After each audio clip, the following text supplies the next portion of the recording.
Okay, good morning, everyone. We are ready to start. Welcome to the Audits and Risk Management Committee.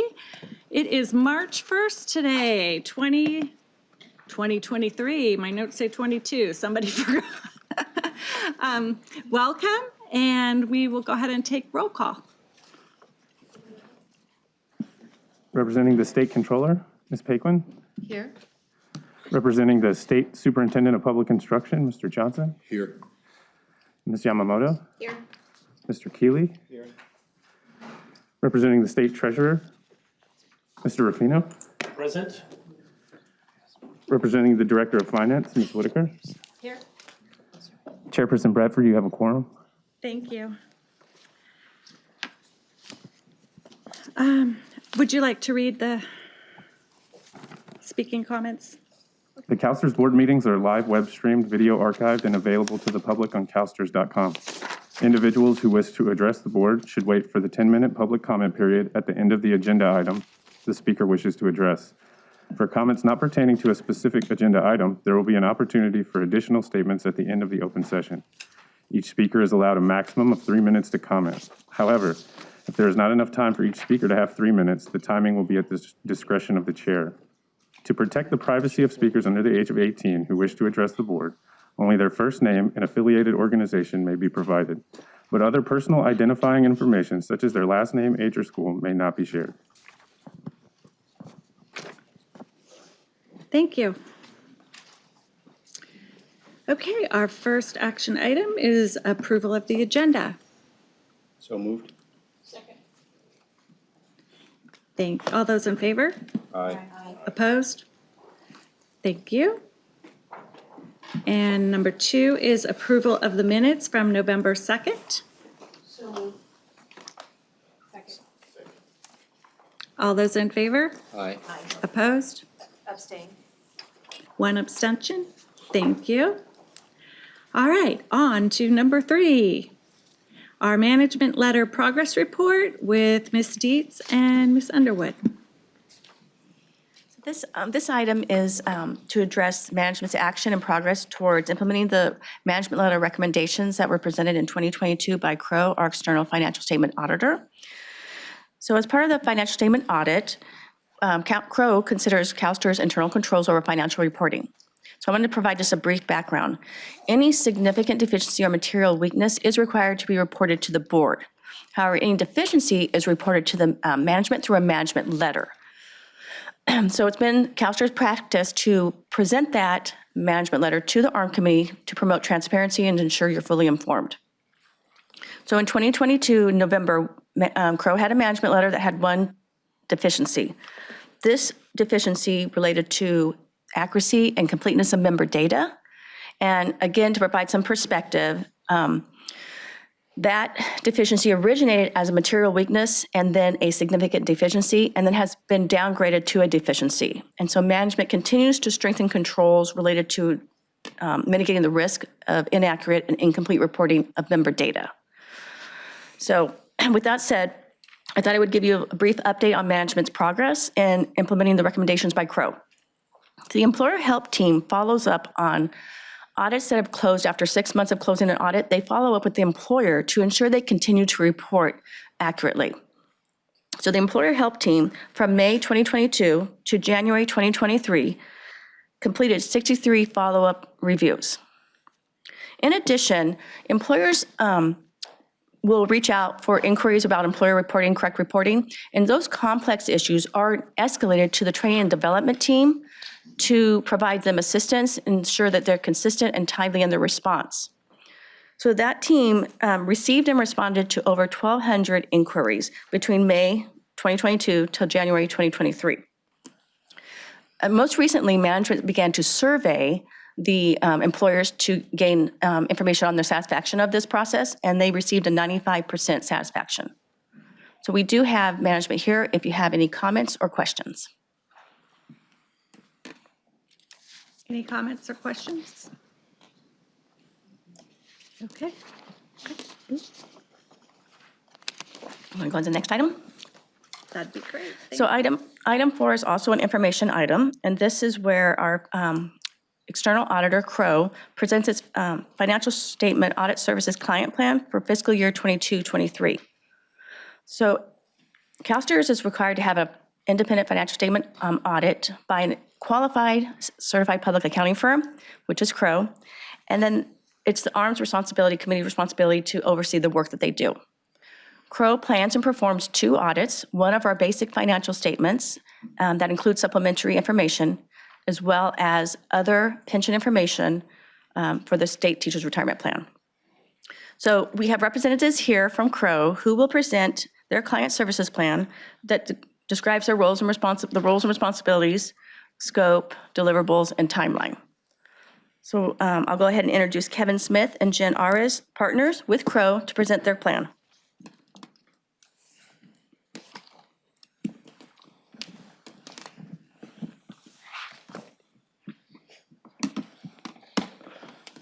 Good morning, thank you for being here.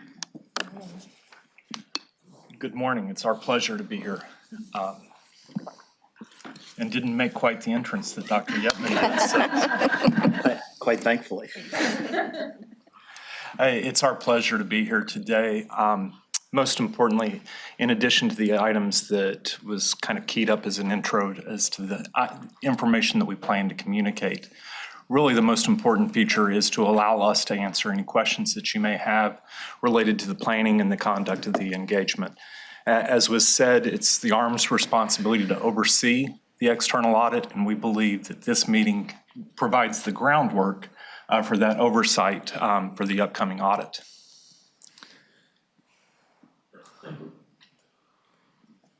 So today we'll go over the Crow Client Service Team, the roles and responsibilities of the Crow, the ARM Committee, as well as management. We'll discuss the scope and deliverables that we've been engaged to perform, our audit approach, our proposed timeline, as well as any specific planning and communication considerations that are spelled out by our professional standards. And then, as said, questions and answers probably being the most important feature. Our client service team, I really want to point out a couple things. It is the depth and breadth of the resources that we try to bring to CalSTRS.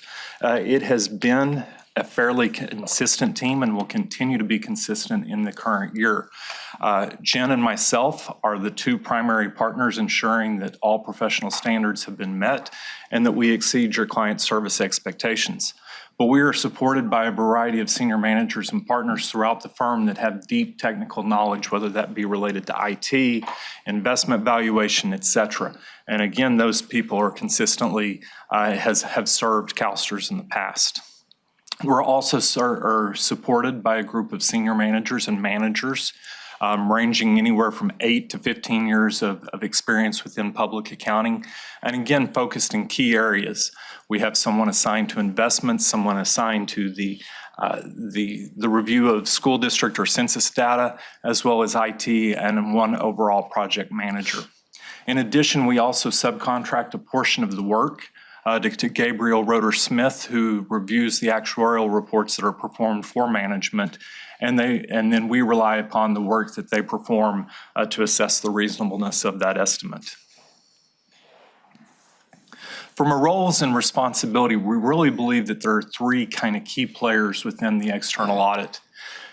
The professional standards would define 1 as those charged with governance, and in this case, we believe that to be this committee, the ARM Committee.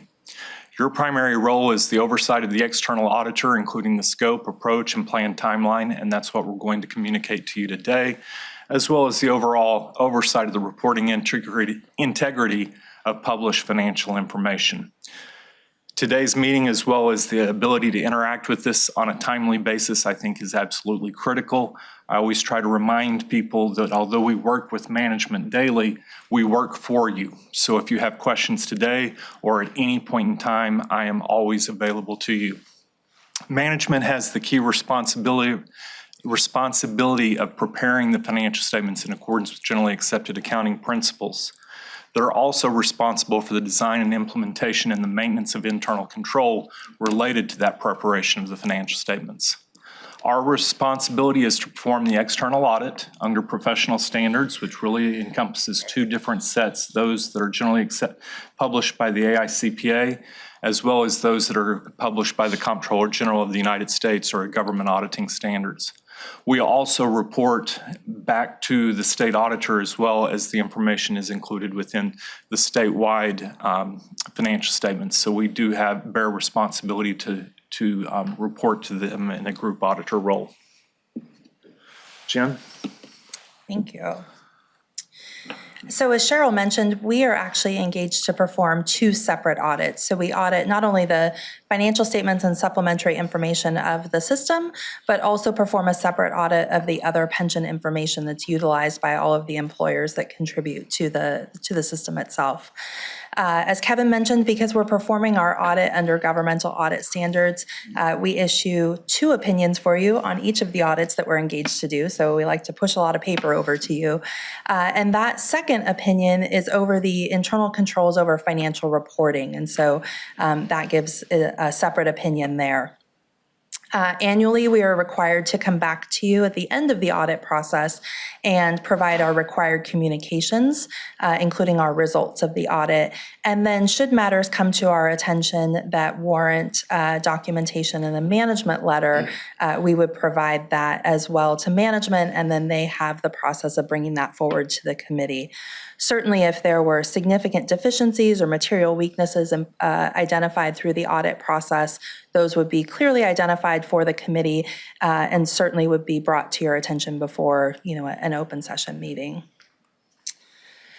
As we think about our audit approach, it's really a continuous audit process. If you ask management, the ink is barely dry on, the signature on the opinion, and we're starting the next process. And we really focus on a number of key areas here. So as your independent financial statement auditor, we're always applying professional skepticism, a questioning mind, working with objectivity, and holding our independence, paramount to all that we do.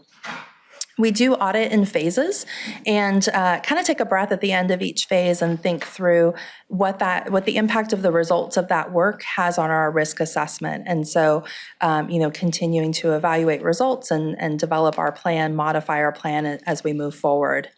A key part of understanding the system itself and designing our audit approach includes having discussions with all of you in your role as oversight in the ARM committee role. And then, paramount to all that happens here at CalSTRS and the ultimate financial reporting that we receive is the internal control environment. And so we spend quite a bit of time corroborating, testing controls, looking specifically at the IT systems that develop financially significant information, and then again, using that to plan our substantive audit procedures.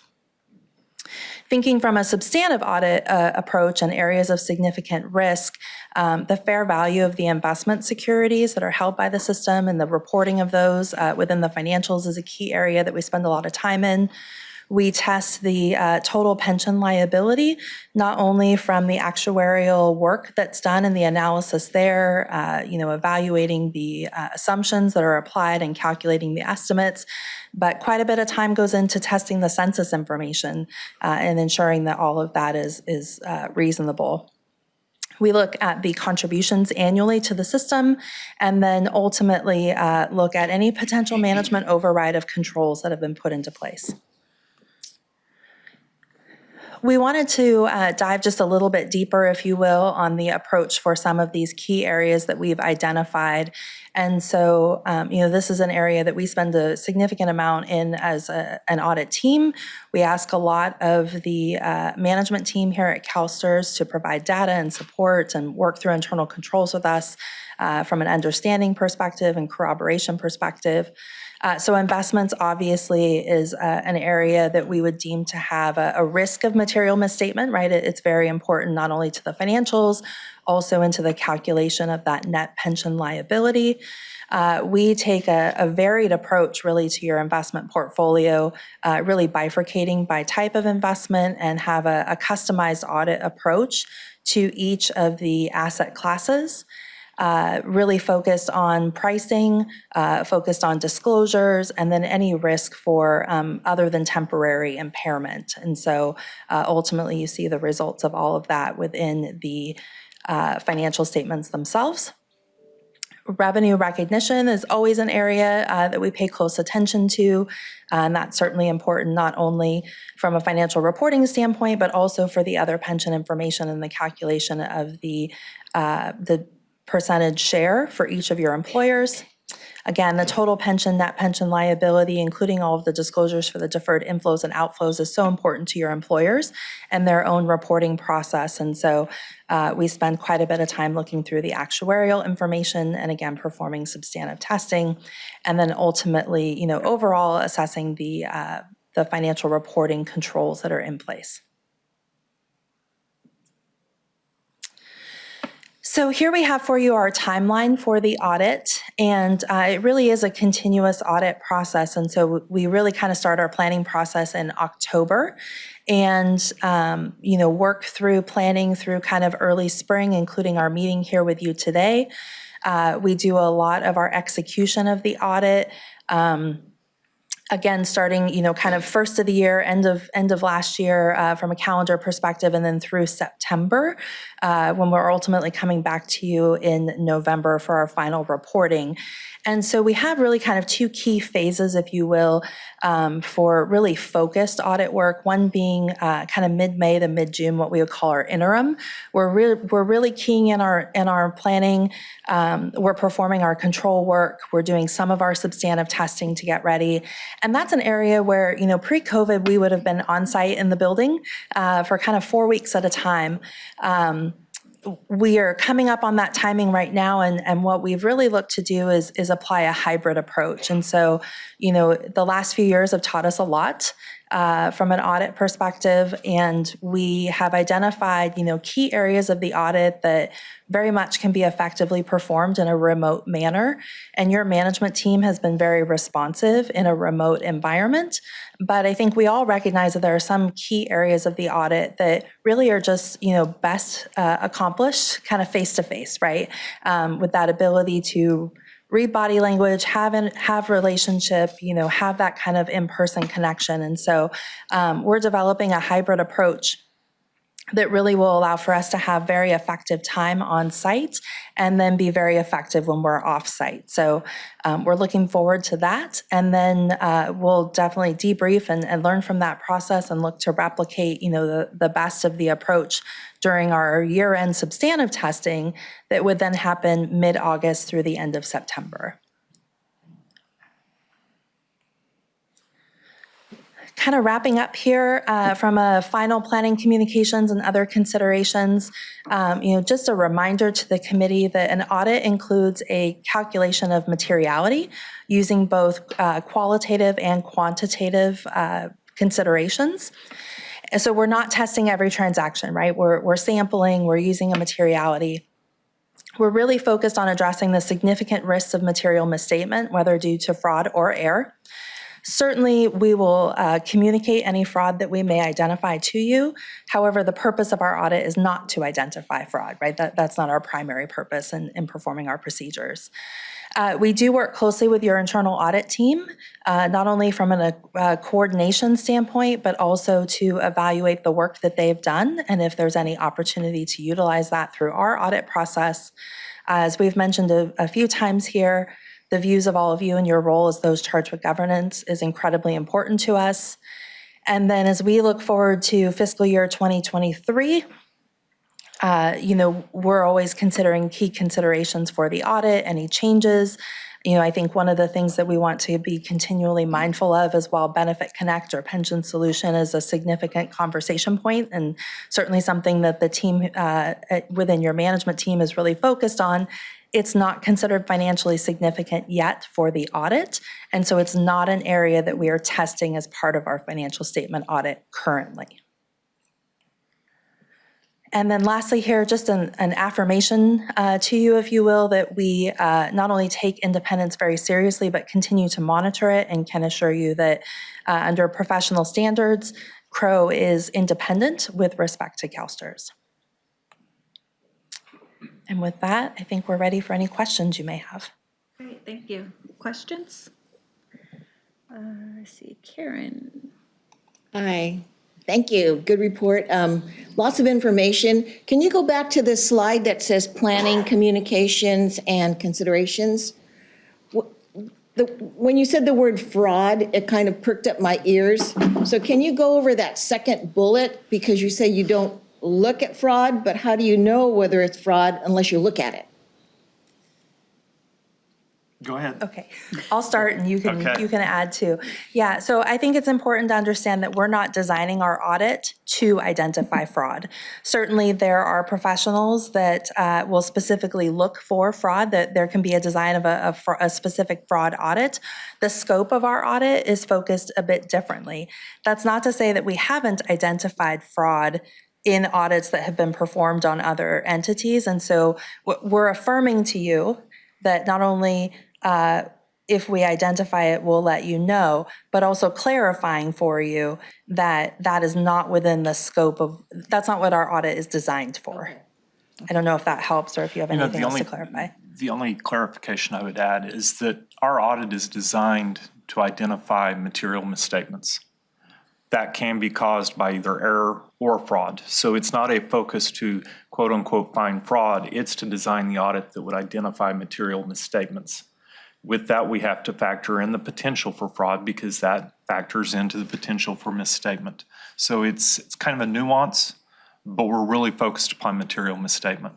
So there's kind of a small red flag that's raised, then you just kind of look at it a little bit deeper, or you just identify it as a misstatement? I guess I'm not really quite understanding how you're doing it if you're not looking for it, but you say that you have it. I guess I'm not. No, it's a great question. I guess I'm not understanding it. So again, our focal point would be material misstatement. Now, if we identified that, we'd assess whether it was caused by error or fraud. We follow the professional standards and we would kind of, for lack of better words, follow a prescribed chain of command. So if we identified fraud, we would report that up through the system to the CEO, to the CAO, et cetera. Now, if it happened to involve those officials or positions, we would be coming directly to you as chair of the audit committee. So we would report fraud if we identified it. Most likely, we would probably hit the pause button on the audit, depending upon just how material it was, and ask that you perform an investigation to understand the ramifications and the scope of the fraud. Again, we have not identified fraud in previous years. It's not one that we anticipate finding, but each year must stand on its own, and we perform our risk assessments and do those procedures. Right, okay, thank you. Thank you. Okay, Mr. Keeley. Thank you, Madam Chair. Good morning, everyone. It's nice to see you. Couple of questions. If we could go to slide 4, please.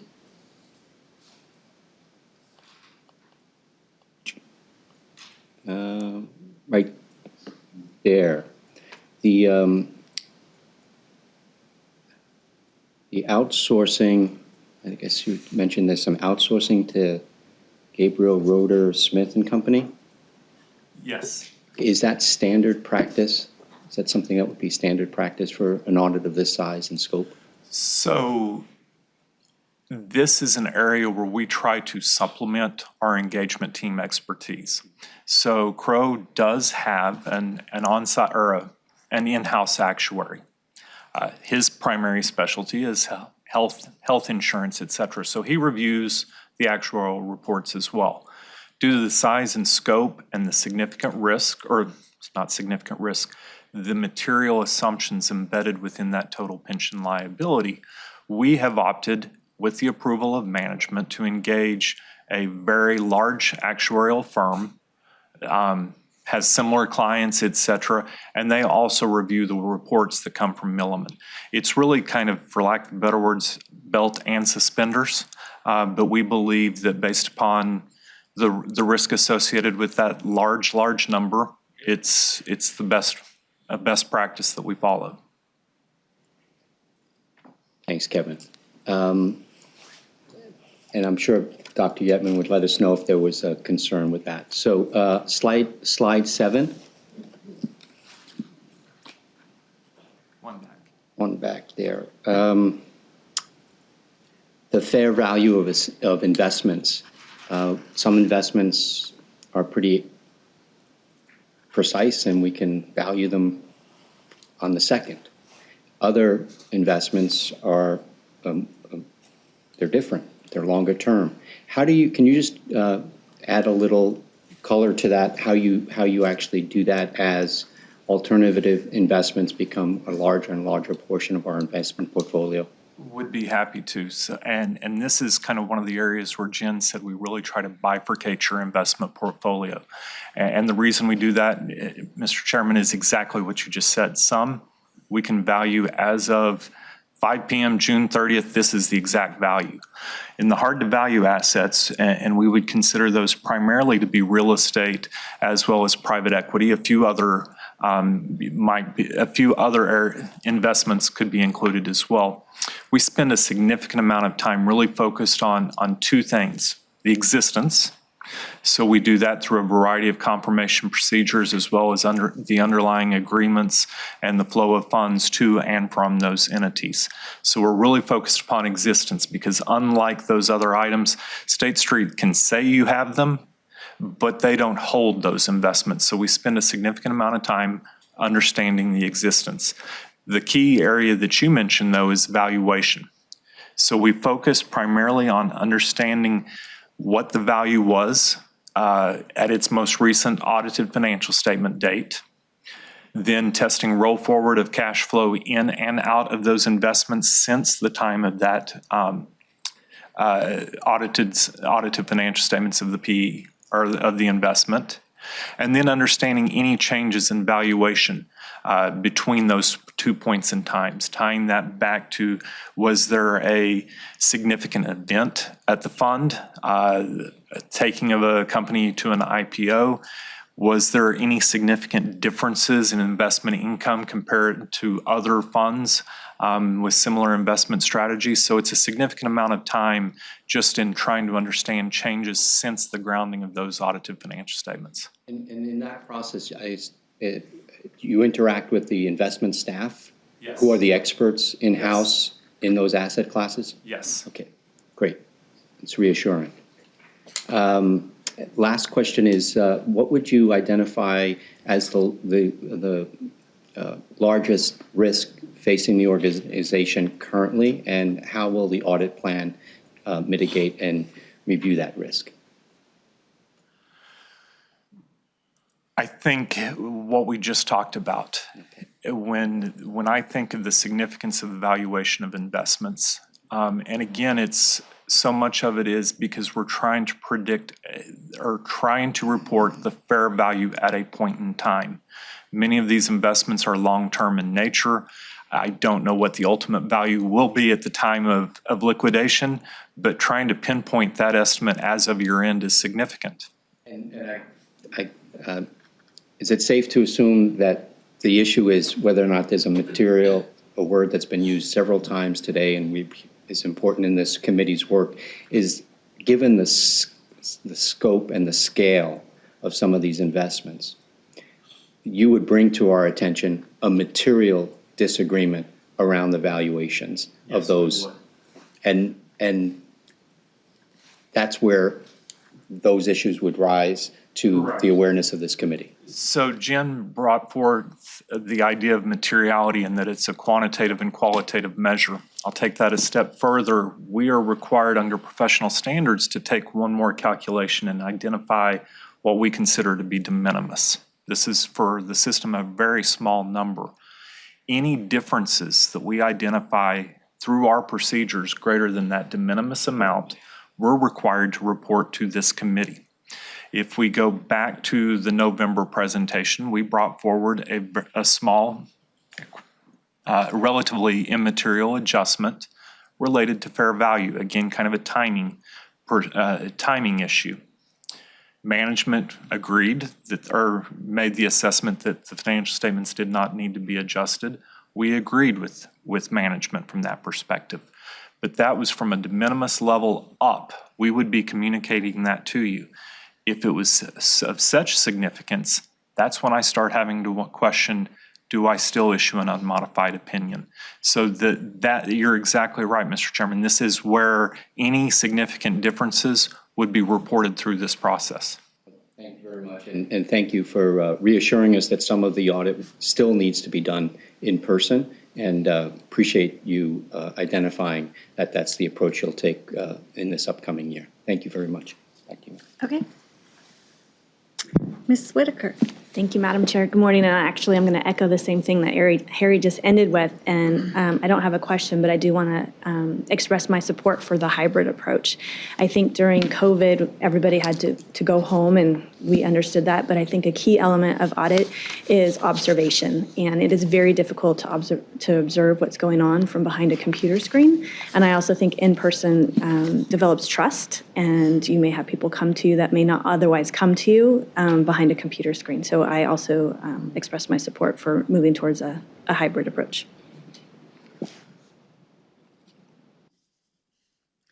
I just have to say that was on my list too, but I won't belabor it. That's okay. We're all really worried about that. Dr. Getman, did you want to have a few words? Thank you, Madam Chair. Apologize for the tardiness this morning. So Kevin, one of the things you mentioned was the liability is important and it's material.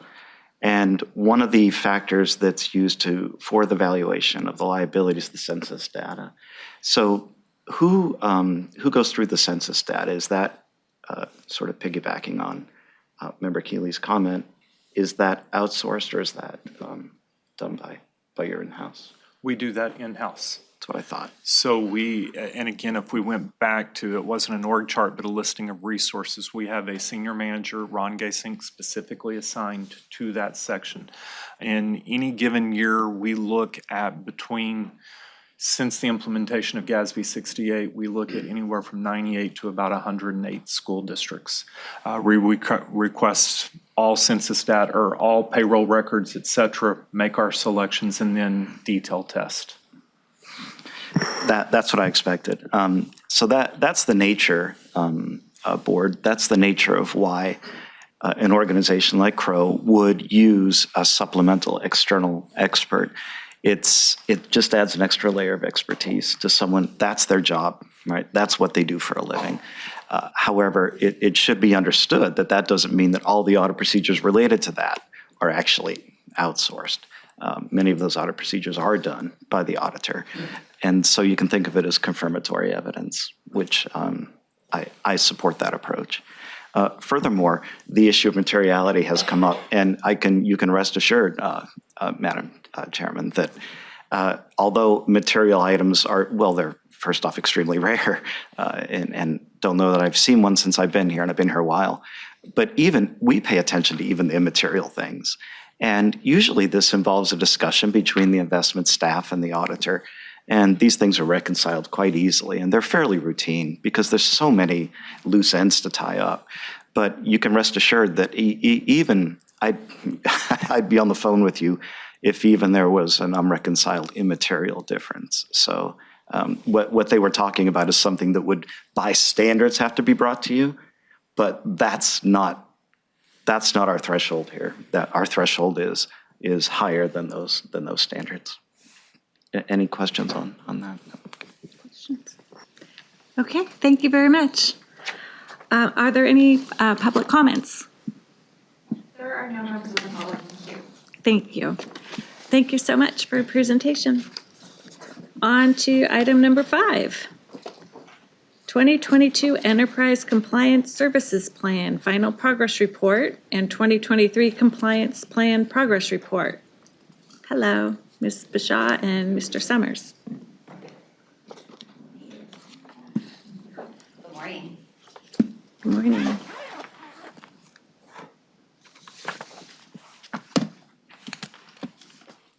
Oh, good.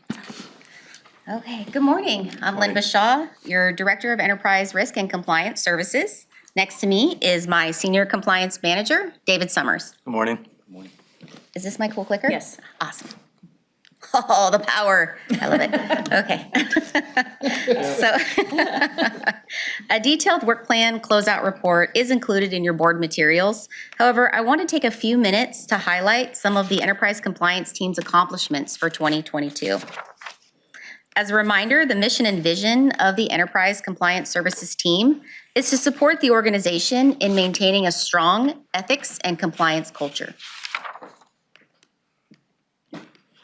Some accomplishments for 2022 included moving Enterprise Compliance Services to the Financial Services branch and combining it with Enterprise Risk Management. This included the establishment of an Enterprise Risk and Compliance Director, me, and our Senior Compliance Manager, David.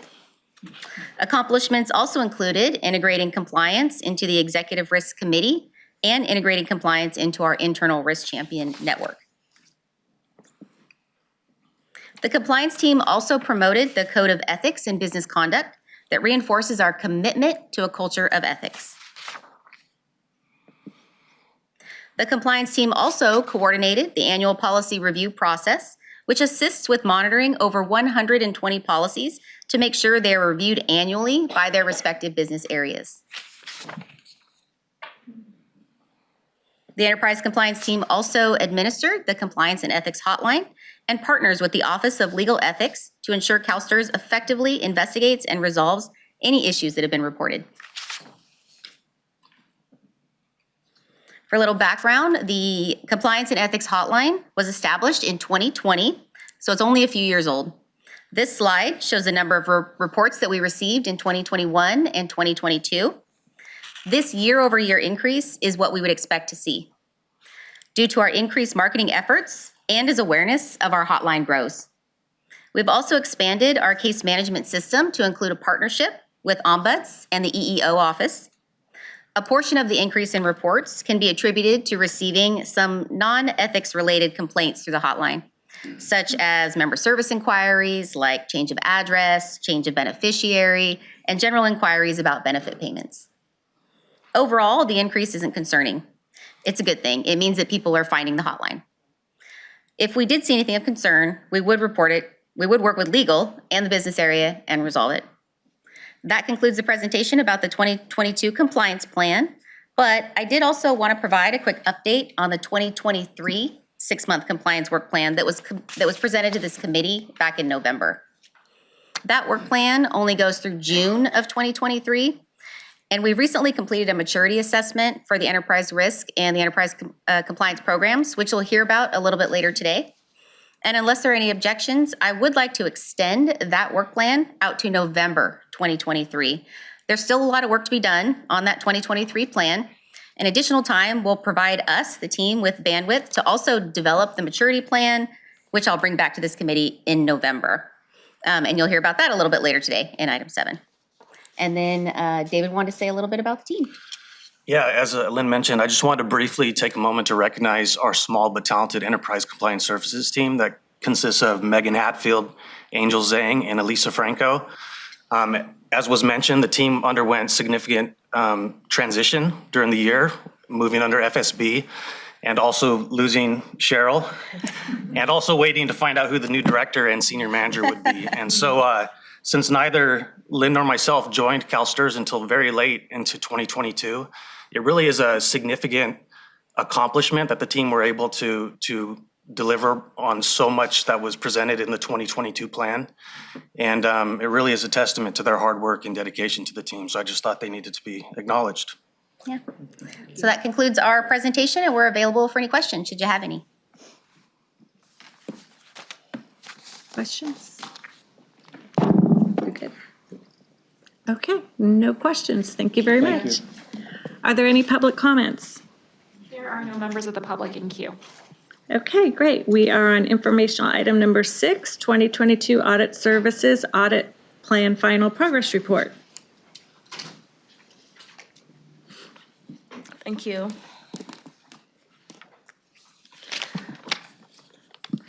Today I have Chris Wall, the Assistant Director of Employer Audits, and Roseanne Oyoung, Assistant Director of Internal Audits, who's going to present with me today.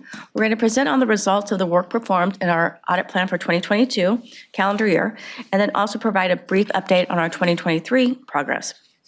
So I'm going to let Chris Wall lead off the presentation. All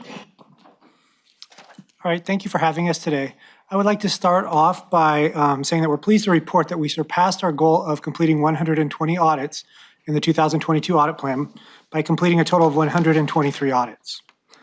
I would like to thank our employer audits team who are here with us today for the hard work that our auditors and management has completed throughout the year. So they're with us today. If they could please stand.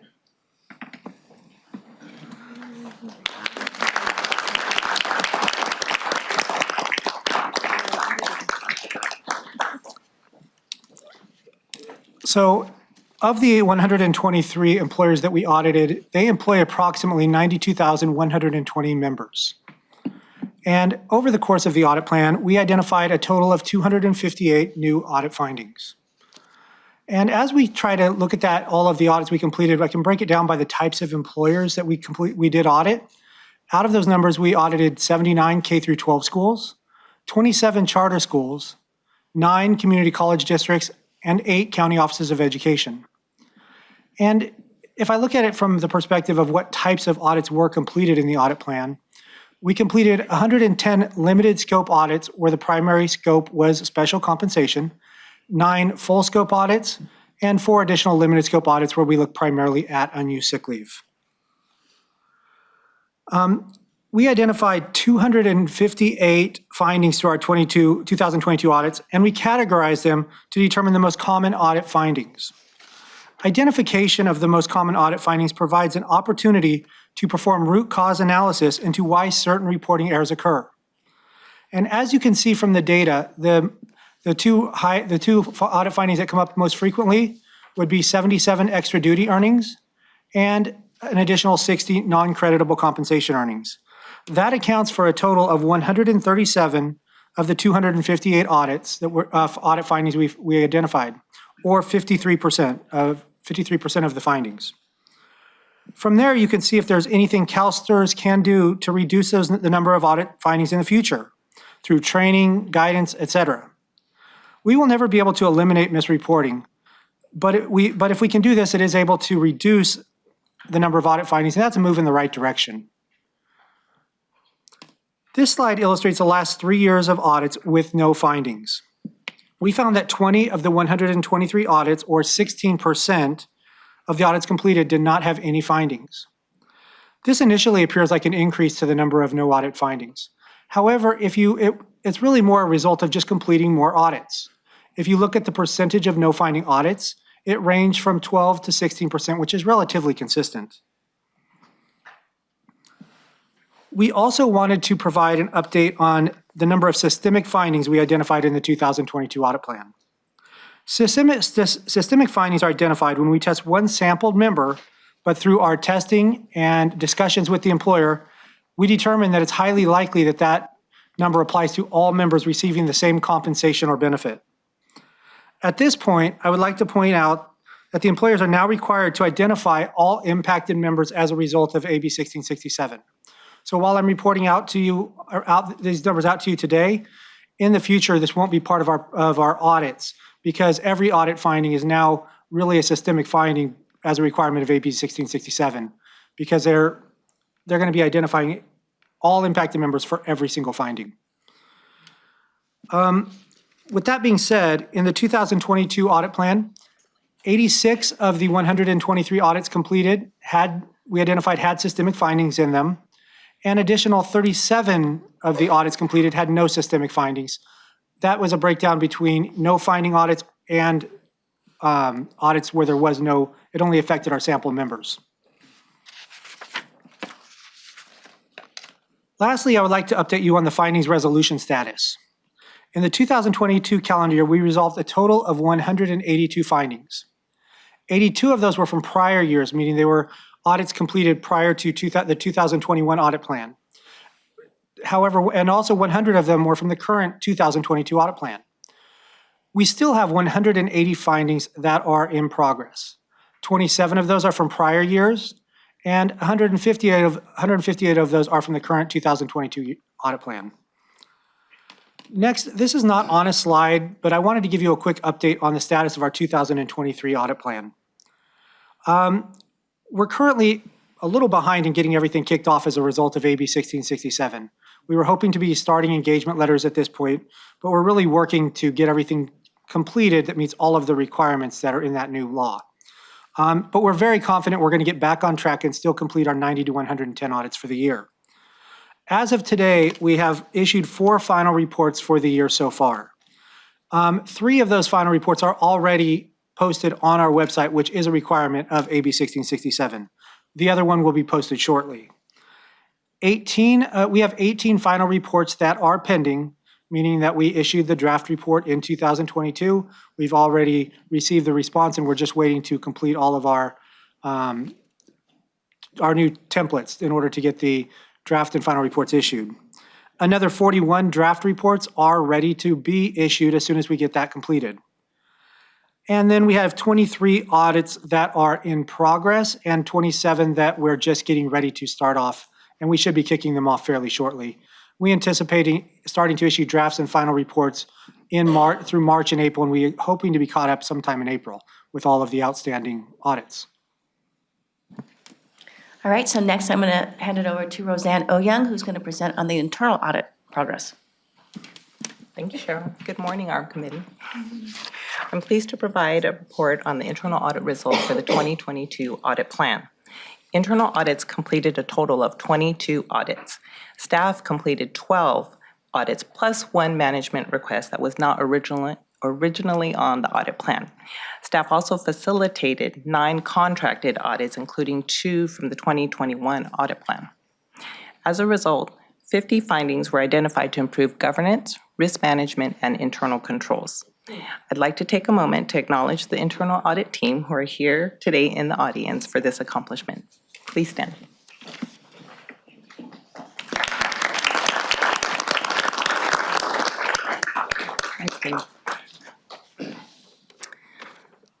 Three contracted audits from the 2022 audit plan are in progress.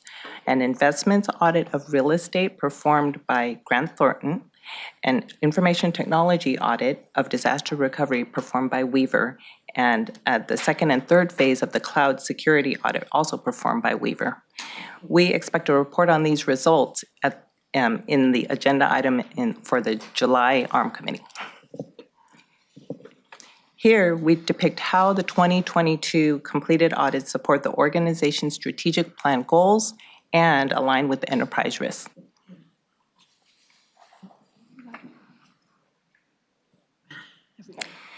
Here, we show how the classification of the 50 findings into 4 categories: governance, operational, oversight and monitoring, and compliance. Of those, approximately half were considered highly rated. So we consider in a finding highly rated when there's an absence of control or when a control only partially addresses key risks, insufficient to provide adequate assurance that all key objectives will be met. Or it can be non-compliance to laws, rules, regulations, policies, and procedures. The detail of the rating definitions can be found in Agenda Item 6, Attachment 2, page 14. For those findings that are highly rated, we work with the business areas to expedite resolution and mitigate risk. Audit provides assurance on controls, not just for risks that aren't mitigated, but also effective practices. So I would like to highlight a few effective practices identified during this most recent reporting period. Procurement management has many resources available to the organization for both contract management and travel management. In addition, securities lending manages a network of vetted lending agents and ensures regular reporting is timely and accurate. Through our audits, we identified a few findings that also provide an organizational benefit.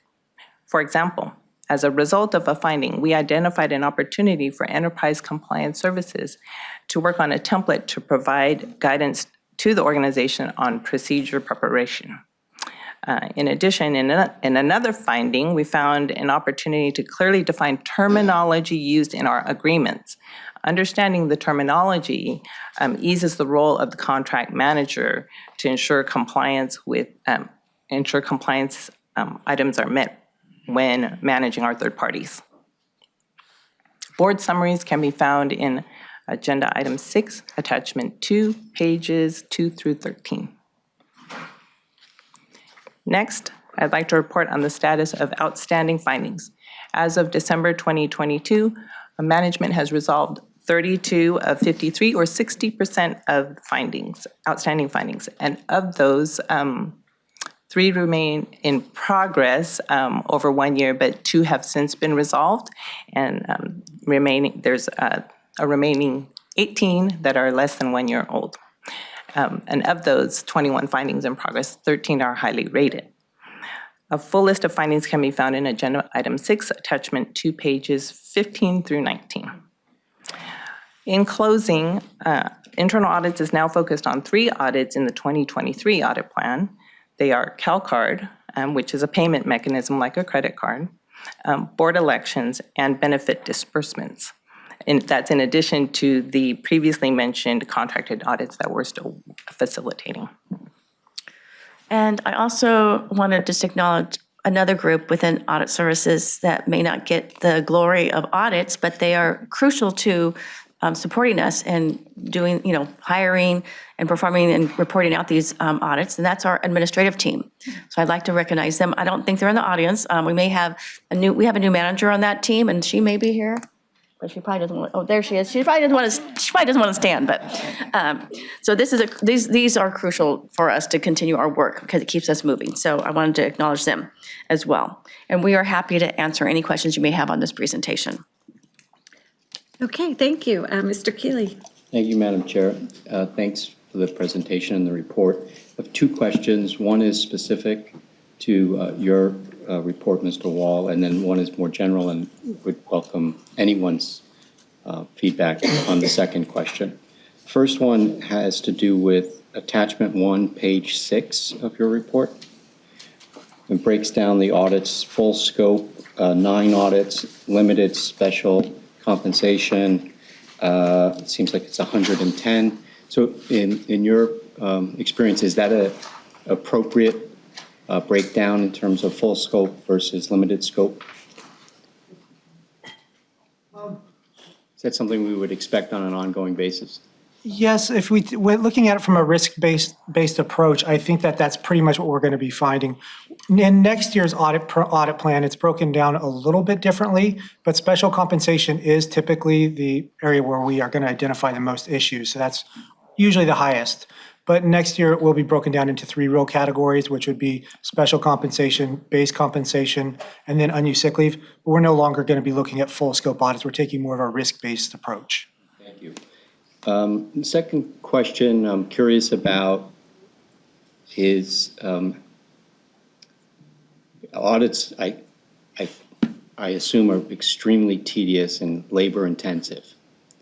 To what extent might the advancements in technology change the way in which these audits are being, how might it impact these audits into the future?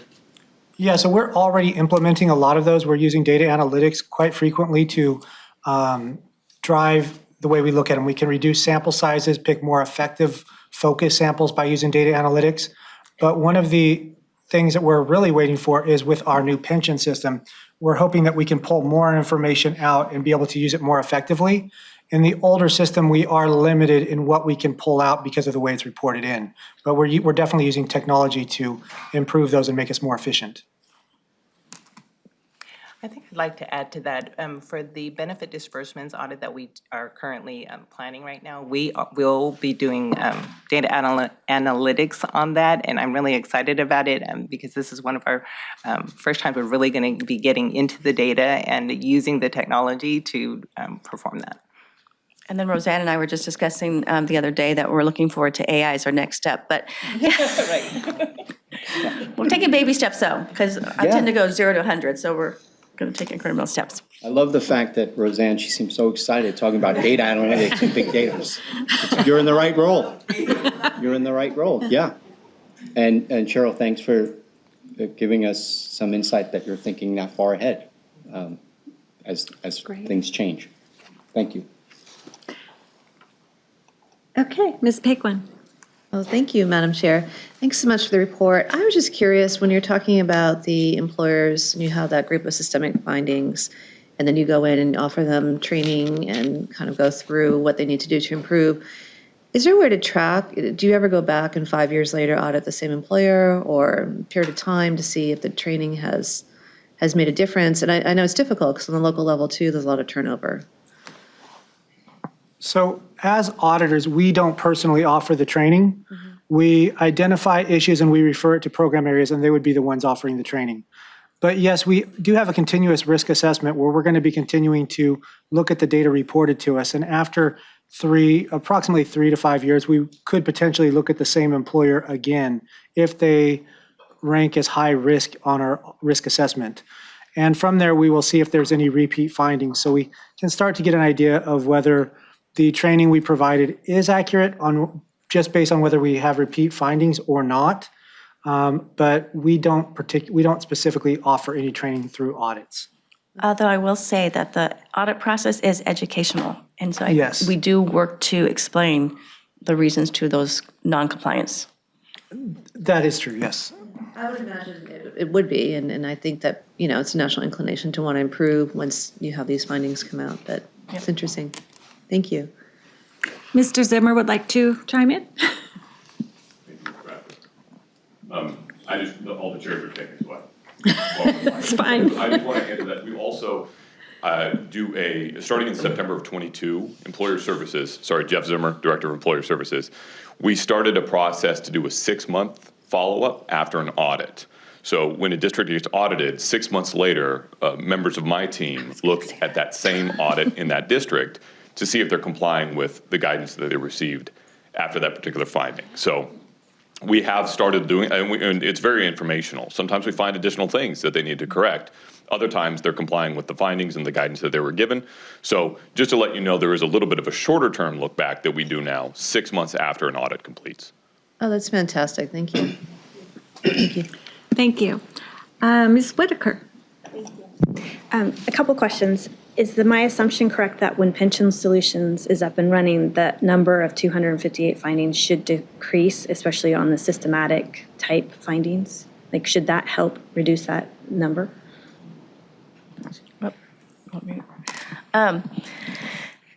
Not necessarily. I think it's going to drive us to maybe better identify and be able to reach out and find employers that are reporting incorrectly. I think it's going to help us. And then the chart or the page that had like the different types of findings, I'm talking about employer audit, sorry, had the different types of findings that you had, so compensation. Do you also track the value of your findings? So I pulled up those 3 reports that you guys were talking about, and none of those reports had a finding, so I couldn't see. But do you, in addition to the types of findings, let's see, this one.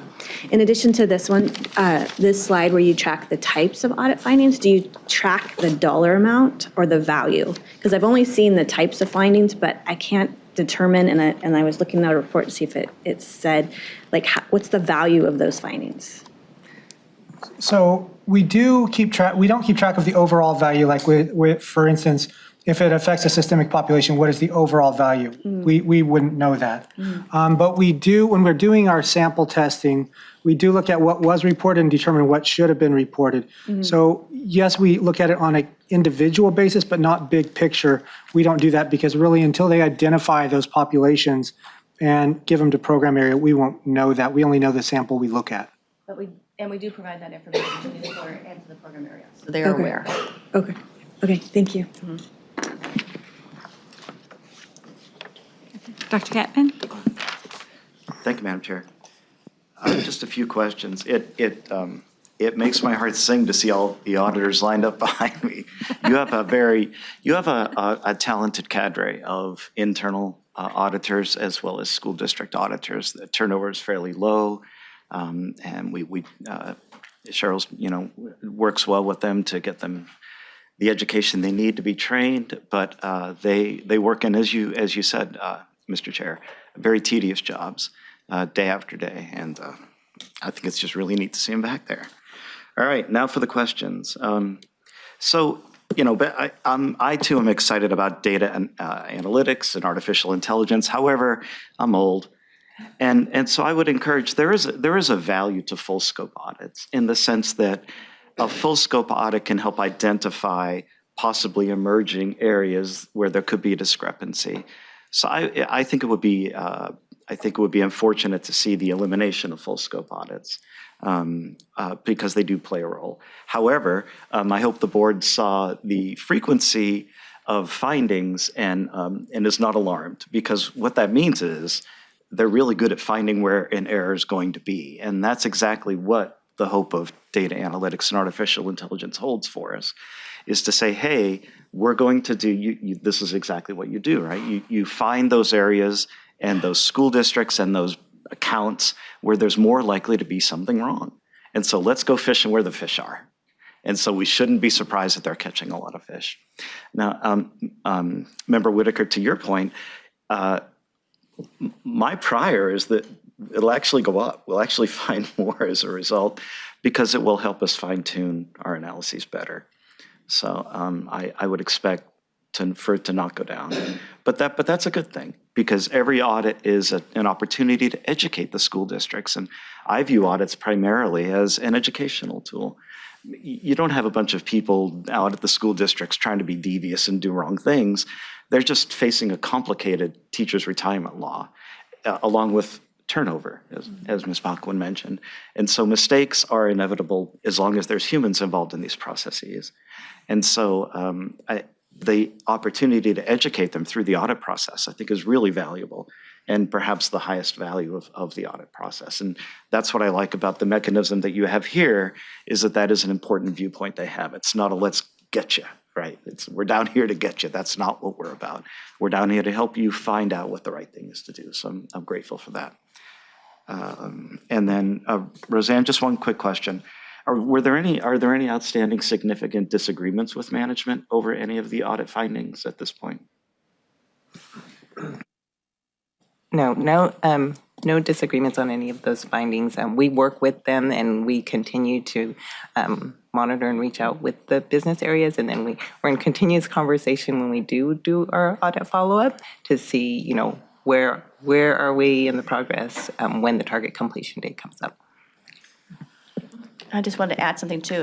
As part of our audit process, it's really key that, we have the expertise in internal controls and risk mitigation, but when we find issues, we work with the team, the business area, who knows their business, and really come to a corrective action that works for them, that mitigates the risk, but yes, can be accomplished, right? And then we, like Roseanne said, we track the timeline, and we look at it and say, okay, are you making progress?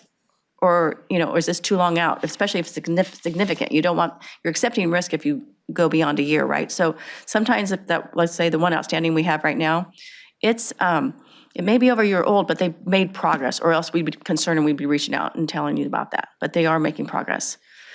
The other thing I wanted to mention, and maybe Chris was going to mention it too, is although in this year's plan, we don't have a full scope audit specifically planned, part of that is from AB 6067, but mainly it's because our process is, if we're out there doing a special comp audit, but we see something else, then we are going to put that on our risk assessment. We're going to have a process where we identify it and we note it for the next year. If it's significant, obviously we'll go out sooner. And that is the other component I wanted to mention, because you mentioned that with the external audit, is that we're implementing travel. Because again, like you say, going out there, you could see more, you see the files, you got a complete listing versus what they're sending to you. So we see the value of that. Even we find efficiencies in doing desk audits, and we'll continue to do that, but we also see the effectiveness of travel and being on site. So we're doing a hybrid approach on that as well for the employer audits. I wanted to add to that real quick as well. When it comes to, when we say we're doing away with full scope, there are times this year possibly where we may be doing multiple audits of the same school district. When we do our risk assessment each year, we categorize high risk, and we look at, is it high risk for special comp? Is it high risk for base comp, meaning regular earnings and their pay rate, their regular earnings, or unused sick leave? If they're high risk in multiple areas, we may be auditing them more than one area in the year.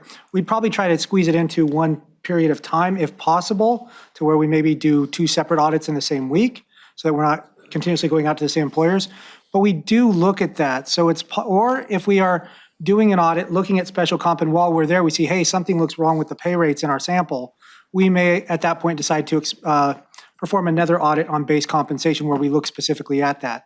So while we're not doing full scope audits, we also aren't really completely eliminating them either. If we see something, we do follow it. Great. Any other questions? Okay, thank you so much. Are there any public comments on item 6? There are no members of the public in the queue.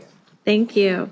Okay, we can move on to item number 7, committee education.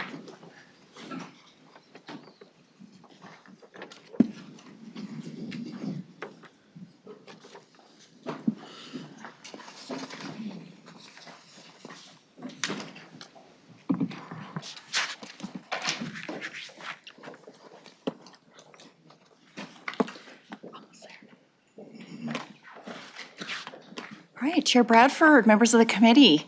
I'm Julie Underwood, Chief Financial Officer, and I am here with Lynn Bashaw, our new Director of Enterprise Risk Management and Compliance Services. Lynn has been working really hard to come up to speed really fast on our risk and compliance program, so I want to thank you for that and officially welcome to our team. Thank you. So for the item before you today in your written materials, we have provided you with details on CalSTRS enterprise-wide risk framework. And we also included results from the maturity assessment that we did, well, actually, Weaver conducted for us on our risk and compliance programs. And that assessment is going to be really important for us because it's going to help guide us for what does that future risk framework look like as we work to mature both our risk and compliance programs. So we want to start the education item for you by defining what is risk management. So risk management essentially is the process that we go through to identify and address risks that we believe are facing our organization. And by doing that, it puts us in a position where we're increasing our likelihood of having, achieving our successful business objectives. So that's really what we're trying to accomplish. And it's a really important process because it empowers management with the necessary tools that they need to really adequately deal with potential risks that we face. And the board plays a very, very important role in that process. The board has a risk management policy, and pursuant to that policy, the board has the primary responsibility for the oversight of risk management. And included in that is ensuring that management has a comprehensive risk framework for us to manage risks. Now, the policy also requires that the CEO be responsible for creating the framework pursuant to and in compliance with the board's risk management policy. Now, the board has also delegated to this committee, the ARM committee, primary oversight over the risk framework itself. So I'm going to turn it over to Lynn. She's going to give you a little bit more details about the risk framework itself, talk about the results of the maturity assessment, and then discuss, what are our next steps as we work to grow both our risk and compliance programs. Thank you, Julie. Okay, first I want to start out with something that I thought was kind of fun. It is my 100th day at CalSTRS. Yay! So I'm very excited. Like Julie said, I'm pretty new, but I did want to recognize that little milestone. I was very excited that it just happened to be today. So, okay, so now on to the presentation. Let's see, I want to talk a little bit about why we are revisiting the management framework or the risk management framework and why we did this maturity assessment. We did this because it supports CalSTRS strategic plan goals. This includes goal 1, to enhance how risks are defined, viewed, and managed, and goal 3, to be a sustainable organization, which includes strengthening our resiliency and our preparedness. It's important to recognize that this maturity assessment was not conducted because something was broken or that something's wrong. This assessment is a proactive and prudent approach to enterprise risk and compliance that helps to further enhance our risk awareness and our compliance culture. So this is a high-level overview of the current enterprise risk management framework. You'll see that at the top, component 1, the board has responsibility for the risk management framework. This committee helps the board fulfill that responsibility. The framework also shows that the executive team, as part of the Enterprise Risk and Compliance Committee, have responsibility for risk and compliance oversight and governance. Under component 2, risk mitigation and compliance is achieved through the business owners. risk champions, assurance groups, audit, and the collective effort of all CalSTRS employees. So we all have a part in ensuring a strong risk management framework. So what is enterprise risk management? What is the team currently doing to support our risk mitigation efforts? Here's a snapshot of some of the ERM team's current responsibilities. They include identifying emerging risk, supporting the branch risk assessments, coordinating the risk champion network, and enterprise risk training. Here's a snapshot of some of the enterprise compliance services. Their current responsibilities. Enterprise Compliance Services oversees the enterprise policy management process, the hotline administration, SOC monitoring, and has recently begun offering some compliance training. So as part of the maturity process, we hired a third-party consultant, Weaver, to perform an objective maturity assessment and to provide recommendations for improvement. This slide shows an overview of the process that Weaver went through in conducting the maturity assessment. Step 1 was to assess the current state of our enterprise risk and compliance programs by reviewing our charters, our policies, our reporting structure, interviewing key stakeholders, conducting a risk champion survey, and a survey of some of our peers. Step 2 is where they measured our current state against best practices, and step 3 is where they identified areas for improvement. Step 4 is to develop the recommendations. So here's an extensive list of all of the components and principles that Weaver evaluated in looking at our enterprise risk and compliance programs.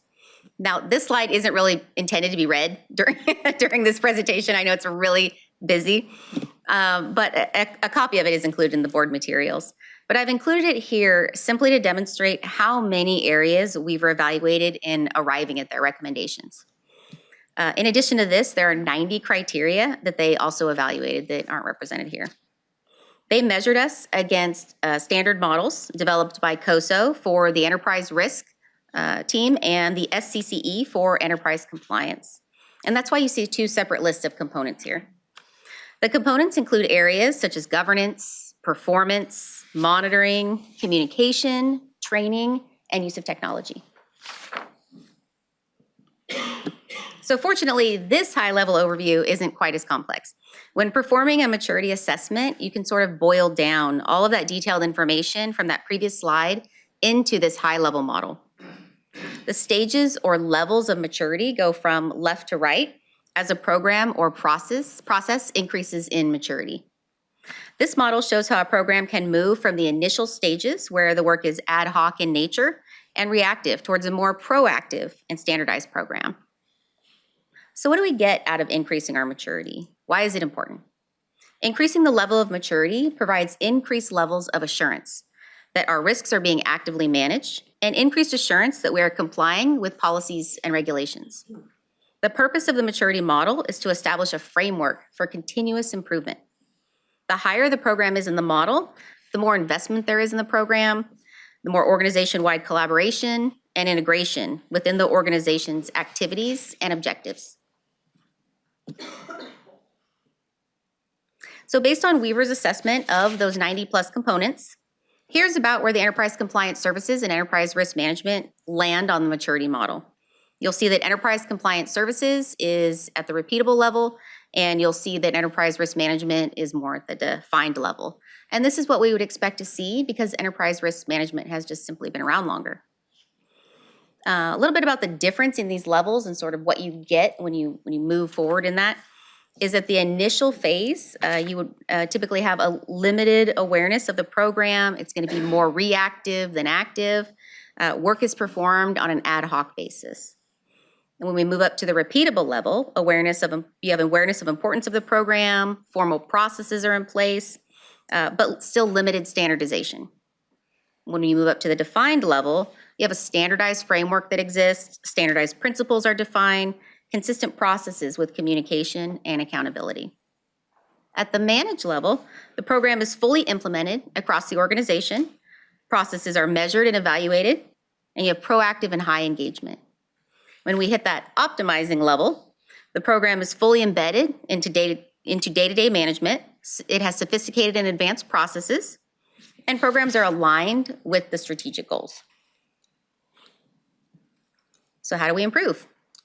Weaver provided us a summary of these 4 key themes. They identified that if addressed, they believe will help us to move up in that maturity model. The first theme is about defining risk appetite and risk tolerance. But what is risk appetite? The theory behind risk appetite is essentially about defining the amount of risk that an organization is willing to accept in order to achieve its objectives. That knowledge can help an organization determine which strategies to adopt and which objectives to pursue. We are already doing this within CalSTRS today. However, Weaver recommends that we could do more in formalizing our risk appetite and aligning it with our strategic objectives. Typically, this is a process we would all work through together, where the executive team proposes the risk appetite statements and then submits them to the board for approval. The ERM team, the executive or enterprise risk management team, would then monitor whether we are in alignment with those risk appetite statements. The next area is compliance, access, and authority. Weaver suggested that as the compliance team matures, they could begin to assume ownership of some compliance-related policies, some monitoring, and some compliance training.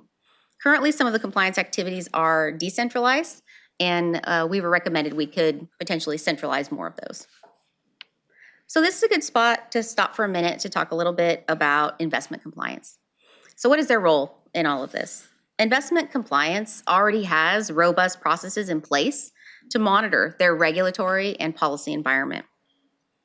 So Enterprise Compliance Services' role is to maintain awareness of their processes and not to duplicate their processes, but to evaluate that risk in line with all of the other enterprise compliance risks. So I want to provide you that assurance that we do partner with them, and if you're curious about how they work together. The next area for improvement is advanced ERM integration, which is enhancing our enterprise risk management program so that it's a bit more predictable, a bit more measured, and metrics driven. For example, this could include formalizing risk responses, automating key risk indicators, and improving data collection. And then the last area, they recognize that resources, such as people, process, and technology, would need to be assessed. As you move up in the maturity model, it requires higher levels of cost and complexity. And it's important to remember that moving up in the maturity model does provide that increased level of assurance that our risks are being actively managed and that we're complying with policies and regulations. Because it means that risk and compliance are embedded in our day-to-day processes and in our strategy. Okay, these are some specific recommendations that Weaver provided for enterprise compliance services.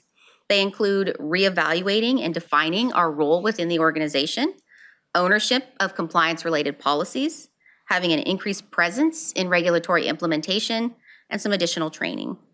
This figure also shows the current state of compliance on the maturity model and what we could potentially achieve over the next 18 to 36 months. Similarly, for the enterprise risk team, Weaver made recommendations to define our organizational risk appetite, have some more key risk indicators, building a little more structure around the enterprise risk program, using automation and analytics, and getting some more ERM-specific training.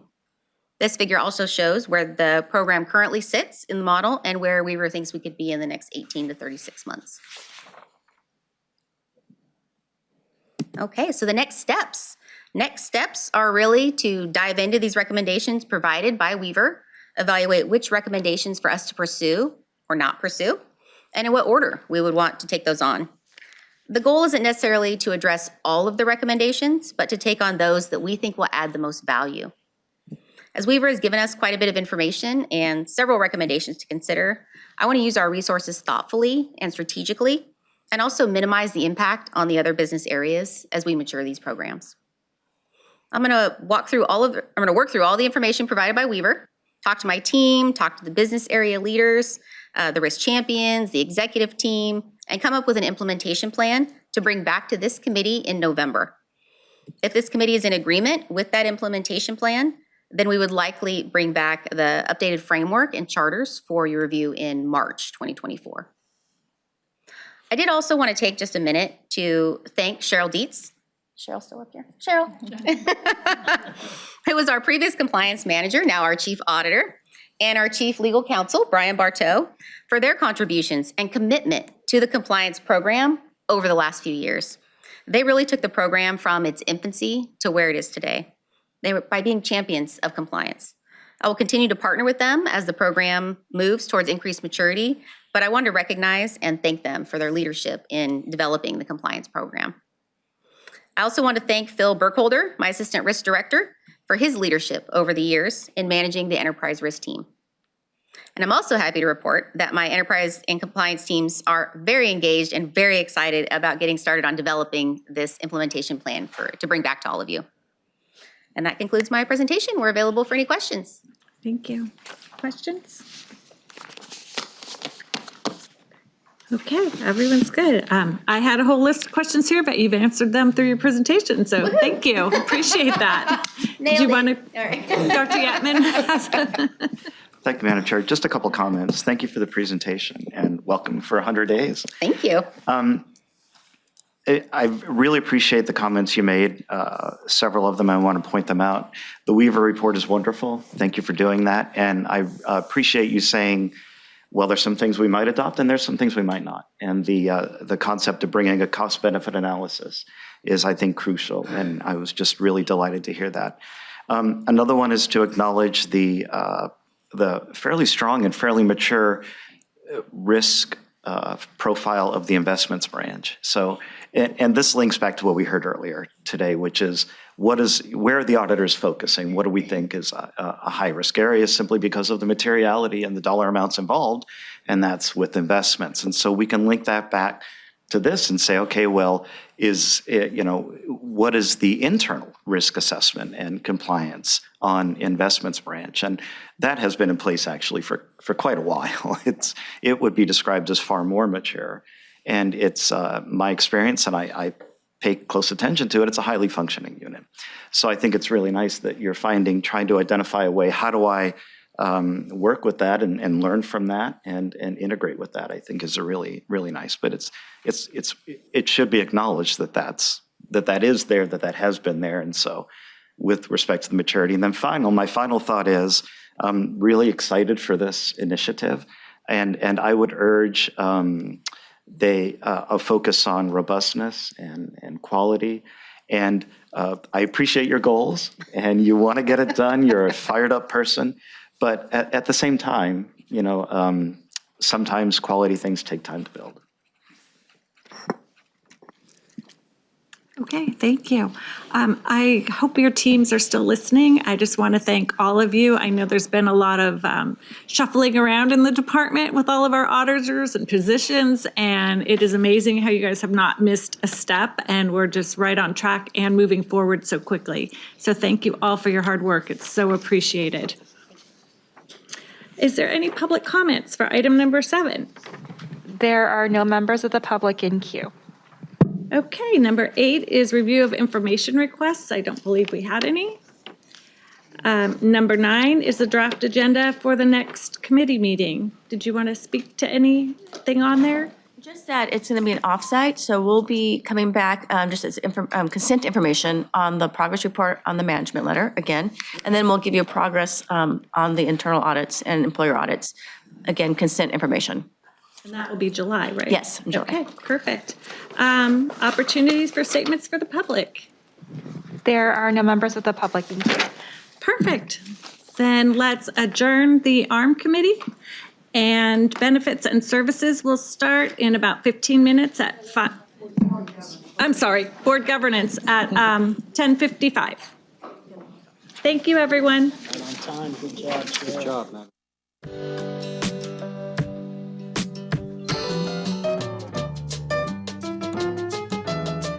To the March 2023, Board Governance Committee. Christopher, would you like to take the roll, please? Thank you.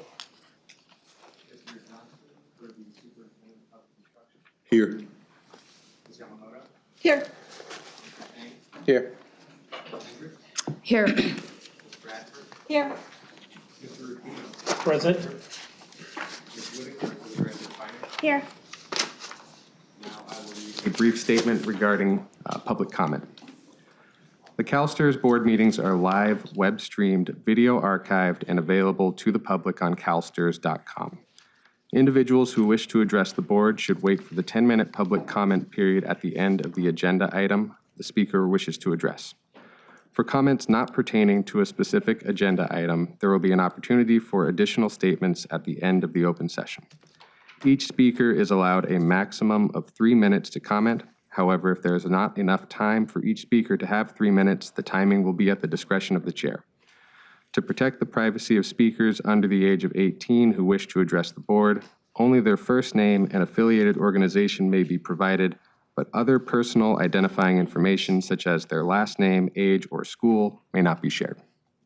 Oh, and Chairperson Erden, you have a quorum. I forgot to say that. Thank you. Thank you. And so let's turn to agenda item 1. I'm sorry, that is the agenda. Do we have a motion to approve? So moved. Second? Great, thank you. Terrific, without objection, we'll move forward. Before we jump into item number 2, I would just like to make a short statement and just wanted to reflect on all the work that we all collectively have done over the last 2 years and more, but particularly over the last 2 years, in reflecting on the learnings that we've had through the pandemic and our ongoing commitment to continuing to further board excellence, CalSTRS excellence, and a very productive, collaborative, respectfully engaged work together. And it's been really, I can speak for myself, a joy with this committee and with this board, and also working very closely with Amy, who we're so grateful to have your incredible intelligence and engagement, as well as our executive staff who, you know, without this team altogether, we would not be where we are today. So really excited about the journey that we've embarked on. And we have a few more steps in that will be recommended and then proposed today. Thank you. So with that, Ms. McDuffie will take us through agenda item 2. Thank you, Madam Chair, members of the committee. Good morning. For the record, Amy McDuffie, Board Governance Consultant. This first item is an action item, and it originated from direction from the board at the October offsite last year, which was, of course, part of the longer process that Chair Erden just talked about in the committee's evaluation of governance practices and how that new normal looks in this environment post-pandemic. With, of course, a continued focus on governance excellence, effectiveness, and efficiency. So the direction coming from the offsite was that the board wanted committee chairs to play a more involved role in overseeing the routine consultant evaluation practice that has been well established and adhered to over the years. So from that direction, we looked at the practice itself and the policy, of course, that supports the practice. And although at the time we concluded that the then written policy, the current policy, was sufficient to afford flexibility in giving committee chairs that additional opportunity to embrace the leadership and oversight of the practice, we did, of course, because we're always looking for value, find ways that we could up-level the policy language. So that is what we're bringing before you today. We would work closely with your committee leadership and the general counsel to identify opportunities to make this policy language more consistent with the other policies that are in your governance policy manual by way of focus at the principles level, as well as describing the practice and what's being compelled by it, and letting go of some of the process-related detail that is well known and in practice and has been practiced and is working well for the board. So this last, the current policy, I should say, has been in place for quite some time. And so the practices around it, of course, and the working methods are also quite well established. So it was appropriate to be able to evolve the policy now. And so I thought what I would do is just do a quick overview. This should look familiar to you, even though the language is different And again, as I mentioned, we let go some of the policy or the process level detail in favor of promoting the practice level detail. So as you look through the policy itself, and this is attachment 1, page 1, and you can see that what we're doing is providing a facility or a mechanism for the board to review the roster of consultants or expertise that it sources. That's the first item. And then 2, 3, and 4 is just describing the different responsibilities and who would be involved in the process, or I'm sorry, the practice itself of the routine consultant evaluation. There's the examples of criteria that the board has been using over the years to evaluate its consultant, and those will continue. And then going on to the next page, page 2, again is speaking more to the role of leadership at the board level and the individual committee level, and reporting out and actually conveying the results of the evaluation to the consultants. And of course, last but certainly not least is this concept of onboarding, and making sure that when you have a new consultant that is added into the mix, that that team is acclimated to the working methods and norms of CalSTRS. So that's the policy that's being proposed in a nutshell. Madam Chair, I'd be happy to stand for any questions that the committee has. Great, terrific. Thank you, Ms. McDuffie. Any questions or comments from the committee?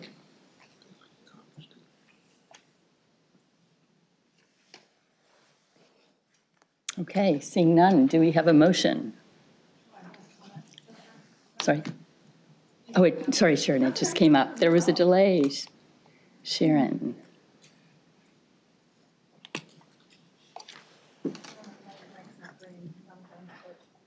I'm happy to talk Yeah, anyway. there seems to be a Okay, delay. there we Sorry, go. there's No a delay worries, getting no over to worries. me. Sorry. I just wanted to add a few comments just to say that I think I've been learning a lot about policies on this board, and I used to think, gosh, policies, they're so nerdy. I'm realizing now how important policies are just for, to lean on that language and to ensure that we're doing things consistently, that we're doing things kind of best practice. And so I applaud the work, Jennifer, you've done, Amy, and then the work that our team has done at CalSTRS, because I do think having policies that are consistent, I like the idea of it being principle-based. I think that's really important. So I would move approval if there aren't any other questions or discussion. Thank you for your comments. Do we have a second? Second. Second, terrific. And anyone abstaining? Any noes? Any discussion? Okay. I think that passes, right? We don't need a roll call, is that correct? Okay, sorry. From the public. Yeah, I don't think we do have anyone. No, we have one later, yeah. Sorry, but I can't see over that chair. Okay, are there any comments from the public? I was just asking for you. No, she already alerted me. Yeah. No, I have that information. Thank you very much. Okay, terrific. So then let's move on then to item number 3, the proposed minutes from our last meeting. Second. Okay, great. Any discussion? Any opposition? Okay, the motion carries. Then the minutes are adopted as drafted. Thank you. Item number 4, potential policy creation and changes. This is an information item. And again, Ms. McDuffie will take us through this, and it's for our further consideration at a future meeting. Yes, thank you, Madam Chair. And as you had mentioned, the objective of the discussion this morning is to get the committee's feedback and input on the policy language that was presented. We packaged this up in a way that made sense given the topics and the different entanglements that come when you look at leadership responsibilities and where they reside within the policy manual. So we did our level best to put together a package of changes as well as a new policy for your consideration. And again, what we want to know is, did we hit the mark?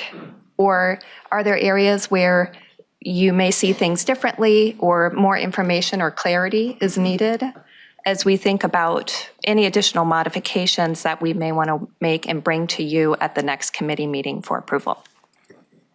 So let me go over at a very high level what the nature of the changes are. And again, hopefully these feel familiar to committee members as the direction for these changes originated from the discussion at the October offsite for the board's self-evaluation. But this was around the committees and the board's ability to establish committees and how that works, how that process works, and the practice behind it, the board chair policy, the vice chair policy, and the newly drafted committee chair policy. And so all of those are being batched together. Just a couple of highlights here when we think about what the changes are. Section 2B, committees, that's in your current policy manual. And what we did there was to add some language to the existing policy that, again, is intended to harmonize the policy with existing interpretations and longstanding practices. The new language, of course, reflects that sentiment that you shared at the offsite. And so again, hopefully that looks familiar to you. Section 2C, the duties of the board chair.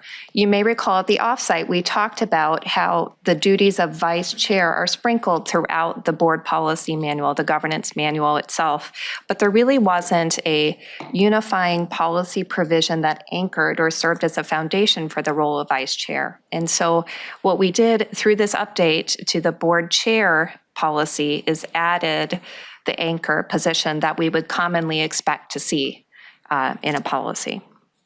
And you can see, again, that we aim to align the language with the board's operative principles and also provide that floor of basic vice chair duties, rather, I should say, that everyone would expect, but also with the flexibility, as you have here in this environment, for those duties to expand or recede based on the needs of the board at that time. That gives you some flexibility and is also very consistent with how you practice board operations. We made a committee chair policy, and that's the new policy that we're suggesting or recommending, rather, that is section 2D.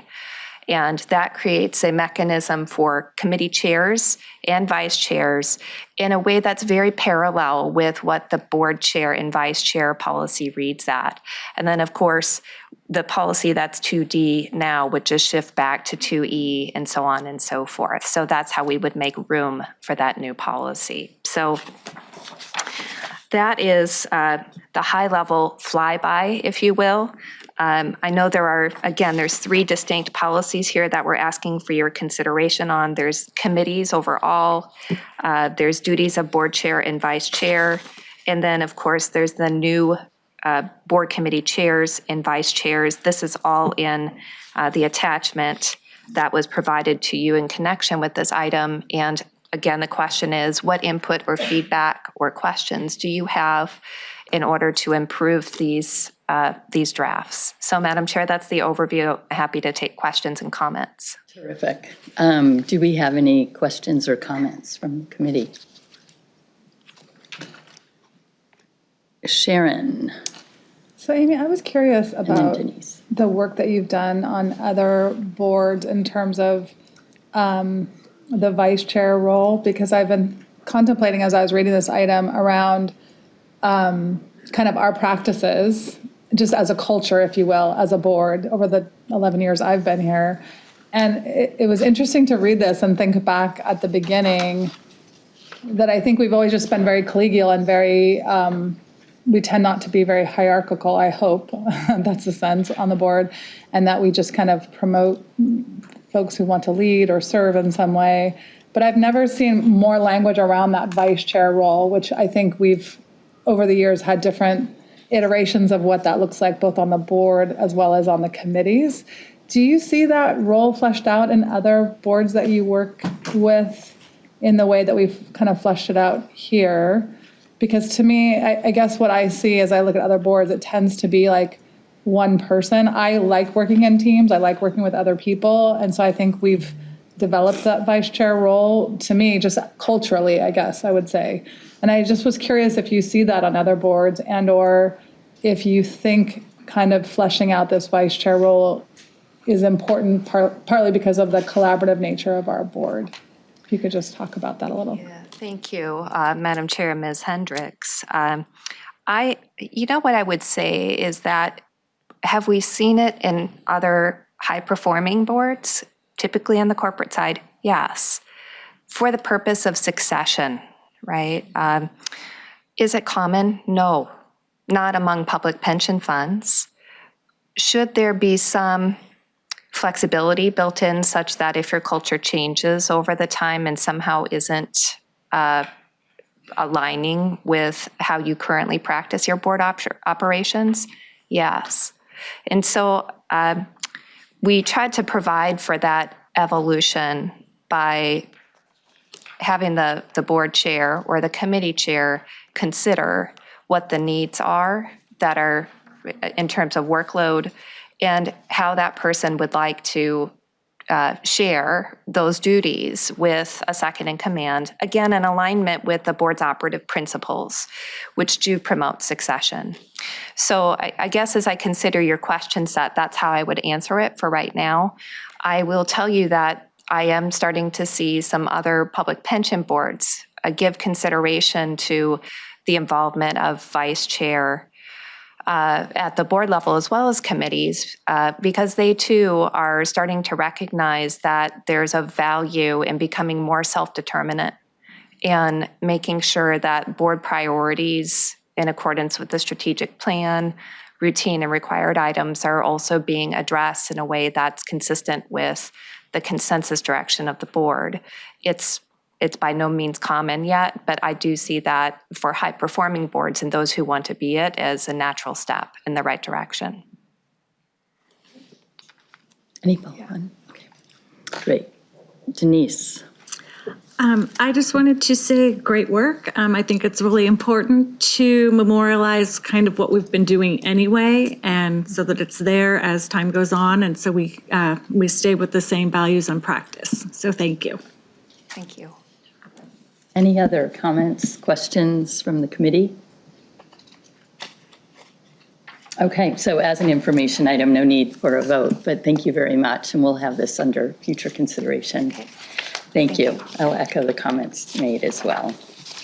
Terrific. So agenda item 5, I didn't hear any information requests. Thank you, Christopher. Terrific. So we can move, if everyone could please take a quick look at item number 6. It's our draft agenda for our next meeting. And any comments or input now or between now and the next meeting are always welcome and appreciated. Thank you. Okay. So we having a second. So item 7, I don't see anyone here in the room for public comment, but if anybody would like to make a public, great, terrific. We have one member of the public. Can we can get a 3-minute timer up, please?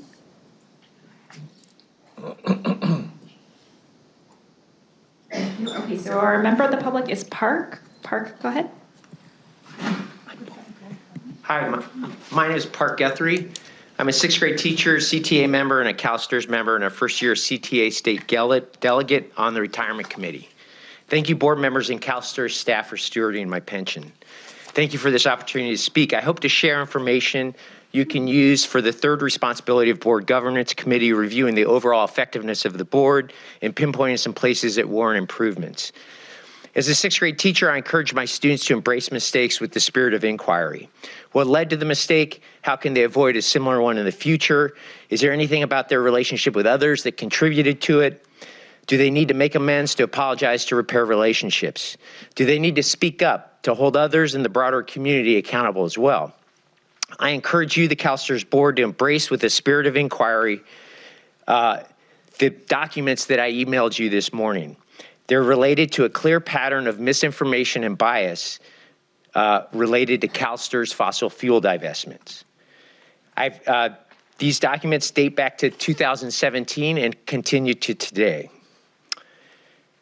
New board members, it is an open secret among this community that in 2017, the CTA State Council misunderstood fossil fuel divestment and took a position against AB 20 Ashkala's Dakota Access Pipeline divestment bill based on a gross misunderstanding of fossil fuel divestment. The CTA believed that CalSTRS had said it would cost $8 billion, when indeed CalSTRS stated the administrative costs were between $800,000 and $28.7 million.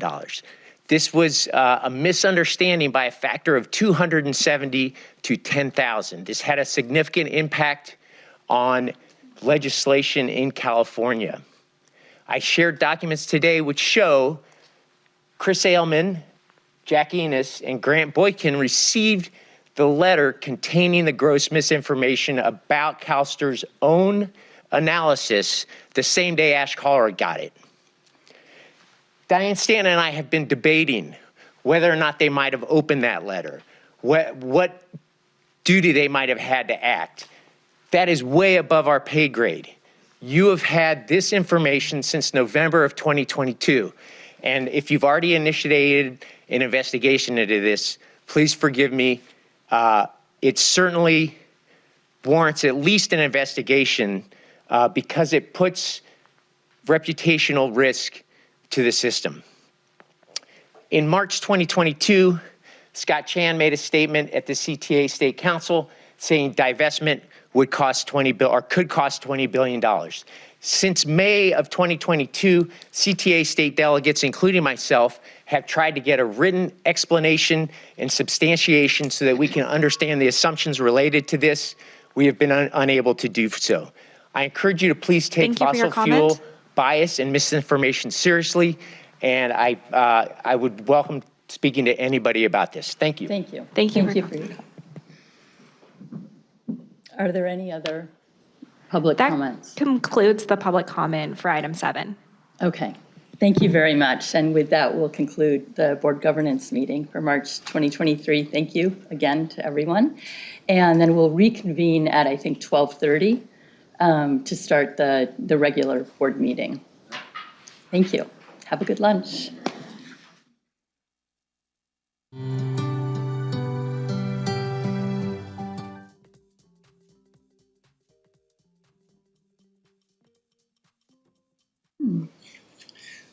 Thank you. Good afternoon, everyone, and welcome to the CalSTRS board meeting. Jennifer, would you take the roll, please? Here. Mr. Johnson for the Superintendent of Public Instruction. Here. Mr. Prezant. Here. Ms. Yamamoto. Here. Mr. Tang. Here. Ms. Hendricks. Here. Ms. Bradford. Here. Mr. Gunning. Here. Ms. Erden. Here. For the, Mr. Rufino for the State Treasurer. Present. And Ms. Whitaker for the Director of Finance. Here. Chairperson Keeley, you have a quorum, and I have a short statement on public speaking. The CalSTRS board meetings are live web streamed, video archived, and available to the public on calstrs.com. Individuals who wish to address the board should wait for the 10-minute public comment period at the end of the agenda item the speaker wishes to address. For comments not pertaining to a specific agenda item, there will be an opportunity for additional statements at the end of the open session. Each speaker is allowed a maximum of 3 minutes to comment. However, if there is not enough time for each speaker to have 3 minutes, the timing will be at the discretion of the chair. To protect the privacy of speakers under the age of 18 who wish to address the board, only their first name and affiliated organization may be provided, but other personal identifying information such as their last name, age, or school may not be shared. And I wanted to also note the board has received 56 emails, of which 33 of those emails have been verified as members regarding SB 252. Thank you, Jennifer. Item 1 is the approval of the agenda. I move approval with flexibility. Okay. It's been moved by Ms. Hendricks to approve the agenda with flexibility and seconded by Mr. Tang. Without objection? Okay, the agenda has been approved with flexibility. So we're going to go to our video currently. So if the team could please pull up the video featuring our member this month.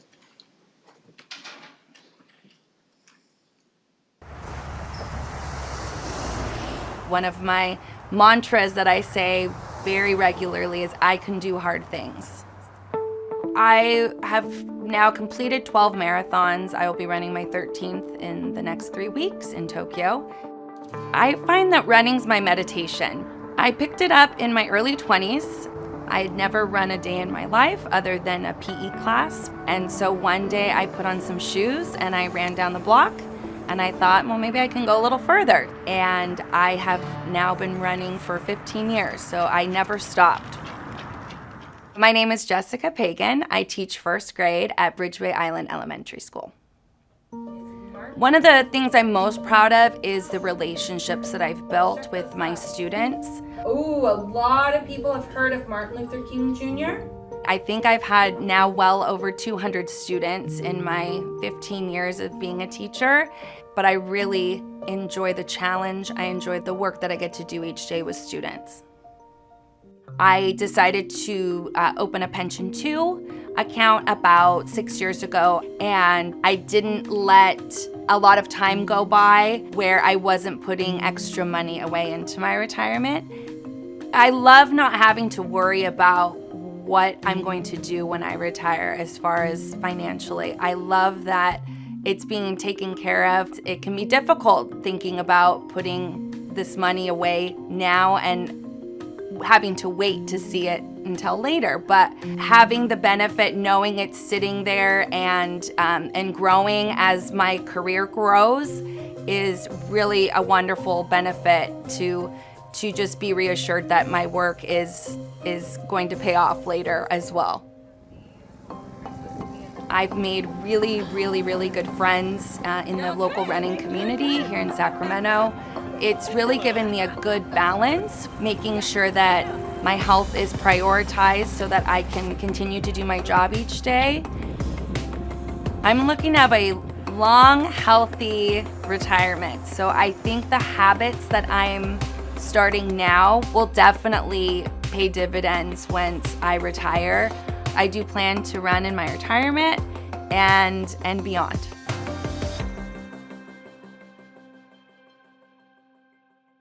Terrific. Thank you to all the members of the communications team. Behind the scenes, some of whom I met on the client advisory meeting the other day, a big shout out and thank you to you for making these videos possible, and a terrific reminder for all of us as to why we're here and who we serve, what our mission and purpose is. To ensure the retirement security for California's educators. So thank you for that reminder. One other reminder, as chair of the board, one of the, I guess, the roles or responsibilities of the chair, each year there are a number of retirees of CalSTRS who hit a milestone, and that being their 100th birthday. And CalSTRS sends a letter congratulating these retirees who've reached that milestone of their 100th birthday. So to the people at CalSTRS who actually write these letters, thank you for that recognition. And as the chair has the opportunity to sign those letters and review them. And one of the I guess I'm a little quirky. I like to look where these people live. Then I start doing like analysis and California. I've yet to find anybody living in Lake Como, but in the future there might be at least one retiree living in Como. I was just gonna say, Harry Keeley. In any event, I wanted to share this with everyone because this touched me. This act of kindness by this individual, and I wanted to share this act of kindness and thoughtfulness with all of you. And this was written on February the 11th of 2023 by Ruth Morehouse, who lives in El Dorado, California. And Ms. Morehouse writes, "Dear Mr. Keeley, my thanks to you for the letter recognizing my 100th birthday. That was such a thoughtful letter and was so appreciated. My birthday was celebrated by family and friends and by this Oakmount facility where I am now living. I am where I need to be at this age. Oakmont is a senior facility with 91 living here. I am the oldest person here. Please make note of the change of address from 103 Oakmere Court, Folsom to El Dorado Hills. Will you please give my new address to CalSTRS for me? Thank you, Miss Morehouse. Could you imagine it being in her class as a student? This is what she's writing at our 100th birthday. A thank you note to us for recognizing her 100th birthday. She intends to get more. Maybe, but I wanted to share that with you. I thought that was a keeper. That was a keeper. On your 100th birthday, you take time to write a thank you note to us for recognizing her for the 100th birthday. So I think she learned one of the lessons my mom taught me, that it's the giver that's the recipient of the gift, not the recipient of the gift. Anyway, that little lesson I wanted to share with all of you because I thought it was just a wonderful gift that she shared with me. I wanted to share it with all of you. With that, the agenda has been approved with some flexibility. We're going to take a closed session item, one item, for about 15 minutes, and then we'll come back into open session. Closed session for this one item will be back in the board caucus room, and it's only executive staff and general counsel that are necessary along with the board. Thank you.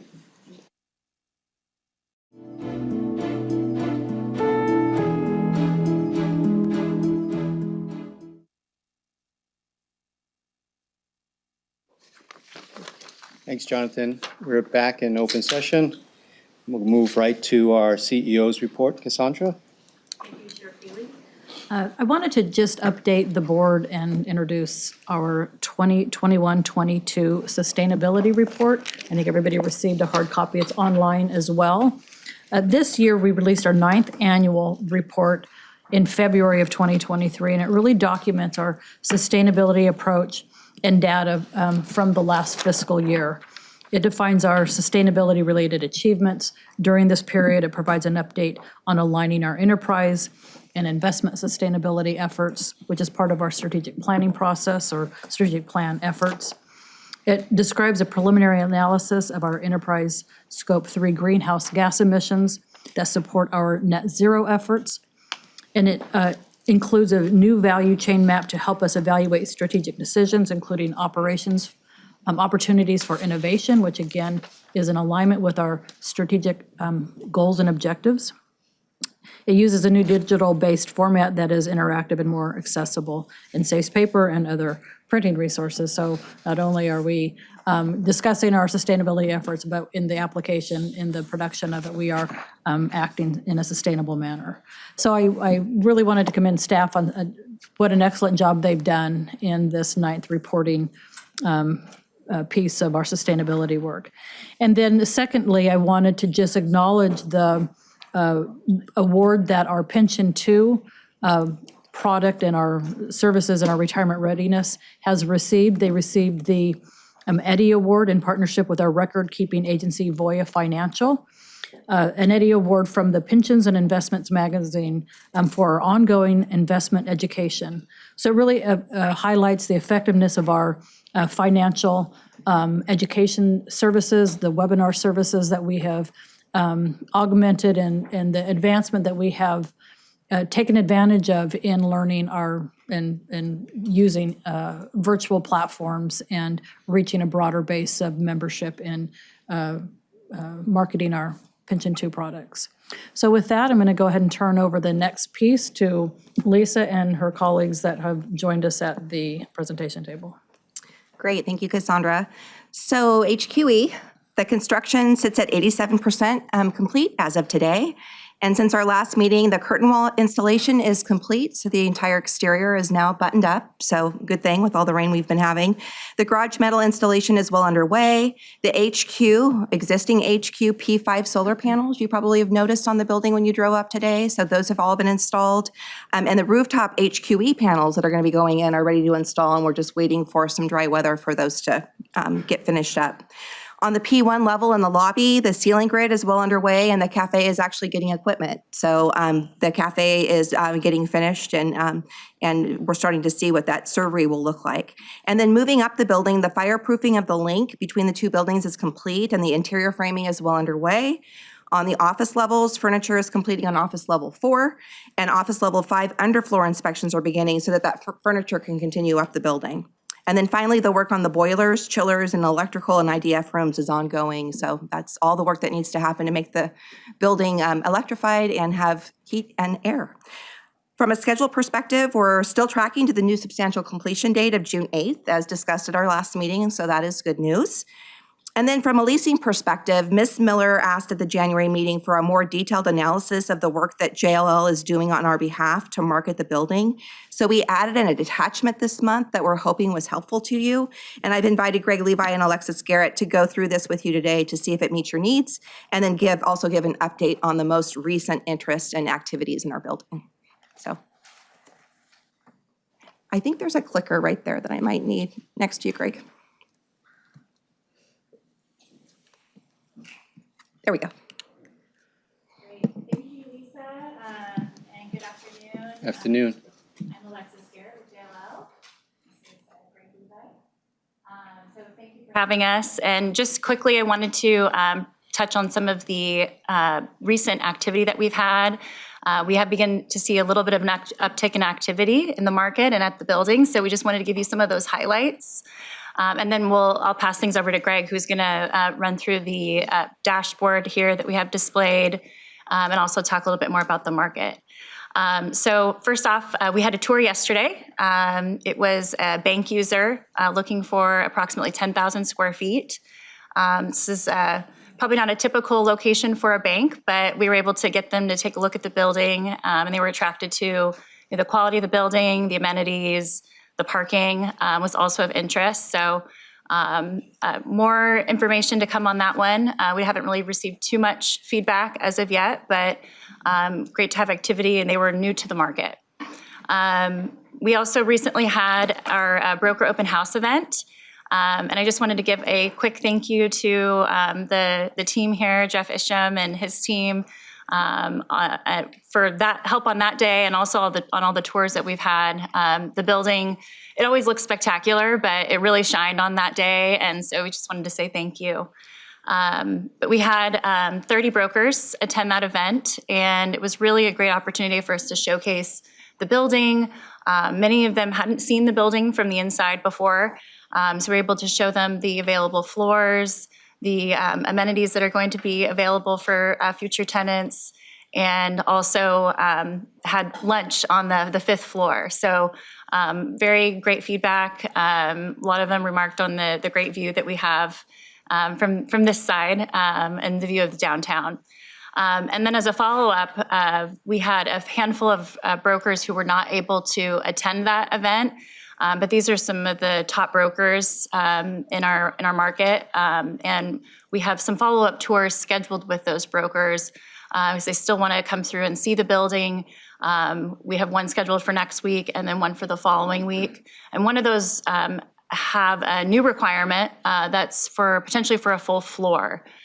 So we'll be hopefully reporting back with some good information as it relates to that new deal. And then lastly, I'll just touch on, we still have our proposal out for a full floor user that we'd submitted. That particular tenant, they are working on their space plan. They are seeing how they're going to lay out and fit on the floor. It's the 8th floor. And we're expecting that we'll receive a response from them probably in the next couple weeks. But they really wanted to get an understanding of how they would fit on the floor before they were to respond. So that's kind of the highlights. So from there, I'll pass it over to Greg. I was just going to go over the Waterfront Place dashboard that you've hopefully have on your screen there. And this is an illustration of showing how we stack up in the market compared to the competition.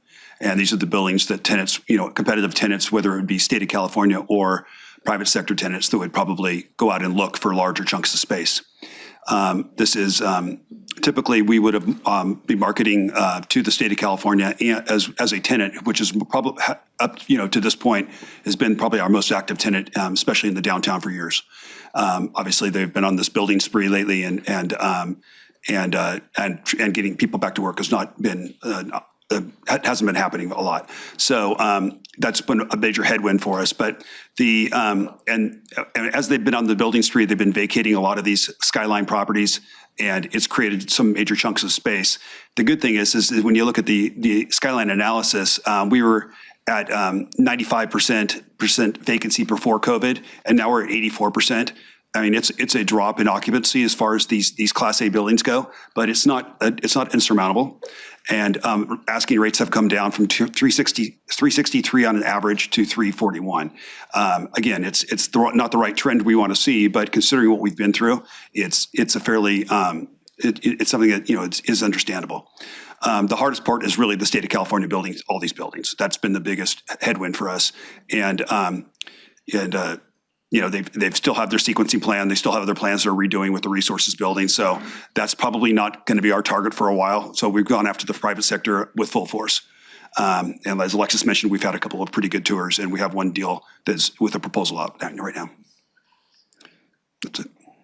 Thank you. Lisa, did you want us to take questions at this point? And then, Sure. Okay, thanks. That ends the conversation. Ms. Hendricks. Thanks. This dashboard's very helpful. I love the graphic. Honestly, when I see this, it gives me a bit of, a pause because that looks like a lot of competition, honestly, for space. And so I wonder if you can just kind of, I'm usually an optimist, but I'd love, as a board member, I need to think through like what's sort of our worst case scenario. So what's our plan if, our expansion gets completed and we're not able to lease? What are the for a year or two? Like, could you just kind of talk a little bit about the implications for us and how we should be thinking about that if we're not able to kind of lease this year? Well, the graphics are a little alarming. The red is the actual vacant floors. And a lot of those are a result of the state of California moving out of these buildings and into the resources buildings and other things like that. The good thing about it is that if you look at the block we have, is contiguous space. So if a larger user comes along, we do have that advantage. The other thing is a lot of users these days are really more focused on security, amenities, sustainability, which we check all those boxes, and most of these other buildings don't. They don't have the amenities. The downtown's been hit pretty hard by restaurants. The childcare is not. None of the buildings have that. And the workout facilities, obviously, health and wellness is a big factor. So we check all the boxes for today's users, and the market is picking up. I think we feel optimistic right now that we're going to land a couple of these users. It's not going to be a major velocity. I mean, if before COVID, I would have thought that we would have had some 60 and 100,000 square foot state tenants that would have just been banging on our door, especially with the furniture in place. And it's just not they're just not around anymore. So it's strictly private sector. One other question, just to follow up, because I was just up on the 14th and 15th floor today, and I was just sort of walking around being mindful of this.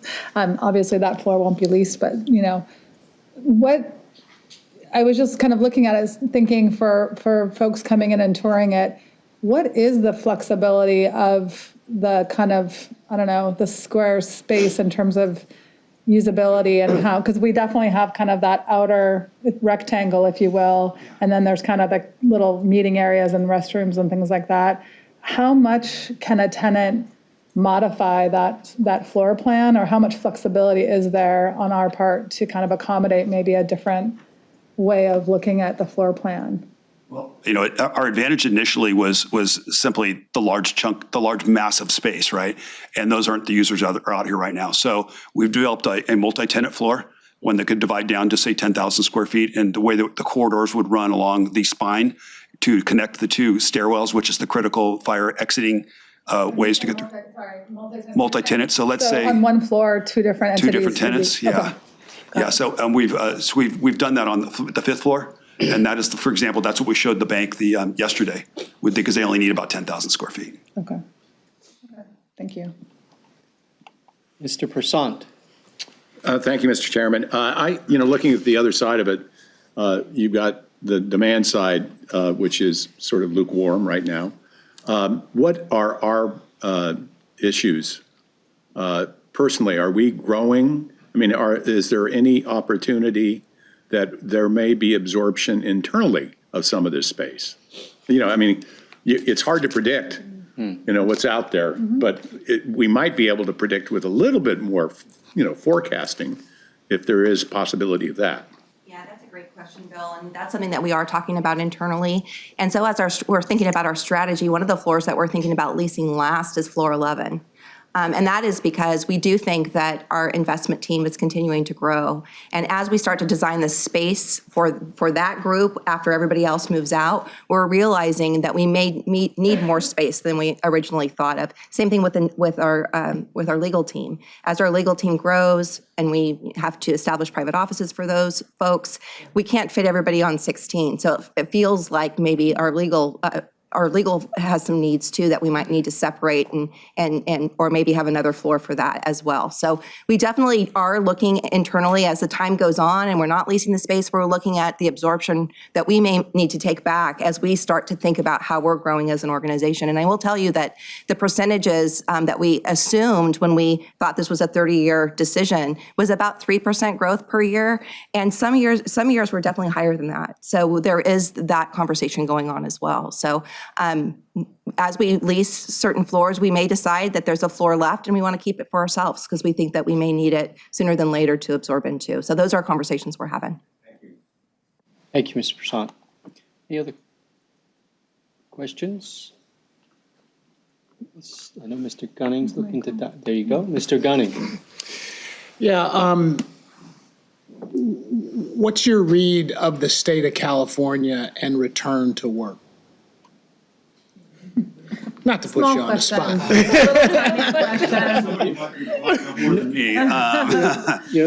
Not to make, it's a very timely question. There was actually an article, it may have been the FT or the Journal, that recently, the last few days, highlighted the comparison of return to work, I believe it was primarily downtown business districts in America versus Europe and Asia and how we lag behind and why.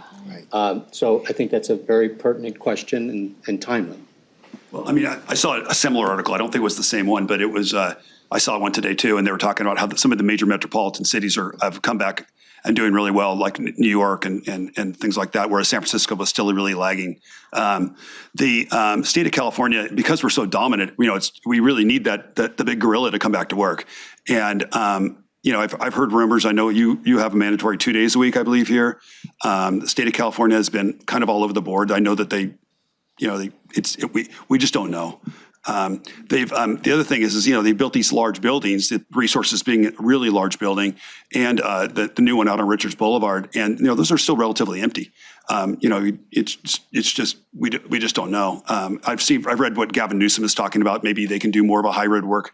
I guess the part of the question is, and it was something that you brought up over here, is if you hybrid work, do you need your own space or do you share those spaces? Because that's what's going to change the dynamic of how much space people continue to keep. And I think the trend is right now that more than likely everybody would still have their own cubicle or office or whatever it is. They won't be sharing necessarily because it's too hard to predict who's going to be in on Tuesday versus Wednesday unless they set the days specifically. So that's, you know, that's probably a positive trend towards utilizing more space. But we just don't know when. I mean, I've heard so many different reports that contradict themselves on when the state will actually return. Any other questions? Okay, seeing none. Thank you. Thank you very much. Thank you. Okay.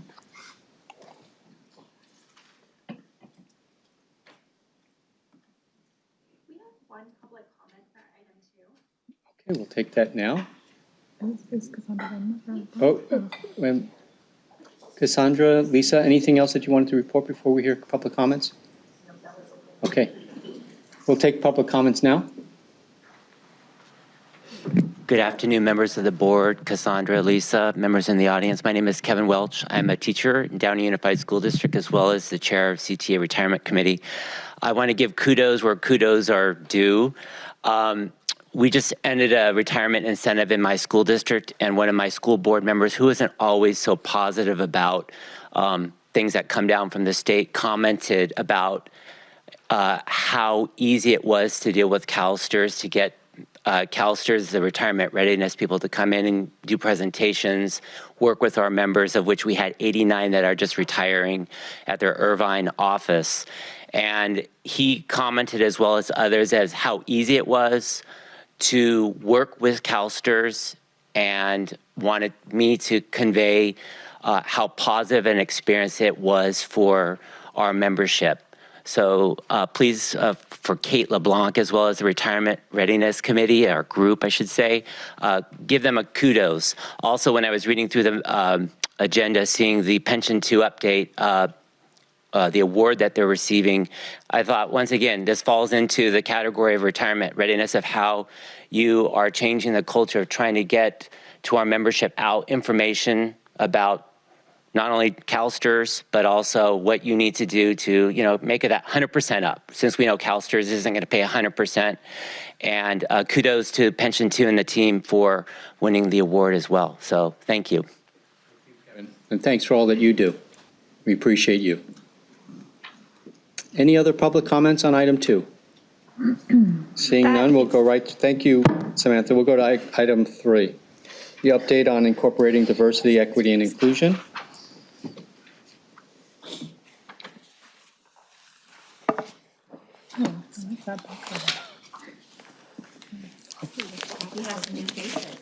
Yes. I love the theme that CalSTRS is having right now, where we actually get to introduce the people behind the scenes that are doing all the hard work. So many times we sit here and provide you great information about things that are going on in the organization, and we're really just the face of it. But there's so many people behind the scenes that are doing all the heavy lifting, and it's really great that we're recognizing them. So we concur. Yeah. Okay, so I'm going to start by introducing the team. So we've got TJ here, who is our DE&I specialist, and he handles all diversity, equity, and inclusion throughout the organization. And we have Lachey right beside him, and she is the investments diversity officer. And these two are working really closely together and collaborating on a regular basis as we try to align everything we're doing in the DE&I area across the enterprise. So Scott and I are here today to partner again. We love to partner with each other, don't we? To share the enterprise and investments commitment in our efforts to continue to thread DE&I into our culture and in diversity and investment management. So we're really happy to be here today and talk about this. So just to give you background, DE&I really begins with our mission. And it's reflected in each of our core values, which is the set of beliefs and behaviors that everybody at CalSTRS follows. And diversity is a core value. It shows up in our strength core value, embracing diversity of ideas and people. Our DE&I growth spans more than 2 decades, and it's incorporated into workforce and engagement strategies such as recruitment and outreach, recognition, training, onboarding, and leadership development. Formalized efforts began around a decade ago through an initiative to attract, recruit, and support a diversified workforce that's reflective of CalSTRS membership, their beneficiaries, and the population of California. And for that initiative, we engaged DE&I consultants with the center to support our growth and our learning in this area. So I think this is important enough that I'm going to read it. So this is actually a vision that we worked with the executive team with our consultant. So what is the vision that we have for diversity and inclusion? CalSTRS welcomes and embraces diversity of thinking, background, and experience to enhance our culture and drive business success. By working together to respect, value, and include each individual's perspectives, CalSTRS empowers staff to perform their best work towards the fulfillment of our mission. So this is something that we implement in our everyday activities, every initiative that comes through the organization. This is the lens in which we look at it. And as you can remember, sustainability was new to the organization at one time, and it was a project. Risk was a project. DE&I, we don't want to be as a project anymore. We want it to be the lens in which we look at everything. And that's how we kind of shifted with risk and sustainability. It's really the lens in which we do everything in the organization. So it's not a project, it's something that we embrace and we are.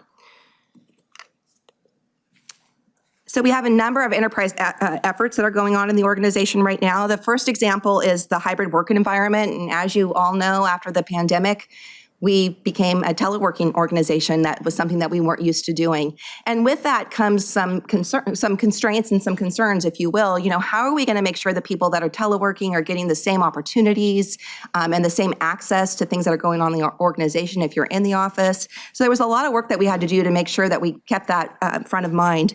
And so the technology department, with Ashish as the leader, did an amazing job of just making sure, first of all, everybody had the tools that they needed to support flexibility, collaboration, and access. And so they continue to identify and evaluate new technology as we move forward. And then through our sustainability reporting, we include DE&I as a key topic within the social impact section. And we actually use the GRI standards, and that requires employee demographic and diversity reporting. We report out our total number of employees, gender and ethnic diversity statistics, and the percentage of employees that are represented by unions. And then in the procurement area, we've expanded DE&I with the solicitation process. We've developed a DE&I policy as well as a DE&I survey that's going out in all of our solicitations. So we're asking the people that are doing business with us how mature they are in the DE&I spectrum. And although it's not graded and it counts towards their participation in the procurement, it's definitely something that's mandatory, so that it's just yes and no questions, simple questions to ask. But we feel it's important for others to understand how important this topic is to CalSTRS. Also, with the passage of AB 2019, we're developing processes that support businesses owned by women, minorities, and the LGBTQ community. This includes development of an outreach team, a small business purchasing policy, and then training for all of our employees. And here's our enterprise demographics. DE&I efforts, including outreach efforts and recruitment processes, have led to staff with diverse experiences, perspectives, and talents that help build an inclusive culture where all of us feel like we belong. And these demographics are reported on the sustainability report, as well as the diversity and the management of investments report that Investments does. This graphic reflects 1,257 filled positions. 289 of those positions are leadership and 968 staff positions. And this data actually helps us inform our learning, recognition, and our engagement strategies in the organization.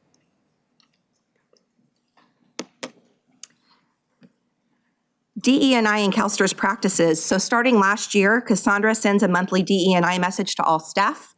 These videos highlight the monthly celebrations and DE&I related information that's happening that month. We've developed an inclusion council at CalSTRS. It's made up of staff that are passionate about D&I and representatives from all branches, as well as various identity groups. The council promotes, pursues, and engages a CalSTRS culture that fosters diversity, equity, and inclusion through respect, understanding, and compassion. And in 22-23, efforts with this council include defining equity, what equity means within CalSTRS, and consulting on a creation of a DE&I competency. All employees at CalSTRS have competencies that roll up into their performance appraisals. So there's certain competencies that you've got to be solid at for certain positions, and we want DE&I to be one of those competencies. We also have onboarding training. It's called the Diversity and Inclusion Power of Difference. And it's a training that we brought in for all new employees. All of CalSTRS existing employees have gone through that training. And we've returned to that training to in-person after the pandemic. And the training is being refreshed to include topics such as building trust within teams, intentional inclusion, and a focus on equity. And then we have an internet DE&I site that TJ manages, and he does such a great job at it. And it showcases topics through fun and educational articles and videos. And this site is updated monthly by the DE&I specialist, which is TJ, and was just refreshed and transitioned to an updated platform. So those are some of the things that we're doing from an enterprise-wide perspective, and I'd like to turn it over to Scott now to talk a little bit more about what you're doing on the investment side. Great, thank you, Lisa. Good afternoon, and I'm going to start off with what we call the big three. So in fulfilling our mission to secure the retirement of the teachers, why these big three? Because each one of these, we think, facilitates our goal to reach or exceed our 7% hurdle and beat our benchmarks. The collaborative model, as you know, to save costs and boost returns, the path to net zero, one of the largest opportunities and risks in the environment over the next couple of decades, and diversity. Diverse teams simply perform better than non-diverse teams, leading to high returns and also reduction of risk from our perspective. We think it's a competitive advantage. And if you think about the current environment, the uncertain environment, we need every lever we can pull to manage through these uncertain times. It doesn't happen overnight. It takes a lot of intentionality, and I think Lisa talked to that, a lot of focus. And I'm proud that diversity, it's a core value of ours. It's embedded in the culture. It's part of our strategic plan. And for investments, it's one of the top 3 largest priorities. Next slide, please.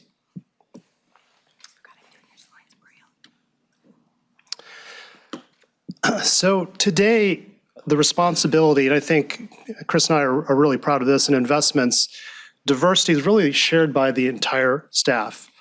We've talked in the past how it's expanded in terms of our leadership. We have a steering committee chaired by June Kim.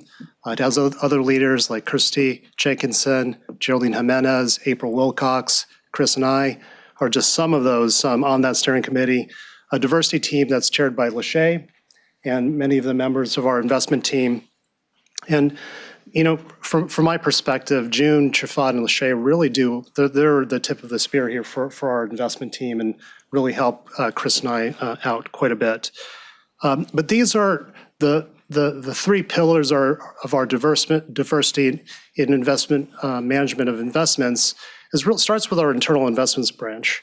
That's, you know, attracting diverse professionals. It's also engagement, both at the industry level and our portfolio company level. And finally, it's our portfolio itself. So next slide, please. So I'm going to talk about each of these 3 pillars, starting with internal management. And if you think about our future, every 8 to 10 years, we're doubling our asset base. That's going to take many more investment professionals to manage. If you think about the collaborative model, we're on the forefront of asset allocators by bringing more of our assets internally to manage, trying to save costs and boost our returns. Both of those are going to mean that we really are, one of the absolute keys for us is to maintain diversity of thought and a diverse team to be successful. And we're going to be partnering, probably be best friends with Crystal Turku and her team on the HR side, because they're really helping us to hire, equip, and train, as well as create a culture where diverse ideas not only exist, but they're going to thrive. I think that's going to be really important for our future. Lachey, I think later today, is going to send out our diversity report, and in there you're going to find a lot of statistics. I'm not going to touch on them, but I hope that you'll look at that and ask us any questions during the investment committee or later on. One thing that I pause here. You look at the investment staff demographics, and on an aggregate basis, looks rather decent, but I think there is work for us to do. If I looked at the different classification levels and where people are positioned, we're really focused on that. And I could talk in more depth on that, but we're trying and focusing on and trying to create the best diversity across the entire organization. Next slide, please. So here, I'm just going to take an opportunity to talk about both our engagement efforts as well as our portfolio briefly. From a company engagement perspective, we engage companies to achieve 4 outcomes. Number 1 is diverse board composition. So we use our proxy votes to vote against directors of non-diverse boards. Number 2, we ask for disclosure of the skills and diversity characteristics of board members, so we and investors like us can properly evaluate diversity. So if we can't get that information, it's hard to evaluate that. And particularly that was one of the areas when we had some challenges with Exxon. Number 3, we ask companies to formally attest that director searches will consider candidates that are outside the traditional C-suite.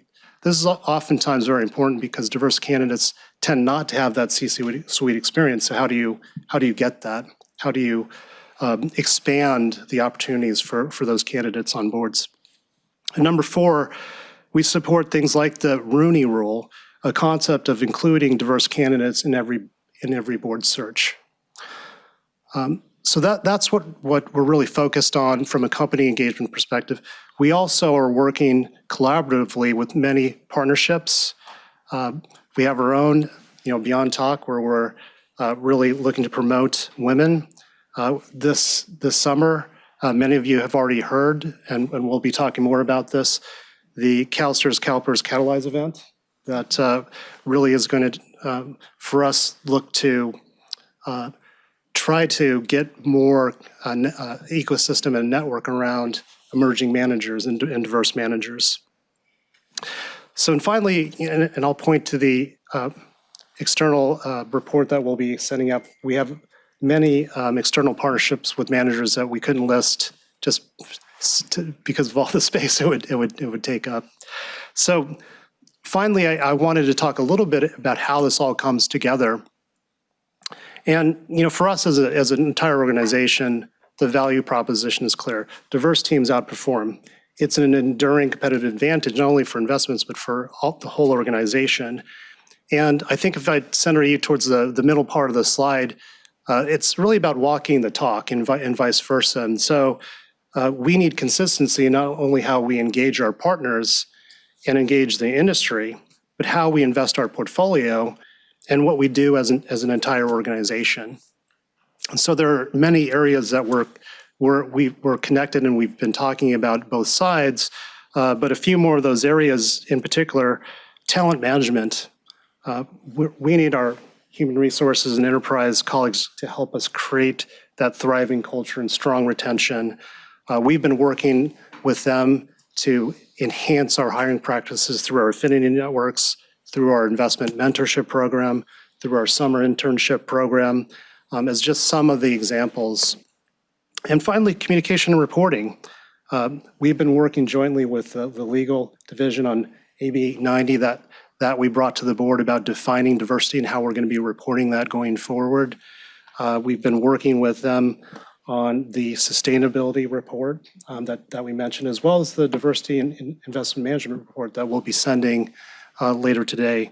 So those are just a few of the areas where we've been collaborating across the organization in all of these areas. But I mean, for us, I think it comes down to walking the talk and talking the walk.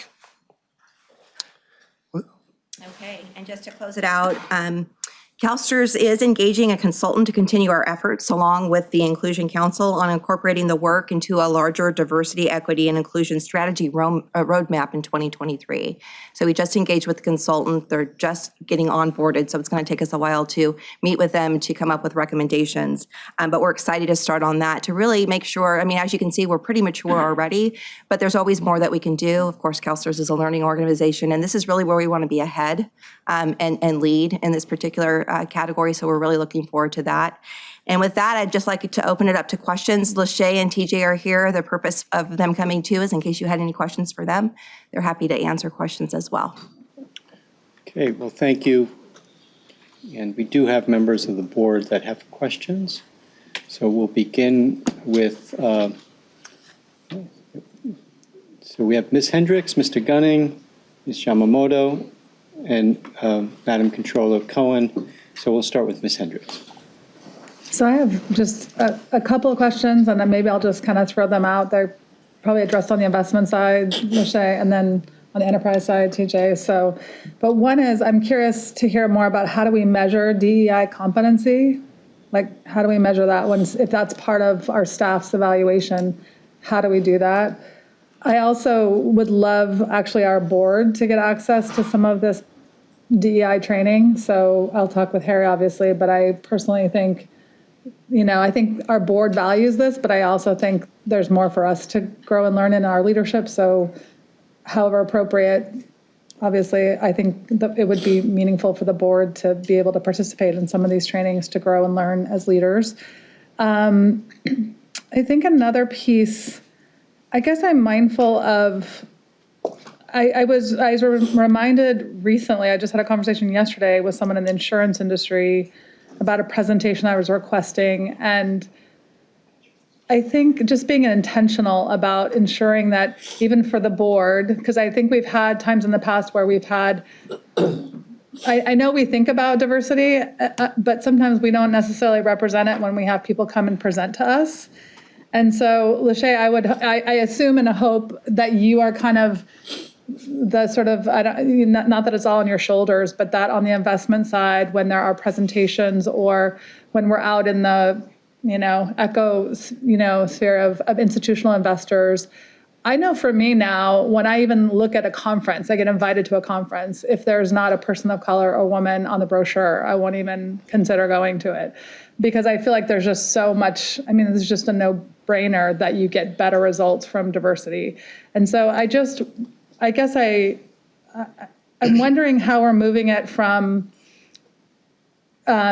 just sort of doing diversity and actually also embedding it into it's a commitment internally. To me, it's equivalent to sustainable investing. Some people do it because we're told to do it because it's a value. Some of us do it because it's a personal conviction in our heart and soul that we think it's important. I think DE&I is a part of that too. And I'm curious, connected, I guess, to the competencies I know these are big questions, but how do we get to the heart and soul piece versus just the perfunctory check the box? I'm doing my DE&I training. And then I guess it's sort of embedding in our culture in an authentic way and not just a perfunctory way. And then I guess the last part of that is just, I know that your answer will be beyond talk and things, but how are we influencing our external partners? I think we have just built a reputation over years and years. We need to leverage our influence more and more. I know even when I, as a trustee, ask a question in a room and say, do you have any diverse candidate? People pay attention to that. So I'm hoping CalSTRS, that we're in our relationships and the partners that we continue to forge with on the investment side, as well as on the enterprise side with contracts, with all the different relationships we have. To me, these should be front of mind questions that we're asking when we're forging new relationships or we're continuing relationships we already have, that we're just kind of demanding that people do better in this space. Because what I'm noticing is unless we say something or bring something up, you hang out with the people you know, or you ask the people you know to do a job, or you contract with the people you're familiar with. And so I'm spending more time now interacting with so many great new people that we've hired at CalSTRS that I'm totally impressed with. I want to see our ECHO kind of system develop in that way because there are incredible candidates out there, and we should be sort of pushing our external partners to be doing that as well. So sorry. I see that Crystal has joined us. I'm not sure if she was here to answer one of those questions. Well, TJ, are you comfortable answering the question about competencies? Okay, Crystal Turco, CalSTRS staff. I love the comments that you made and the questions that you ask, and I think you touched on it a little bit. It's not about checking a box on taking training and then go forth and conquer. The way that we've built competencies at this organization, we have many competencies based on the classification plan. It's built into everything. It's built into our leadership training. It's built into the processes that we utilize to support the organization. So it's never one and done, and it's continuously reinforced through everything that we do. We haven't yet built the competency for D&I. It is kind of baked in a little bit to the investment annual performance reviews for your team. It is baked into the leadership a little, into other competencies, but we think it's important enough to stand alone. And then how we measure it, as we work through the project, we'll have a sense of how we're going to measure it, how we're going to define that, the expectations that we'll have to set with our staff. If there's any additional tweaks or fine-tuning that we need to incorporate into our processes, I think that's going to be very telling to us as we work through this project. Teach, anything else? Okay. And if I may just say that I think that's the purpose from a procurement perspective. It's exactly what you said, Sharon, asking the questions. We believe that if we have a diversity, equity, and inclusion survey in our procurements, that all the partners out there that are looking to do business with CalSTRS understand it's important to us. And maybe just that that small step will begin for them to be thinking themselves, hey, this is important to people. This should be important to us. And so again, it's just kind of, we're hoping that it just becomes, we're raising our hand to say, these are the values that are important to CalSTRS. So we want to hear about what you're doing in this area. Same thing with sustainability, right? We're asking questions of people about sustainability as well, just to raise our hand to say it's important to us. So we want to hear from you, and hopefully, with the influence we have, we can begin to start to create some change. Hi, Lachey Badalita, CalSTRS staff. So I would like to address your question regarding how we're influencing our external partners. So firstly, in regards to our investments, we, in 2022, launched our inaugural DEI manager survey, where we actually requested that they provide us with their initiatives and projects regarding DEI. And so we're hoping to use that information to sort of for not to necessarily judge them, but perhaps just to have an engaged opportunity to discuss their journey of where they are and how perhaps we can identify ways to collaborate going forward. In addition to that, as far as influencing the industry, we have created a 12-month calendar of events that we will certainly participate in throughout the year. In fact, some of you have already expressed interest to also join us, and so we would welcome you to participate as well. Thank you. Mr. Gunning. We're going to go to Mr. Gunning. Yeah, we'll go to Mr. Gunning.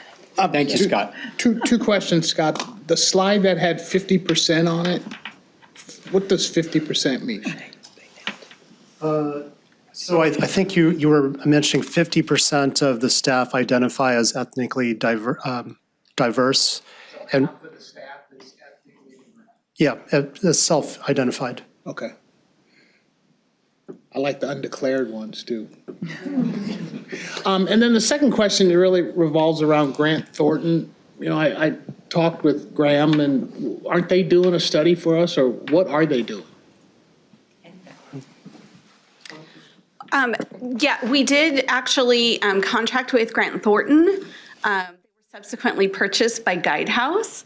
And so we are in the process of meeting with the new team that's going to be assigned to supporting this project and implementing that contract. So there's a little bit of change happening.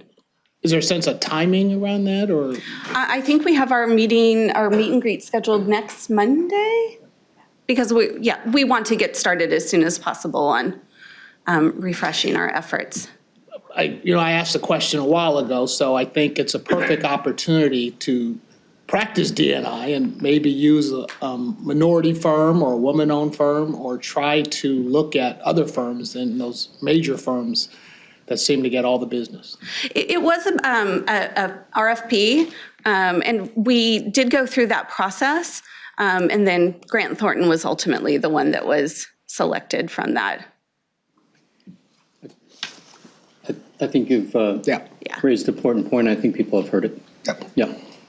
And I would concur to Michael, and I think everyone, there's a process that we all have to go through, and we're going to adhere to those. But at the same time, I think your point's well taken, Mr. Gunning. Thank you. Anything else? No. Mrs. Yamamoto. Oh, okay, thank you.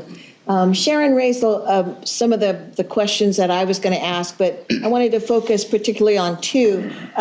The board DE&I training, I mean, I'm really interested in it because I want to see what it is that you are asking, what it is that we are, what answers are you expecting, or what are you looking for? What does it mean to be successful in that area? And then also, when you had the slide about the collaborative relationships that CalSTRS has, what does that mean? I mean, what kind of a relationship? Are we members to those organizations? Are we just communicating with staff and exchanging information? To what extent is that relationship?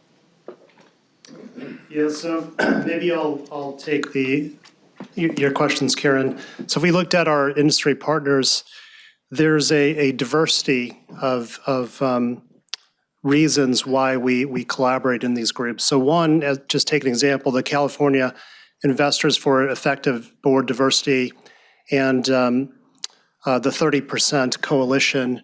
These are efforts where we're banding together with other asset allocators like us and seeking to change board diversity. So the 30% coalition, for example, we're engaging, we're dividing the companies up amongst $14 trillion of capital where we've all come together, CalSTRS and a number of other organizations similar to CalSTRS like CalPERS. And then we engage each of the companies as a group. And some of us are leads in those engagements in order to shape their board diversity. So on the one hand, we're engaging organizations and coalitions together. And some of these are affinity groups where, for example, Girls Who Invest or the Hispanic Heritage Foundation, we're part of these groups, and we're trying to change the industry, but we're also leveraging these groups for example, recruiting purposes, where we can increase our ecosystem and network of candidates. So there's a variety of reasons why we're part of these groups, and a lot of the times they're to engage the industry or engage companies more formally. Okay, so for instance, when Girls Who Invest starts doing a conference or things like that, do they list CalSTRS as a sponsor of those kind of events, or are we part of that, of their system, or are there just support sponsorships, things like that, to encourage other organizations to join in? I guess I'm not really understanding beyond the exchange of information, the commitment that CalSTRS has to these organizations for because some of these are smaller than some of these other ones, right? Some of these are very small, and so I guess I just want to get a little bit more meat to that. Can I jump in? Chris Elman, Chief Investment Officer. Milken Institute, Scott sits on their diversity committee. I chair their Global Capital Markets Committee. CFA Institute, I sit on their diversity DE&I steering committee for best practices. Girls Who Invest, we were just talking, June used to be on the board. I'm not sure if she is.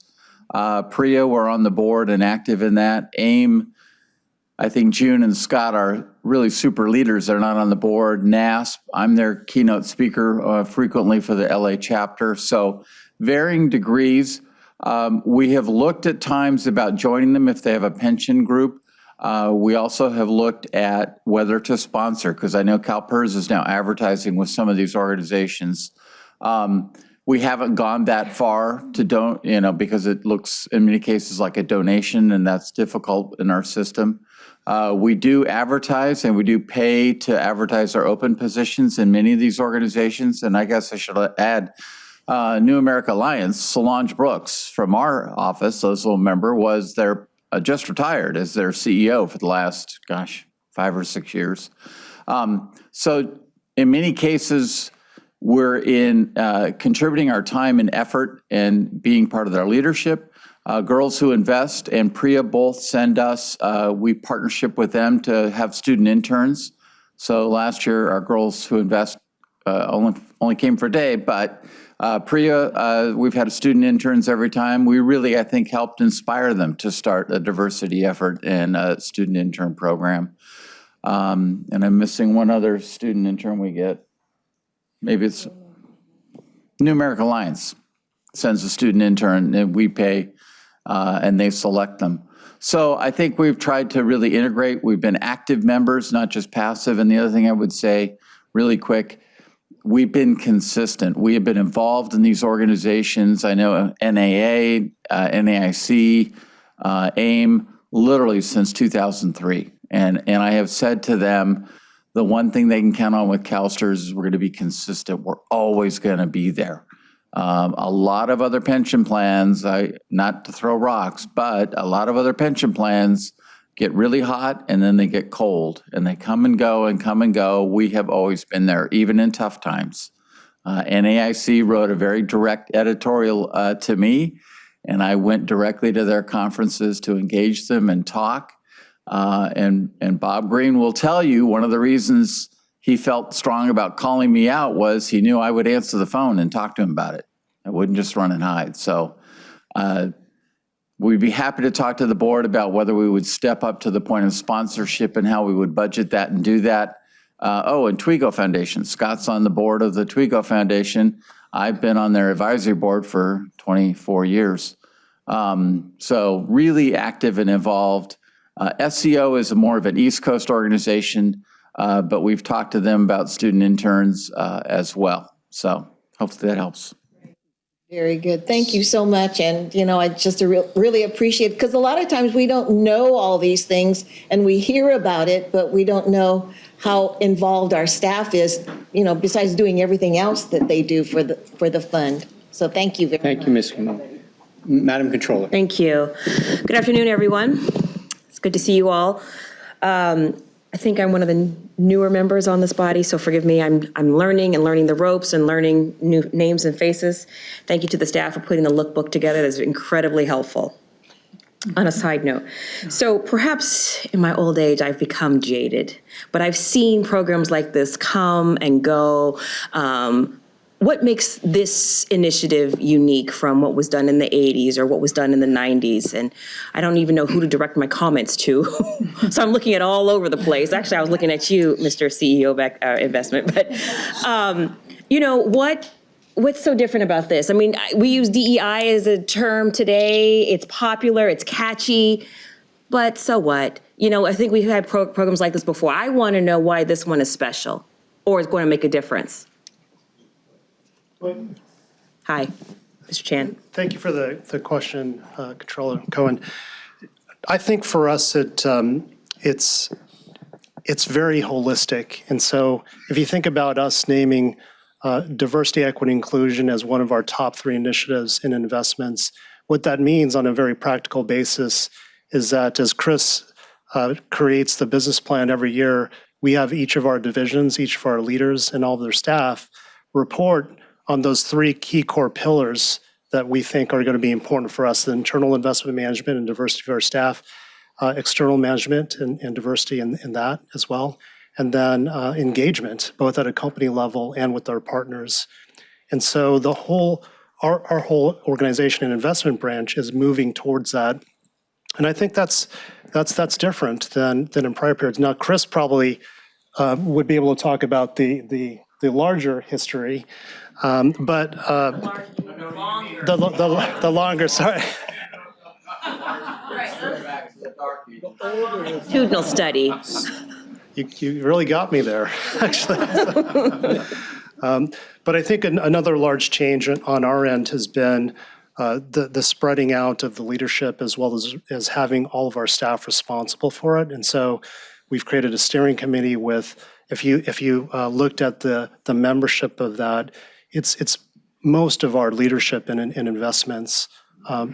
And we have a diversity team as well that Lachey chairs. And so we're Stars. These are the all-stars, yes. So what's their budget?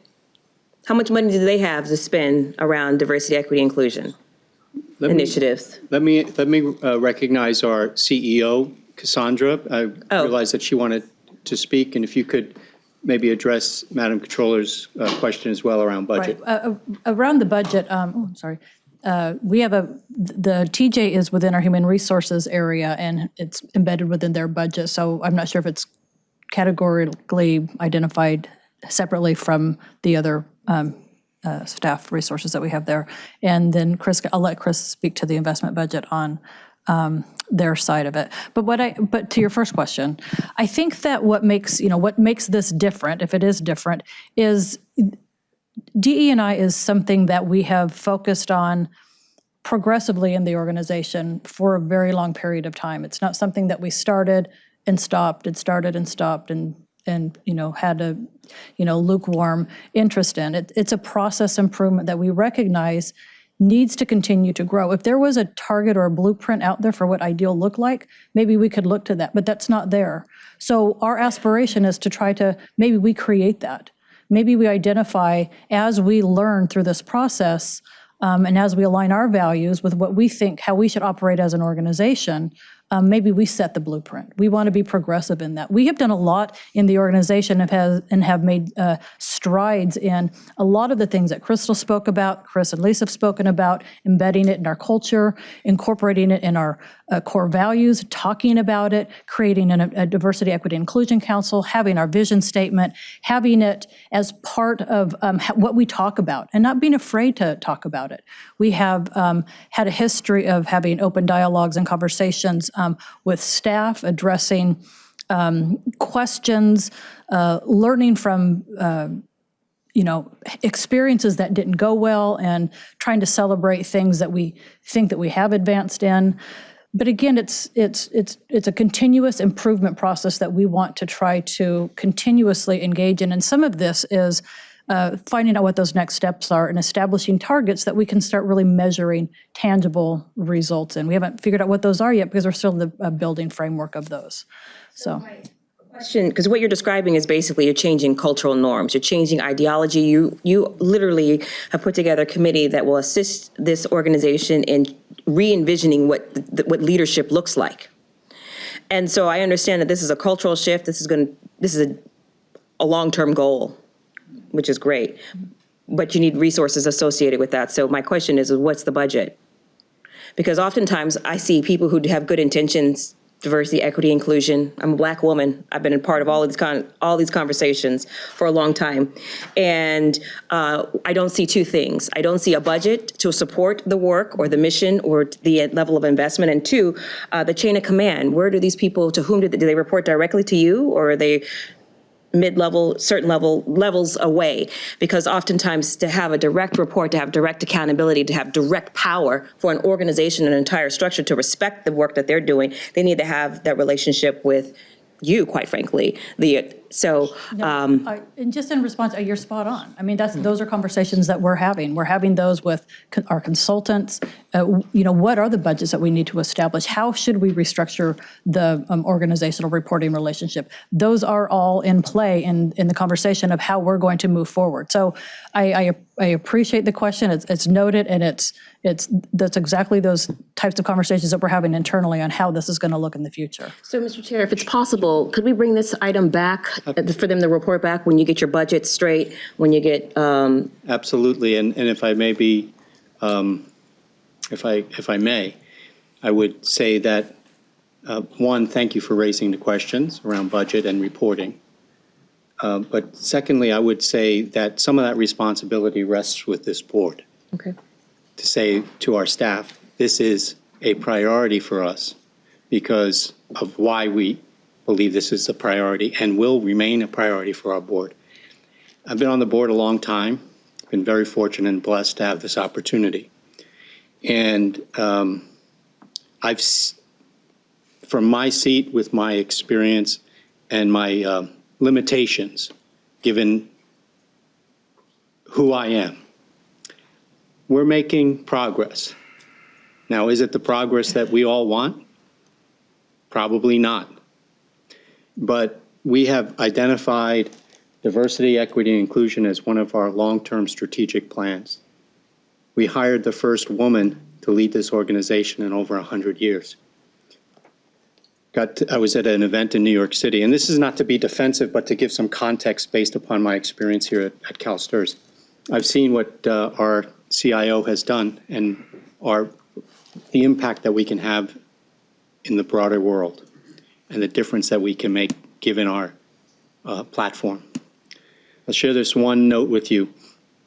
I was in New York at an event, pretty prominent event in New York City, and the first person I saw walking up the stairs was Lachey, representing CalSTRS. And it was a great person, wonderful interaction and exchange. And one of our private managers had their lead person there, the president of the firm. And they influence hundreds of publicly traded companies that employ hundreds of thousands of people. And he was asked point blank, what happens if the CEO of the companies that you interact with don't value DE&I? And he said, they won't be CEO very long. So those types of influences and impact is what we need to have. And I think the responsibility is to partner with our staff to say this is a priority, and then to look to each other as well. Mr. Gunning is going to lead the DE&I initiative at our offsite, working with Amy McDuffie. So you have to challenge us to be sure that there's the resources that the staff needs, that we're making progress towards the initiatives and the outcomes that we all collectively support and believe in. So that this is just not another initiative. Yeah. So that when I leave the board, I can feel proud that we've done something around this issue that's material and meaningful. So the commitment is here with us as much as it is with our staff. I appreciate that. Thank you for the context around it. And if my comments were taken as too aggressive, no, and I see no people saying no. Not at just, all. but providing honest conversation, and oftentimes honest conversation can make people uncomfortable. And we were talking about diversity, equity, inclusion. I think we need to get serious and be, frankly, aggressive about it. And so I applaud the organization for the direction that it's going in. And I have to tell you the truth, STRS is a beautiful foundation platform to be able to model what that leadership change and what that looks like, and that professionalism, proficiency comes in many looks, shapes, colors, genders in this particular case, and I'll even say sexual orientation, to be inclusive with our language. So I appreciate the work that is being done to change these cultural norms, and look forward to turning up the heat on Mr. Gunning to make sure that He can that the handle it, folks right? He can handle it. He can handle it. that you guys get the budget that you need, and that you have the muscle that you're going to need in order to change, because there will be resistance for sure. And that you know that you have not only the support of the staff, but you have the support of this body as well. Thank you, Madam Controller. Thank you. I also have information. Mr. Johnson? Challenged, so thank you so much. Yep, thank you. So it's Mr. Johnson, Mr. Ruffino, and Mr. Prasant, and I'm mindful of the time. So Blake? I'll keep it brief. Plus, it's tough to come up after The new dad. Going, so I'll keep it very brief. Quick process question regarding the DE&I survey. When do you expect it to be implemented?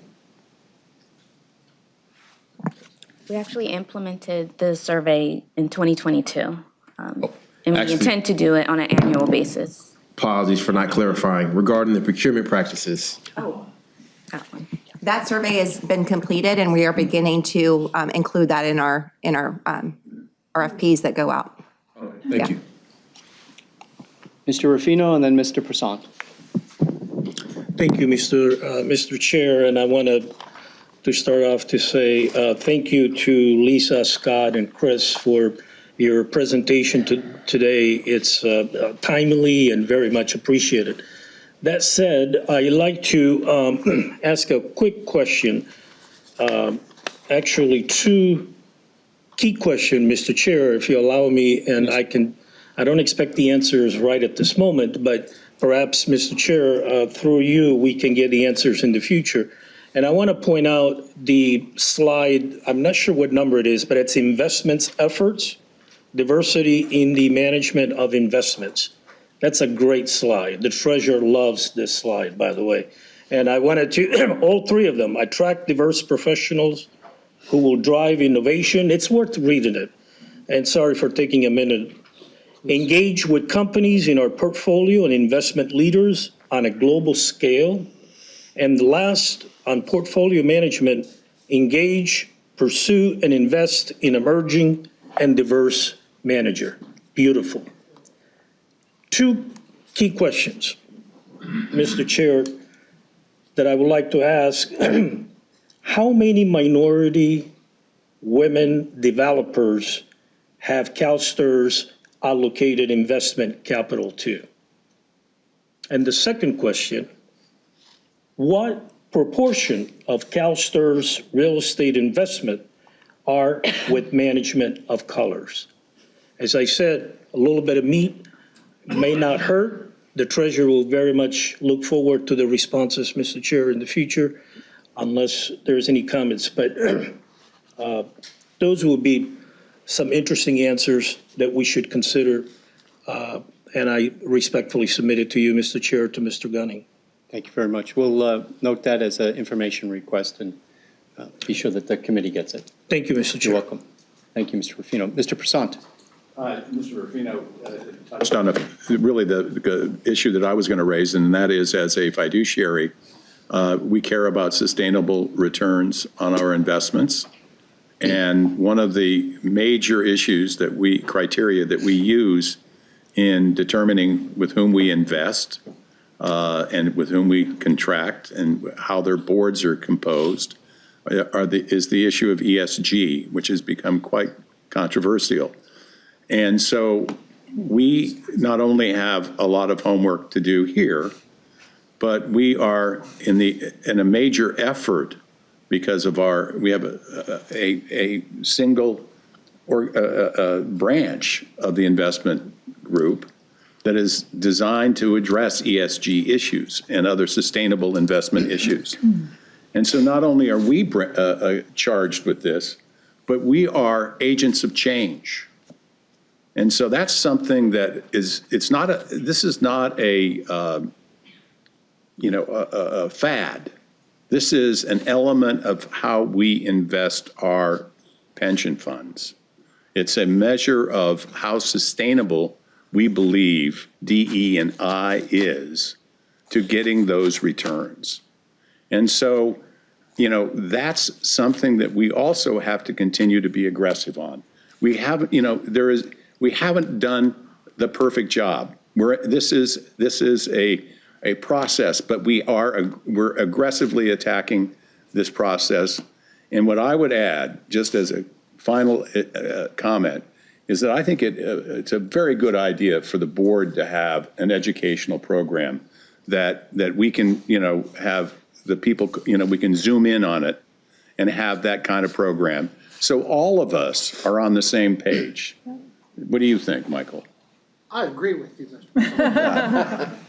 And Controller, how do you feel about having that program? Great. And we want everybody's input on it. Thank you. Thank you, Mr. Prasad, and we'll work with staff to explore that. And again, just as one area that I think we can be very proud of is in the work that our stewardship program has done and the leadership that CalSTRS has taken relative to the increasing the number of women and people of color serving on corporate boards is a nice trend line that we're seeing. And quite frankly, a lot of that has to do with who we are and the influence that we exert, and we should continue to do so. Before we close the item, I don't know if there's anything, TJ or Lachey, that you want to end with before we move to the next item, or anybody else on the panel. Okay, great. Thanks. Good to see everyone. Thank you. And thanks for the questions. So what I'm going to propose, given the time of the day and what's in front of us, what I'd like to do is take a break until 2:30, and then at 2:30, come back and go to the action item, which is item 6, the state and federal legislation. There are members of the public that are with us that want to speak on item 6. So we'll take a break and we'll come back and go right to item 6, the legislation. Are there any members of the public that wanted to speak on the DE&I issue? Samantha, any members on that one? Okay, seeing none, we'll take a break till 2:30 and we'll come back and we'll go right to the action item. Thank you.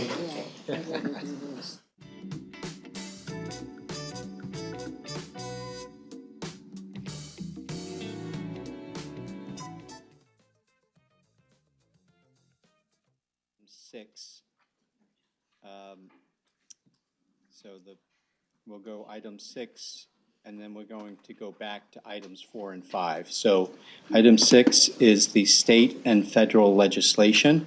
There are a couple of bills that the staff is making recommendations that we take action on. I'm proposing that we go through one bill at a time. We'll take the first bill. We'll hear from the public and before we vote. And then once we get through the first bill, we'll go to the next bill. So Joycelyn, let me turn it over to you.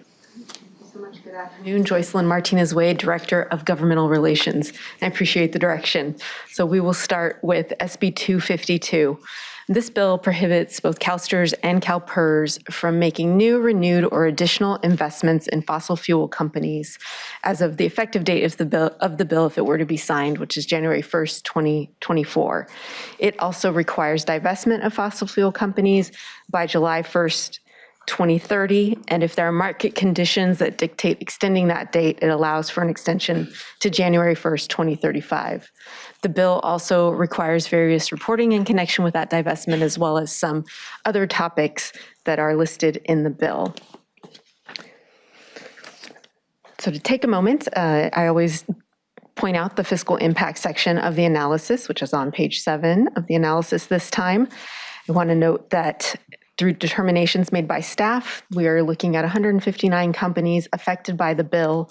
The exposure is $5.4 billion at this point in time.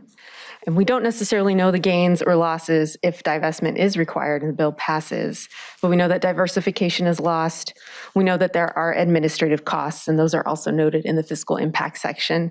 The estimate at this point is $30.5 million that results from transaction costs, benchmark modification costs, and other administrative tasks associated with the action of divestment. And I'm going to go back to the first page of the analysis now. The recommendation from staff is to oppose SB 252 based on the policy that the board opposes legislation that restricts or infringes on the plenary authority or the investment authority of the board.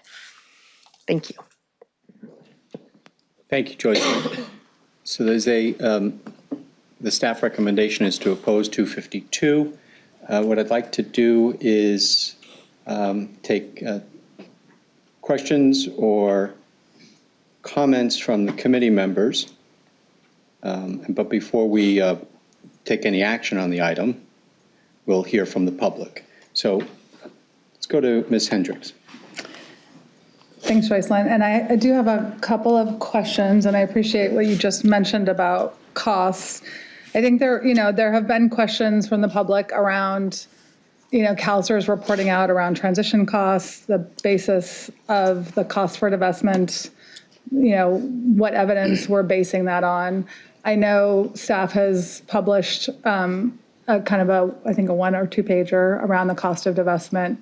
I guess maybe it's a question for follow-up, not right now, but just I assume that we've received those questions and that there'll be a response from staff to kind of try and address those questions as best as we are able to. I appreciate even the way you framed it right now in terms of we're not, it's not precise, but that I just want to make sure that we continue to, build the trust we have with our public in terms of information. And I know sometimes that information is dynamic because the markets are dynamic, but as much as we can do that, that'd be appreciated. And then I did want to just, I've been thinking about this quite a bit because I know we've looked at this legislation, similar legislation last year. And I know as a board, we're bound by our board policies, and that one of our guiding policies related to legislation like this is that CalSTRS, as you mentioned, opposes legislation that usurps the role of the board. An example I've been thinking about is as a community college faculty, we had legislation AB 1705 and 705, which if you're a community college faculty, you should be hissing in the room because it was legislation that was passed by the legislature that kind of took matters into the legislature's hands that, for faculty, we feel like should have been in our hands about how students academics are, how our academic freedom and academic courses are decided about in our community colleges. And so to me, it's similar in terms of I support the idea of the decisions around CalSTRS and our board being in the hands of the board and CalSTRS and not in the hands of the legislature, although I have so much respect for our legislators. That being said, I want to be clear that if we oppose this legislation as dictated by the established policies, that I do think the concerns that are motivating this legislation are concerns that I share. And so on the risk side, I'd like to see us deepen our work on identifying where in the portfolio we are exposed to the highest concentrations of greenhouse gas emissions. What's our greatest climate risk exposure? What is the financial impact of that risk exposure, positive or negative? I can send you these questions. How can we as a fund be more aggressive at mitigating and managing those risks? And on the opportunity side, are we doing all we can to invest in ways that generate returns first, but also spur a just transition to a greening economy? And so those to me are the key questions. Legislation aimed at helping us answer some of these questions may not violate our established policy and may in fact help address climate risks in our portfolio.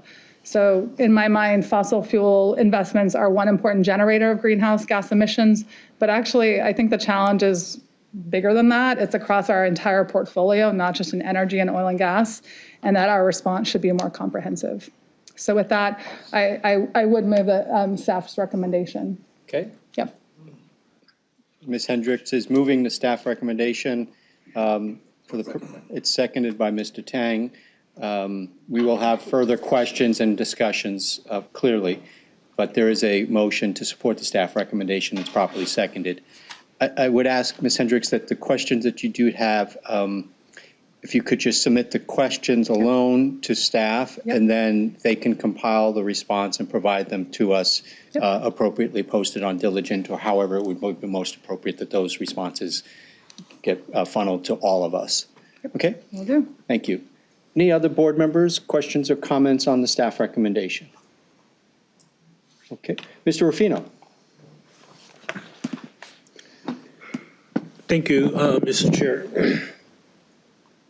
I think it's no secret that the Treasurer has always expressed very strong support for divestment from fossil fuels. She's supported the previous bill, I think it was SB 1173 last year, and she did that because it's important to note under one condition that there is a clause within the language of this bill, as there was last time, which allows the board of CalSTRS and CalPERS to not take any action on divestment unless the board determines in good faith that the action is consistent with the board's fiduciary responsibilities. So this means that the bill will not impede the pension fund's abilities to invest and provide maximum returns to its members. So with these important fiduciary guardrails in place, the Treasurer supports this bill. Thank you, Mr. Chair. You're welcome, Mr. Rufino. Any other questions or comments from the board? Seeing no one in the queue, welcome. How many members of the public do we have? We have 10 members of the public for SB 252. Okay, so there's 10 members of the public that would like to speak to this item. Traditionally, we leave 10 minutes for public comments. I do have some flexibility. What I'd like to do is provide each member of the public 1 minute and 30 seconds for a total of 15 minutes of public comments. So if you are intending to speak to us on this item and we're planning to speak for 1 minute, you'll have 1 minute and 30 seconds. So please be respectful of that time. At 1 minute and 30 seconds, we will turn off the microphone. Okay, with that, we'll take the members of the public. Our first member of the public for public comment is Park.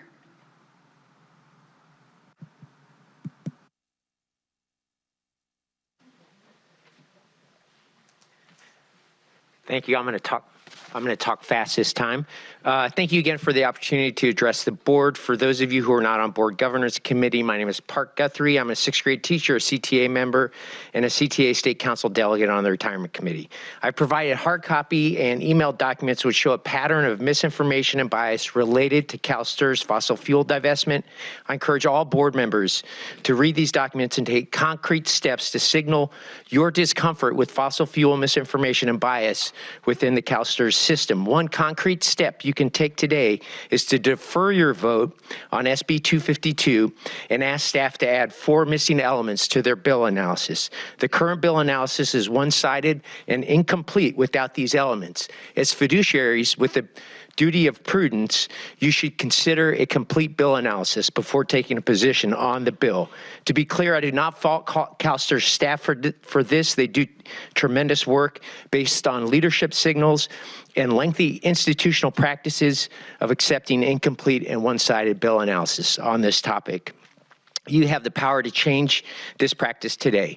Please request 4 elements to be included in the SB 252 bill analysis: a balanced analysis of potential costs and potential gains due to divestment. Please include analysis of thermal coal opportunity gains and the opportunity costs from not divesting from DAPL companies. And you can read the rest in my email. Thank you. Thank you for your comment. Our next public commenter will be Lynn.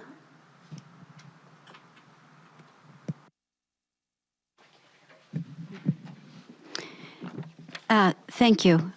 Is it going? Okay. So I'm Lynn Nittler, a retired teacher. I'm from Davis, and I do appreciate the pension that you provide me. Apparently, the CalSTRS staff is relatively free to invest without concern for the consequences to our shared planet. I fear the CalSTRS board has lost its moral compass. My honors students would have stated the theme of the conflict this way, quote, "When those in power give in to harmful forces that would destroy our chances for life on Earth, as in the burning of fossil fuels, they must be stopped." Simply put, CalSTRS invests in fossil fuels. Burning of fossil fuels is causing climate change. CalSTRS should divest on moral grounds. 9th grade English students love novels. What if I had given them a novel describing a planet with higher CO2 levels every year, leading to increasingly serious climate disruptions that trigger more floods, wildfires, melting glaciers, crop failures, and droughts? Beloved naturalists Jane Goodall and E.O. Wilson sounded the alarm. Scientists chronicle the changes, trying to wake us up. Greta Thunberg and other youth worldwide shout, "Stop destroying our only home." This Friday is the 5th anniversary of the global climate strike. Sadly, there is no progress in curbing CO2 emissions. You say we are infringing on your investment authority. What about our authority to live on a thriving planet that is not being destroyed by the burning fossil fuels? Thank you for your comment. Our next speaker will be Mary Ann.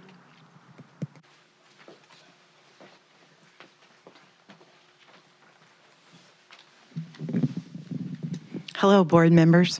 My name is Marianne Fenstermaker, and I represent Third Act Sacramento, which is a senior citizens group acting to better our world.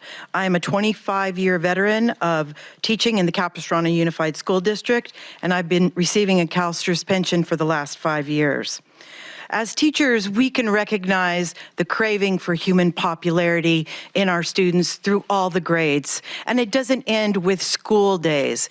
The human craving for popularity continues into adulthood. This morning, another report in the New York Times about the increasing popularity to invest in fossil fuels, going backwards from a trend that had been before. And we got to realize that craving for popularity does not equal integrity. Allow me a scenario. A kid comes home and says, "Dad, Tommy, my friend, you know, the kid next door, he wants you to sign this." It gives their clodhopper car to us in exchange for our well-maintained Subaru, the one we use safely and enjoyably for all of our family work and fun outings. But you want their clodhopper car, right? It's rusty, polluted, and very expensive in the long run, and indeed will crash with you in it before you know it. But you still want their clodhopper car, right? No, son. The safety and enjoyment of our car comes through its daily maintenance, using wise application of tools and technology for the long term. The safety and enjoyment of our planet comes through its daily maintenance, using wise application of tools and technology for the long term. Thank you for your comment. Our next speaker will be Mary Kay.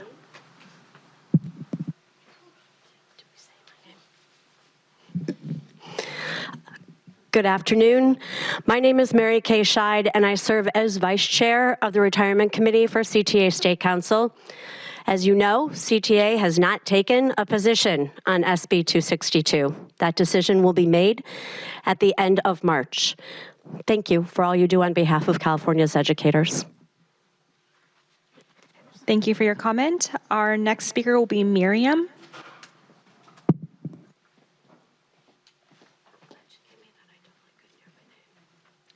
Hello. Hello, my name is Miriam Ide, and I'm the director of Fossil Free California, and I really want to urge CalSTRS to support SB 252.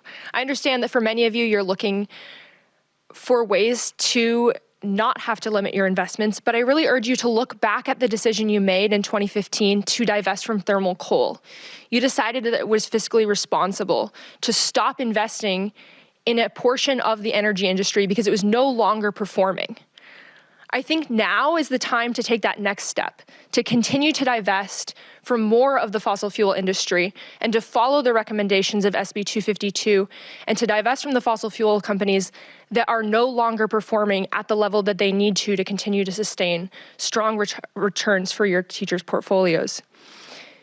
You can look at the IEFA reports recently. They show that the fossil fuel companies are continuing to be volatile. You can look at corporate nights, and they show over and over again, most recently with the Colorado Public Pension, that a divested portfolio would have outperformed their portfolio between 2012 and 2022.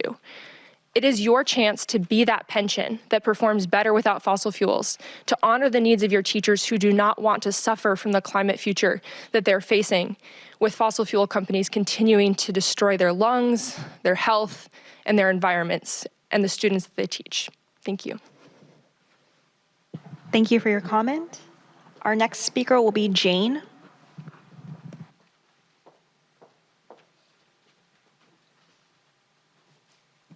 Good afternoon. I will be very brief. The CalSTRS staff analysis of SB 252 is seriously flawed with speculation, hyperbole, and misinformation. To vote on such a biased analysis as it stands would be a huge disservice to all of CalSTRS members. We at Fossil Free California urge you to be the prudent experts your board duties demand of you and not take the staff analysis at face value. Consider all the sound and extensive research that demonstrates how divesting from fossil fuels will not harm the fund. Divesting will also help uphold your oath of office as public officials to provide for the health, safety, and welfare of the people of California. You have ignored your divestment policy for at least 9 years, as you continue to deceive yourselves into believing that engaging with fossil fuel companies is having a significant impact. As Tom Sansillo says, in SB 252 would put teeth back into your divestment policy. In voting in favor of SB 252, if that would be too difficult for you, at least abstain until you acquire all the information necessary for an analysis based on research that can be verified. Thank you. Thank you for your comment.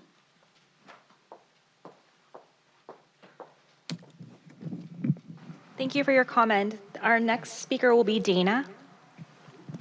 So good afternoon, everybody. Dana Dillon, CTA NEA retired vice president. I just want to take this opportunity to give a quick explanation of how CTA takes positions, including those on legislation. SB 252 will go before the CTA Retirement Committee, which will make a recommendation to the CTA's State Council. Retirement Committee, about 60 members. State Council, about 800. Council acts on the recommendation from the Retirement Committee. And I want you to think about those numbers. 800 members. They may agree, they disagree, and some agree to disagree. Earlier today, comments insinuated that CTA State Council used flawed estimates to make a decision regarding fossil fuel divestment. To present to this board that one piece of information swayed or continues to sway State Council is disingenuous at best. It totally discounts the ability of 800 well-educated people to consider multiple factors when making such an important decision. This month, when SB 252 is considered, I am sure that once again, many factors will be considered, they will be debated, and once again, 800 members will agree, disagree, and hopefully agree to disagree. Thank you for your comment. Our next speaker will be Bill.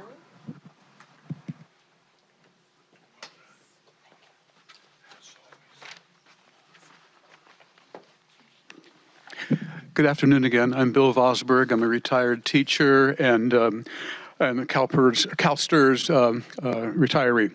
Anyway, good. I'm here to talk about the analysis of 252 because it says that divestment will carries the risk of adversely affecting the portfolio. But there's other studies by respected entities that reach the very opposite conclusion. For example, The Economist magazine in January of 2020, Jeremy Grantham showed that divesting the entire energy sector had very little effect on returns. Studies by BlackRock for the city of New York produced similar results. In the Journal of Climate Policy of August 2020, a study by economists Planija and Sultans analyzed 7,000 companies for a 40-year period and found that, quote, screening out fossil fuel stocks had no significant impact on return and risk of a well-diversified portfolio. In addition, Professor Tinks at the University of Göttingen and colleagues in the Netherlands analyzed over the period of 1927 to 2015 all the listed and delisted stocks and concluded that avoiding investments in fossil fuel companies does not significantly impair financial performance. So I would ask staff for more clarity about that 1% tracking error that they say will happen if we divest from fossil fuel. I urge you to delay a vote until you get better clarification about that supposed cost. Thank you. Thank you for your comment. Our next speaker will be Kevin.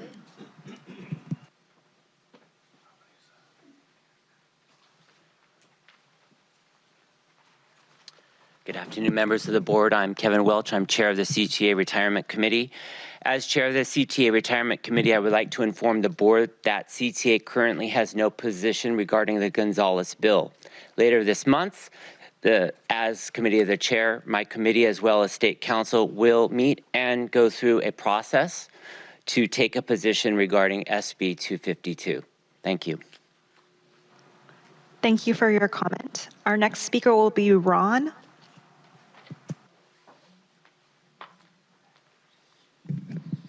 Ron Edwards, retired teacher, going to save you 30 seconds. You have staff for a reason. They work hard, they analyze bills, they take action. The way I understand it, they're urging you to oppose the legislation, slam dunk.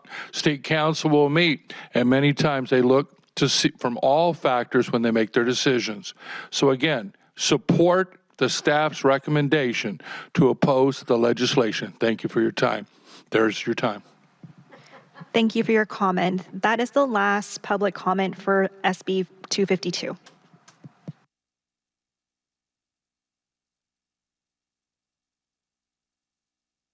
Thank you. Thank you for the members of the public for your comments. There is a motion on the floor that's been properly seconded. Any further discussion or questions? Okay, we'll take the roll call, please. Controller Cohen? Mr. Johnson? No. Mr. Prezant? I support the recommendation. Ms. Yamamoto? An aye is supporting the recommendation, right? Yeah. Correct. Okay, yeah, okay, yeah. Mr. Tang? Aye. Ms. Hendricks? Yes. Ms. Bradford? Yes. Mr. Gunning? Aye. Ms. Erden? Aye. Mr. Rufino? Nope. Ms. Whitaker? Abstain. Chairperson Keeley, would you care to vote? Aye. The motion passes. Thank you. Go to the next recommendation, Joycelyn. Next up is SB 261 by Senator Stern. This bill is actually part of the same package that was introduced with SB 252.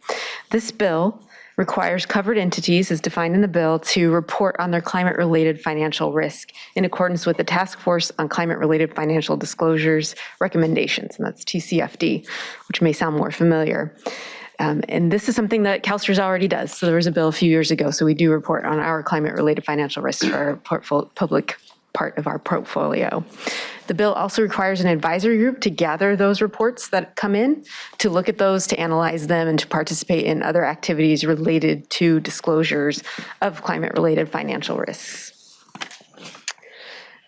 And then I will point to here, this bill doesn't necessarily directly and specifically affect CalSTRS. So you'll see in the fiscal impact section, there's no costs listed. I want to just make sure to be consistent in mentioning the fiscal impact section. What we do see is that this is consistent with the advocacy that we've done for clear, transparent, consistent reporting that helps with our transition to net zero and our goals on that front.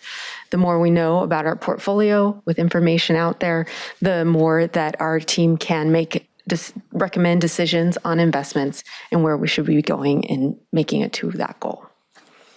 The staff recommendation is to support the bill, and this is in line with the board's policy to support legislation that's consistent with the investment policy the board's adopted.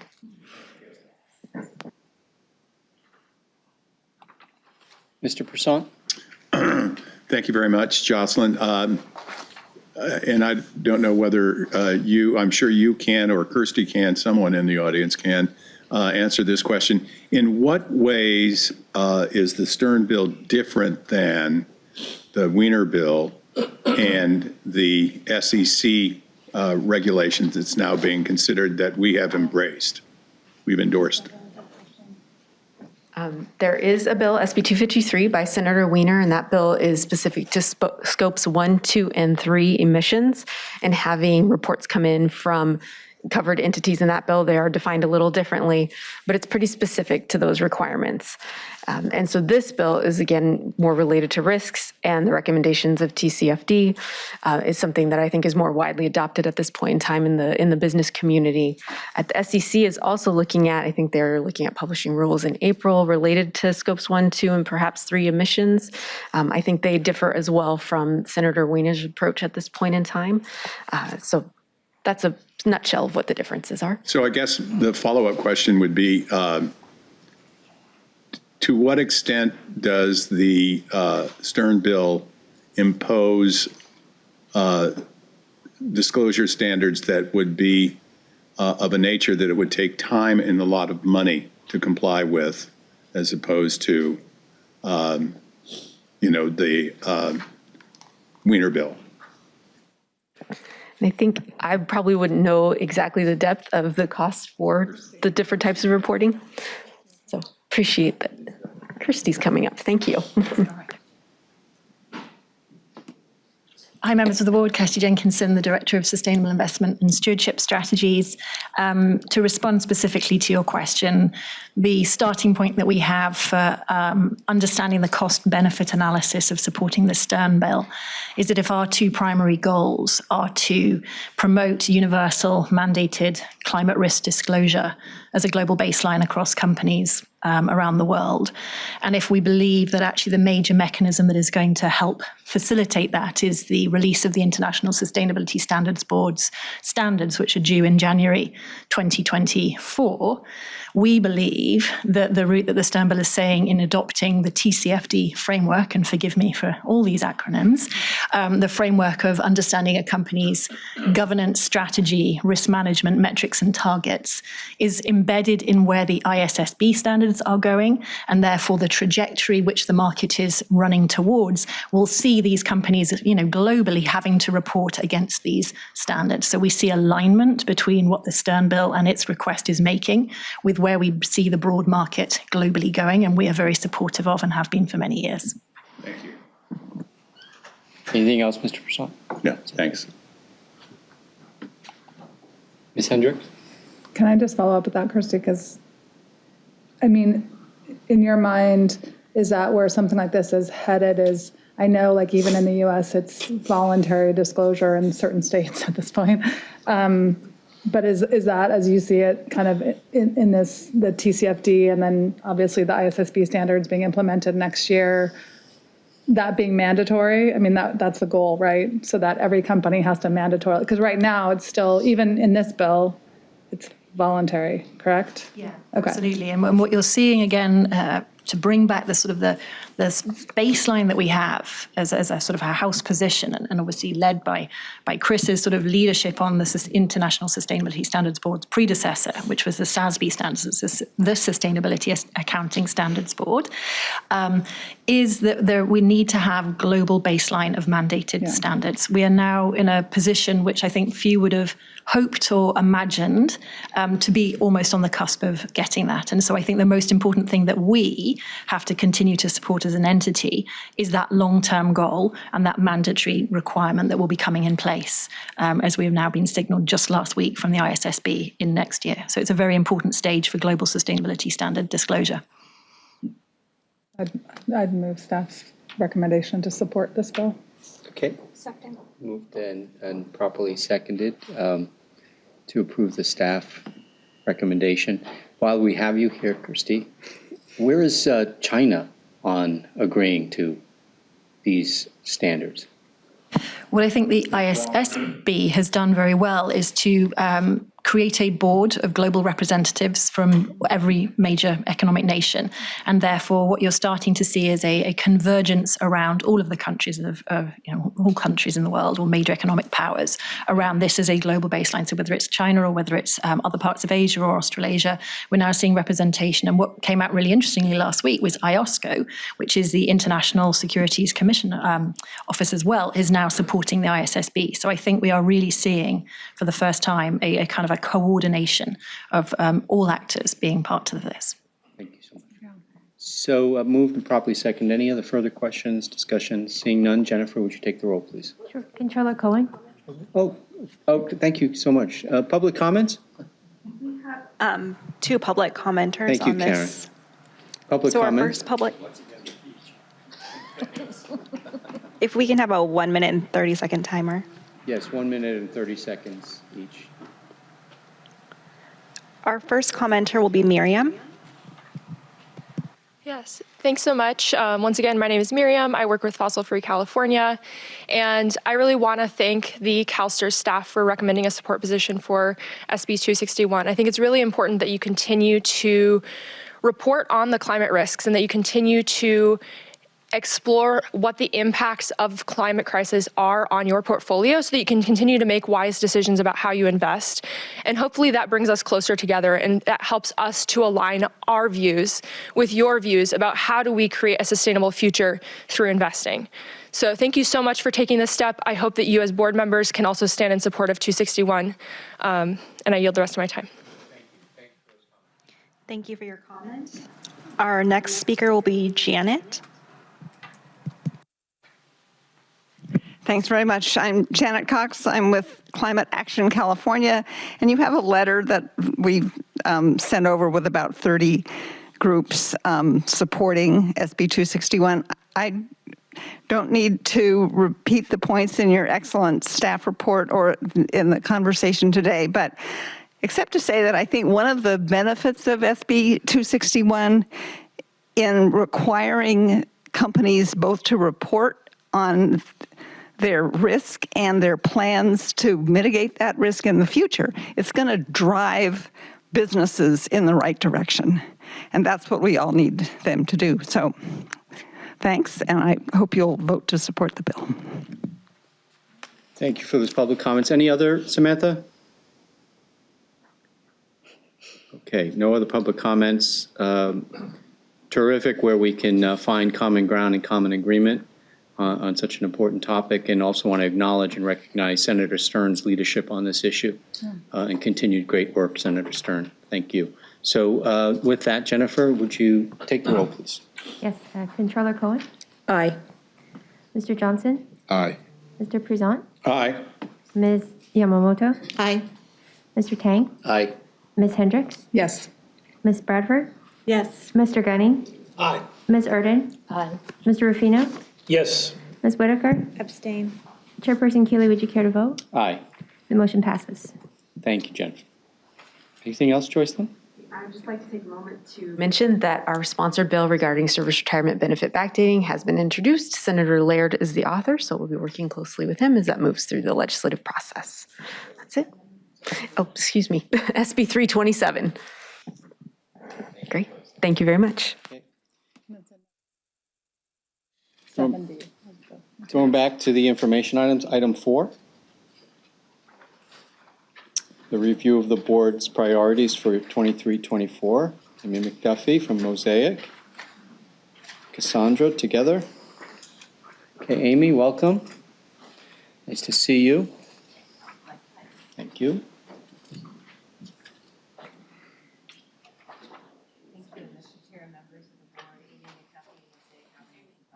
Amy, your microphone's on. I'll say it again. Thank you, Mr. Chair, members of the board, Amy McDuffie, Mosaic Governance Advisors. Pleasure to be here today. So this item is one item on this agenda, but we hope it will be an annual touch point with the board. Been working closely with Cassandra. I thank you for your leadership and your partnership on this item. We talked a lot today in prior committee meetings about taking the opportunity to advance and mature practices when those opportunities come up. And that's in fact what this reflects. So I'll provide a bit of context. Really what we're looking for today is just to create visibility and awareness among the board of the priorities that you yourself set last April at your offsite. So the contextual point here is one of the questions that we always like to think about, and I'm sure you do too, is how do you effectively and efficiently use your board time? How do you ensure that your key responsibilities of strategy, risk, performance, and people are actually crosswalked or translated into your board meeting time? We take that opportunity every year with the board in July when you approve your board and committee work plans. It's a forecast of those items that are routine, required, as well as your strategic priorities, so that we can ensure that the work plan provides a sound building block for building each agenda for all of your board and committee work. One thing that we realized as a result of the board's approval of the strategic plan last March was that there was an interim step that would be valuable, which was to talk with the board and do that in collaboration with the executive staff to set your priorities and look through your strategic plan and say, what's most important to us? What do we want to ensure we see on our agendas so that we can accomplish what we all collectively set out to do? So we created that step at the April offsite last year.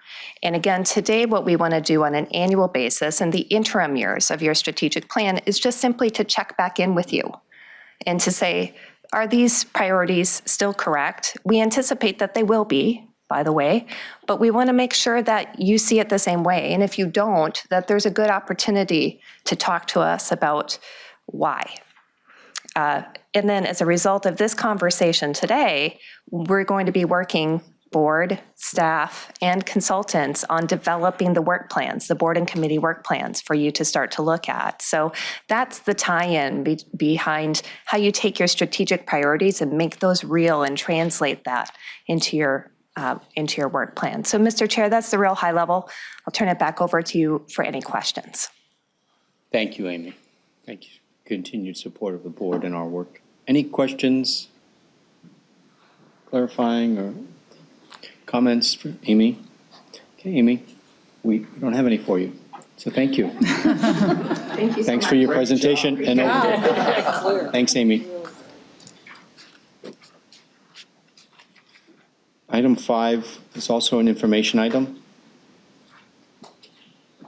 Lynn and Phil, the Enterprise Risk Management Report. Again, just information for the board.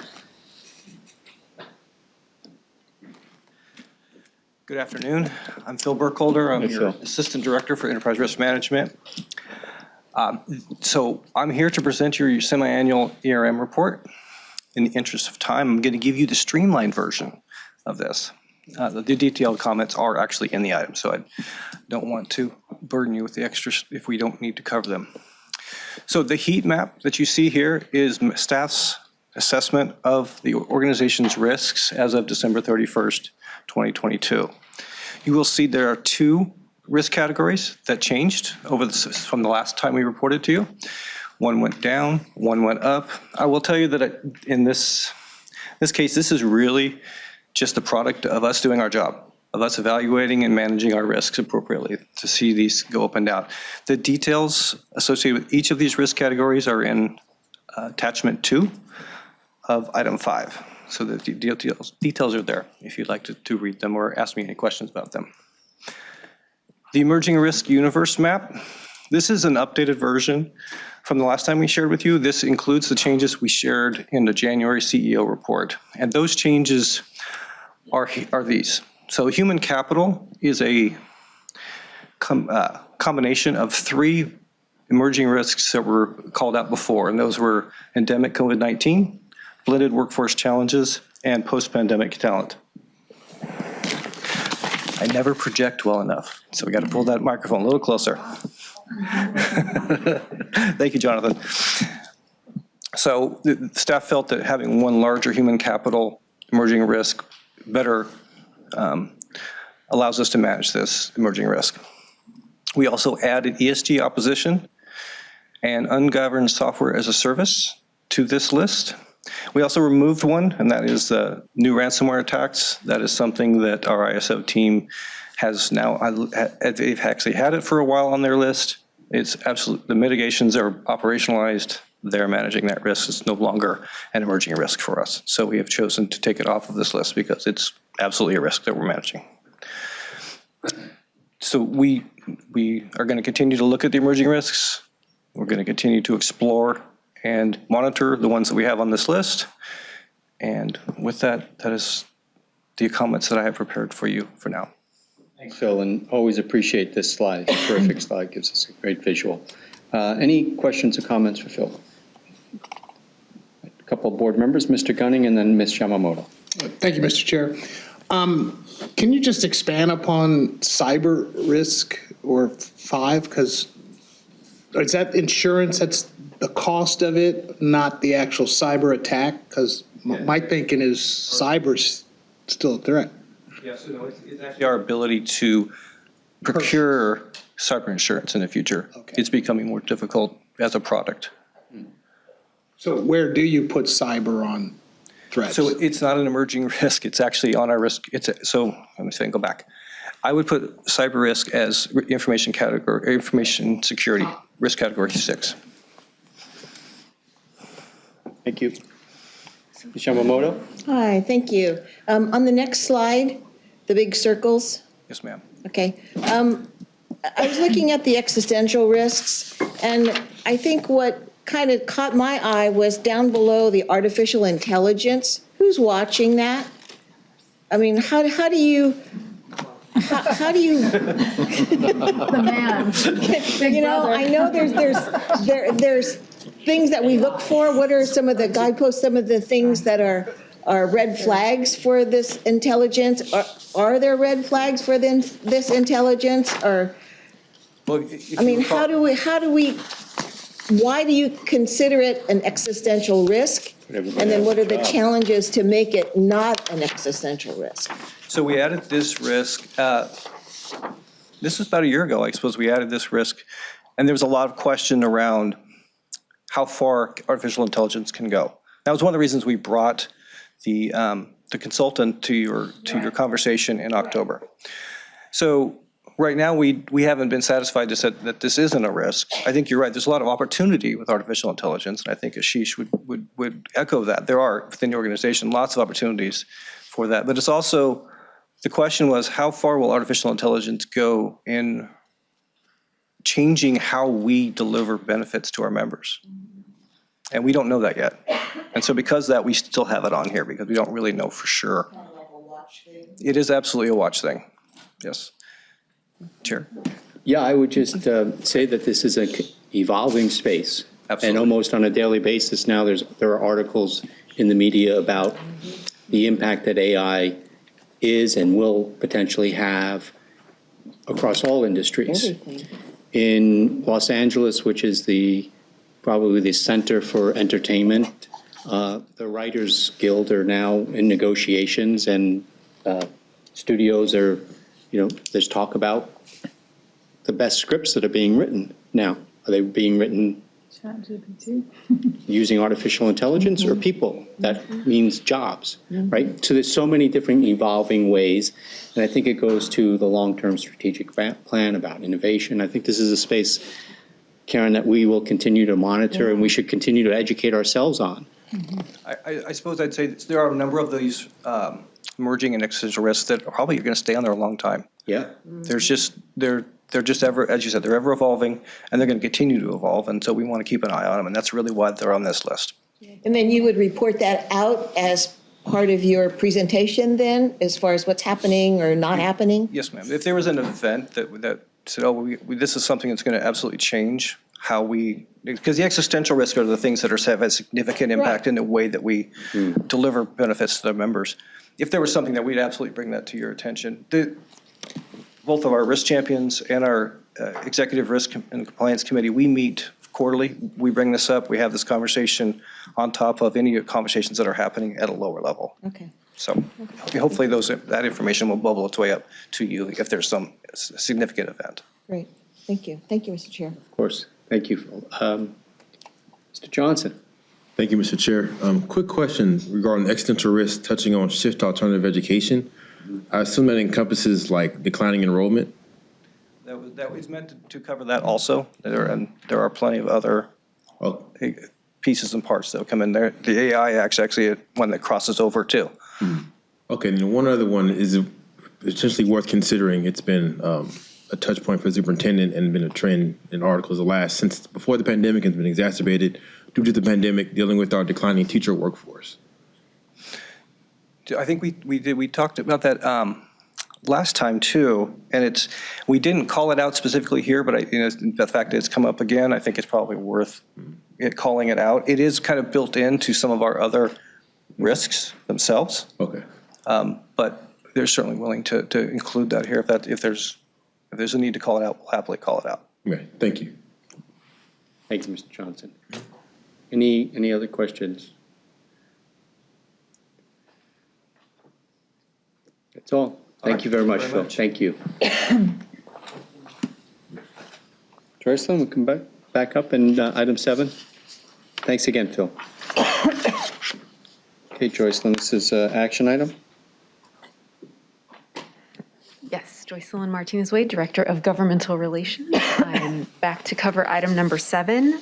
This item is to get approval to initiate the rulemaking process, the formal rulemaking process for a small set of regulations to make sure it is clear that certain work and pay counts as credible compensation for members who are subject to Public Employees Pension Reform Act. We refer to them as our 2% at 62 members, and also cash balance participants that are subject to PEPRA.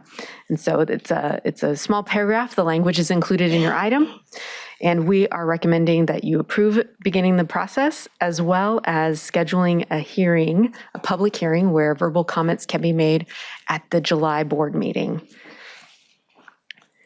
And I think that covers it, but I'm happy to answer any questions. Okay. Entertain a motion to approve the staff recommendation. So moved. Okay, it's been moved. Second. Properly seconded. All those in favor? Aye. Opposed? Oh. Yeah, I'm sorry. That's okay. I'm sorry. Karen was taking a break. Public comments? Do we have any public comments? We have, Kevin would like to offer public comment on item 7. Kevin? Kevin wait for the microphone. I will also mention that we have the notice and the initial statement of reasons, which are documents required by the process available for inspection. Okay.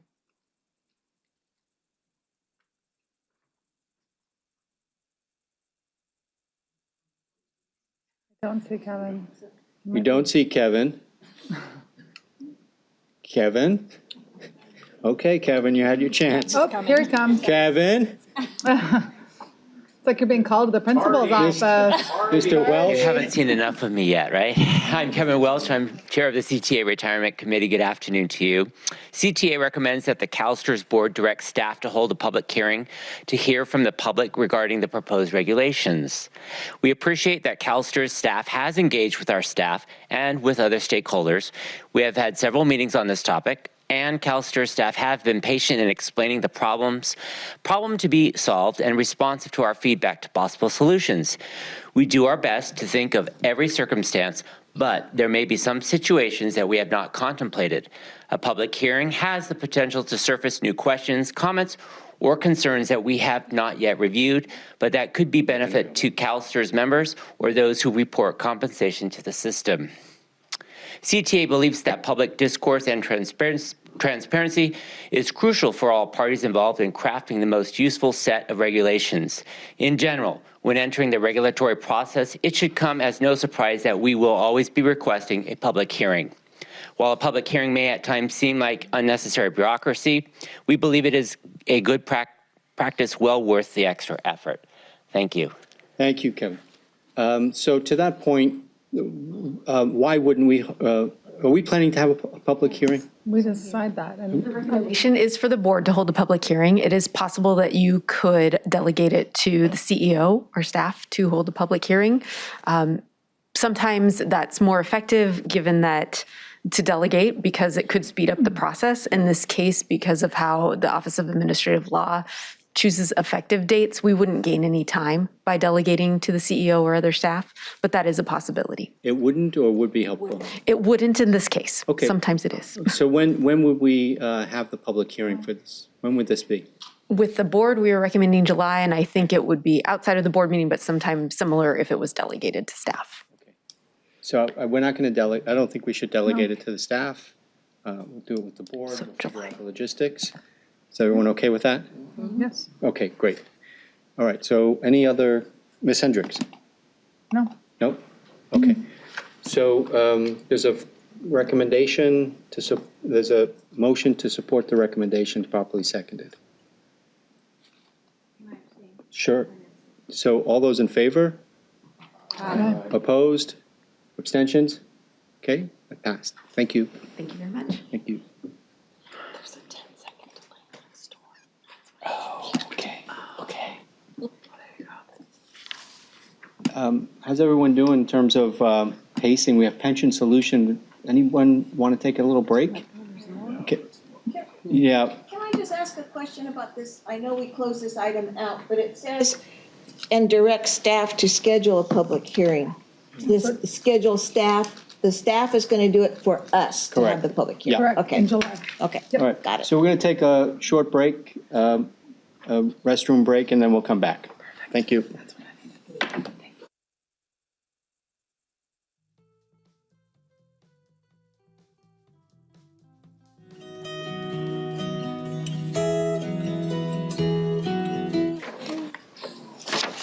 Action item.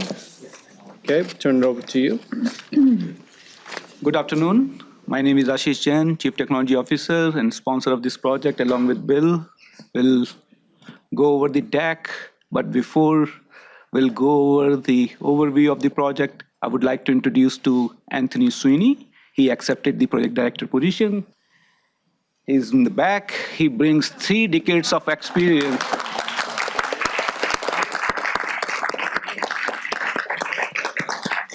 He has a tons of experience, 3 decades over, pension administration, technology and planning. So we're very thrilled. I'm very happy, to be honest with you, that he's here. I know. So in this project update, Bill and I will be covering the interim service provider performance, what happened, what is happening in this project. You heard about the project assessment quite a bit, health assessment we're talking about. We'll go over that one. And then in the end, I will take over the activities underway and the next step. And obviously is an action item. We are asking for requests for the budget. So Bill. Good afternoon, members of the board. Bill Perez, Chief Benefits Officer. We thought it was probably opportune to provide you a progress report on the performance of the interim service period thus far. So we start by taking a look at some of the work that is currently being done by Sagitech, and part of the statement of work included a certain number of requisite review and correction of problem incident reports known as PIRs, basically defects. The goal stated within the SOW was 157 PIRs per month. They're currently tracking at 228 PIRs per month, so they're exceeding the goal by about 45%. Also, we thought it was worth mentioning the design PIRs. Those are one of the 4 types of defects that are being currently assessed and corrected, and they are the most time intensive to correct. So the rate of turnover right there is actually also exceeding goal at 47 per month. Just to give you an indication of how much work has been done since mid-September, which was the time frame in which we started measuring per the terms of the contract. Thus far, Sagitech has resolved over 1,160 PIRs. Relative to the current overall scope, there are approximately 2,064 PIRs remaining. And then with regard to those design PIRs, which generally another way to view the design PIRs is that they are enhancements. We have a composite total within our two databases of 499 PIRs. So we're making very good progress with that. We continue to work on the strengthening of the foundation and building on lessons learned. When I touch upon the next slide, you'll see we actually have some crossover in terms of the recommendations that were provided by Weaver.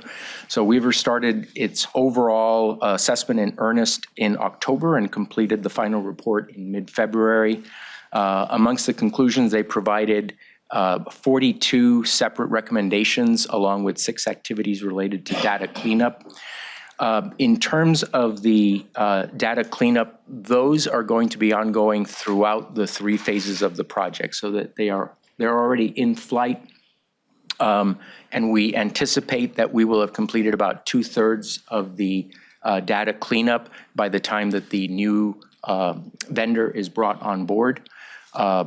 In terms of the primary 13 that are referenced up above, those focus on requirements management, project management, and data cleanup.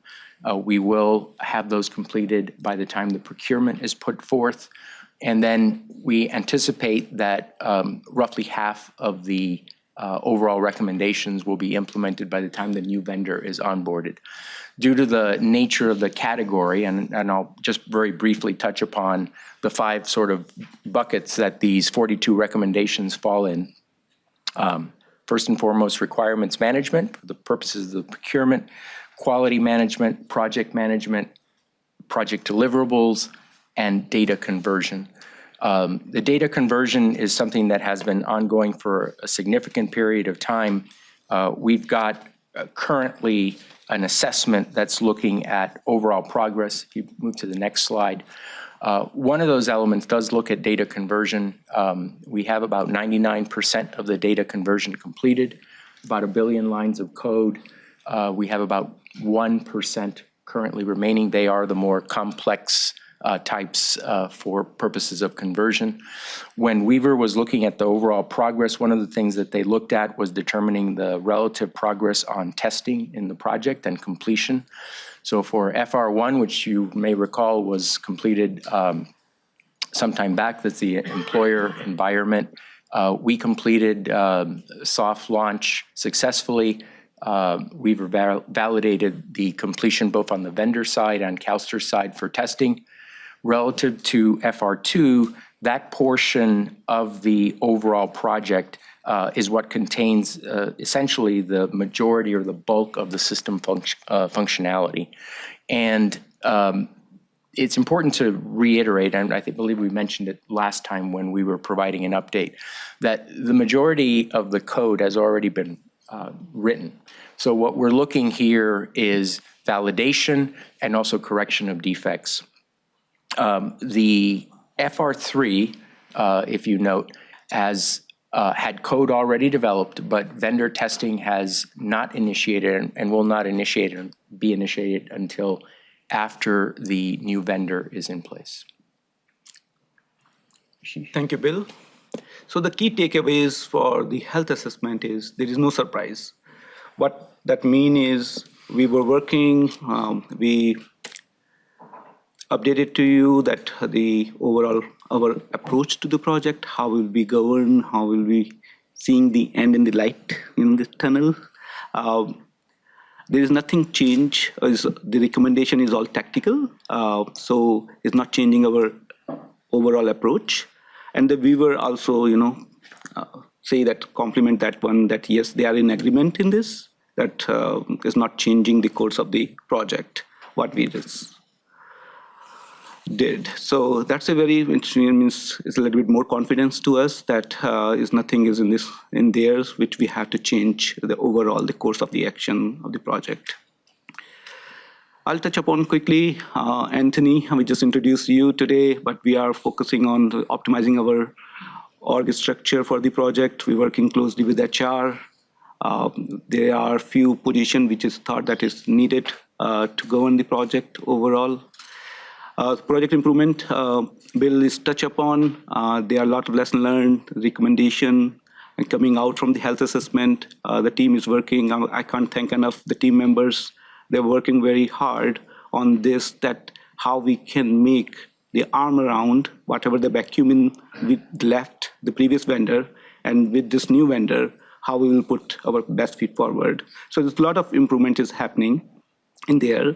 The procurement piece is a little, now we change our approach last 3 months, that we have to bring some skill set to the project, the project management area and all. We're going out by end of this month for the RFP, will be going out. We did the RFI. I think there are a lot of conversation we had with you all, the approach, the RFI, the request for information. We know that there are some vendors who can help us in this, finish this journey in the project. And then I will touch upon the budget slide. This is we are requesting today. This is the action item. As you remember, the last year, you gave us the extension of 1 year, and for 2023, the fiscal year June 2023. So what we are looking for today, the extension of 1 year for $87.2 million, which include our internal cost, our vendor cost, our hosting services, the hardware and software. Will come back to you as soon as we procure our new vendor. I will come back to you to provide the final dollar amount as well as the final dates for the project. This is what I have before I will turn on to Chris. If we can field the question now, or maybe Chris, you can go and then we'll take it. Good afternoon, everybody. Chris Caboti with Guidehouse. I'm here with our independent oversight report. There is a slide up there, but I can go ahead and get started. Since the last board meeting, CalSTRS has continued with the strategy of strengthening the foundation, and I'm going to talk about a few of those activities and give my thoughts around those. First was the need to fill some roles on the project and the project team itself. And I was happy to hear that Bill was joining the team. Obviously, I joined in that jubilation that I've seen and heard, but Anthony. Anthony, I apologize, but I'll take the credit. there you go. But his skill set is going to add a big benefit to the project, especially in that leadership role. Yeah. Now, there are some existing roles that are open as well that need to be filled. We feel like those should be filled soon in order to help Anthony perform his duties and get this project going for the next year. It sounds like there are procurement efforts underway to pull those resources in and to fill those roles. A big piece of that, though, is that the budget request itself. So those are included in that budget request. So keep in mind that includes internal CalSTRS resources as well as those new roles. Regarding the future procurement effort, the strategy that's been employed by the project team, we support that. We continue to support that. We're involved in providing insights and advice around how that was formed. And so, again, as it moves forward, we'll identify any risks that we see, and we'll keep the board apprised as that moves forward. But as of right now, we continue to support that effort. Finally, on the project improvements or the project assessment and the improvements that they identified, we reviewed the reports and the recommendations themselves. There were a lot of tactical operational improvements that were identified in that report, and we think it would benefit the project to implement those. We know the project team has already implemented some, and they're working on plans for the others. There's some that require timing later down the road, and I know that those are underway as well from a planning perspective. We did not see anything, with that said, that would lead us to believe there's a need to reassess the strategy or the approach. The current process that we're in was supported by what was in those reports. And also, we didn't see anything in there that would lead us to believe the project or the system is in a different state than we thought it was prior to that assessment, which is, again, that's a positive, but it is good to see in those reports. And with that, I'm happy to take any questions. Any questions? Ms. Paquin? Oh, thank you. Thank you, Mr. Chair. I have a comment and a question, and I also wanted to add my welcome to Mr. Anthony Sweeney. We've worked together a lot over the past 8 years at CalPERS, and definitely happy that you're joining the team here at CalSTRS. I know you do great work. I did have a question, and then as you're talking about looking at some of the defect resolution, the design defect resolution that you're working on now with Sagitech, is the goal to have that pretty much cleaned up and ready to go by the time you go through the RFP process and bring the new vendors on board, or is that going to be kind of in progress when they join, or how do you work that timing out? A very good question, Lynn. What happened when we were the prior vendor? There is tons of bugs, and we call bugs, but they were saying, okay, enhancement. So we are cleaning up that piece first. There are some business scenario which we just thought, okay, is a 90% done, but there are bugs in there, the workaround. We thought that how we can put our energy to fix those first. Otherwise, we'll just don't know how much is it left in the quality-wise in the system. All right, thank you. Yeah, and if I could add to that, it's important to note that while I gave a couple of numbers in terms of overall defects and then design defects, remember I mentioned those were the enhancements. It's quite likely that as we bring on the new vendor, secure a schedule for implementation, we are going to see additional defects popping up. And potentially we'll be having discussions around which enhancements would be in scope versus out of scope, because the way these ended up as design PIRs was that upon discussing whether they aligned with the original requirements of the project, they were deemed out of scope. So even within the universe of the non-design PIRs, there is a certain percentage of those that may ultimately be determined to be enhancements. And we've had a very strong positive relationship relative to Sagitech's desire and ability to help us get there, but we do have to determine relative to schedule, scope, and ultimate implementation what's going to be an enhancement and what will be implemented during this next phase of the project. So there's no clear answer, but it's safe to say that they will not be all concluded prior to the onboarding of the vendor. Thank you very much.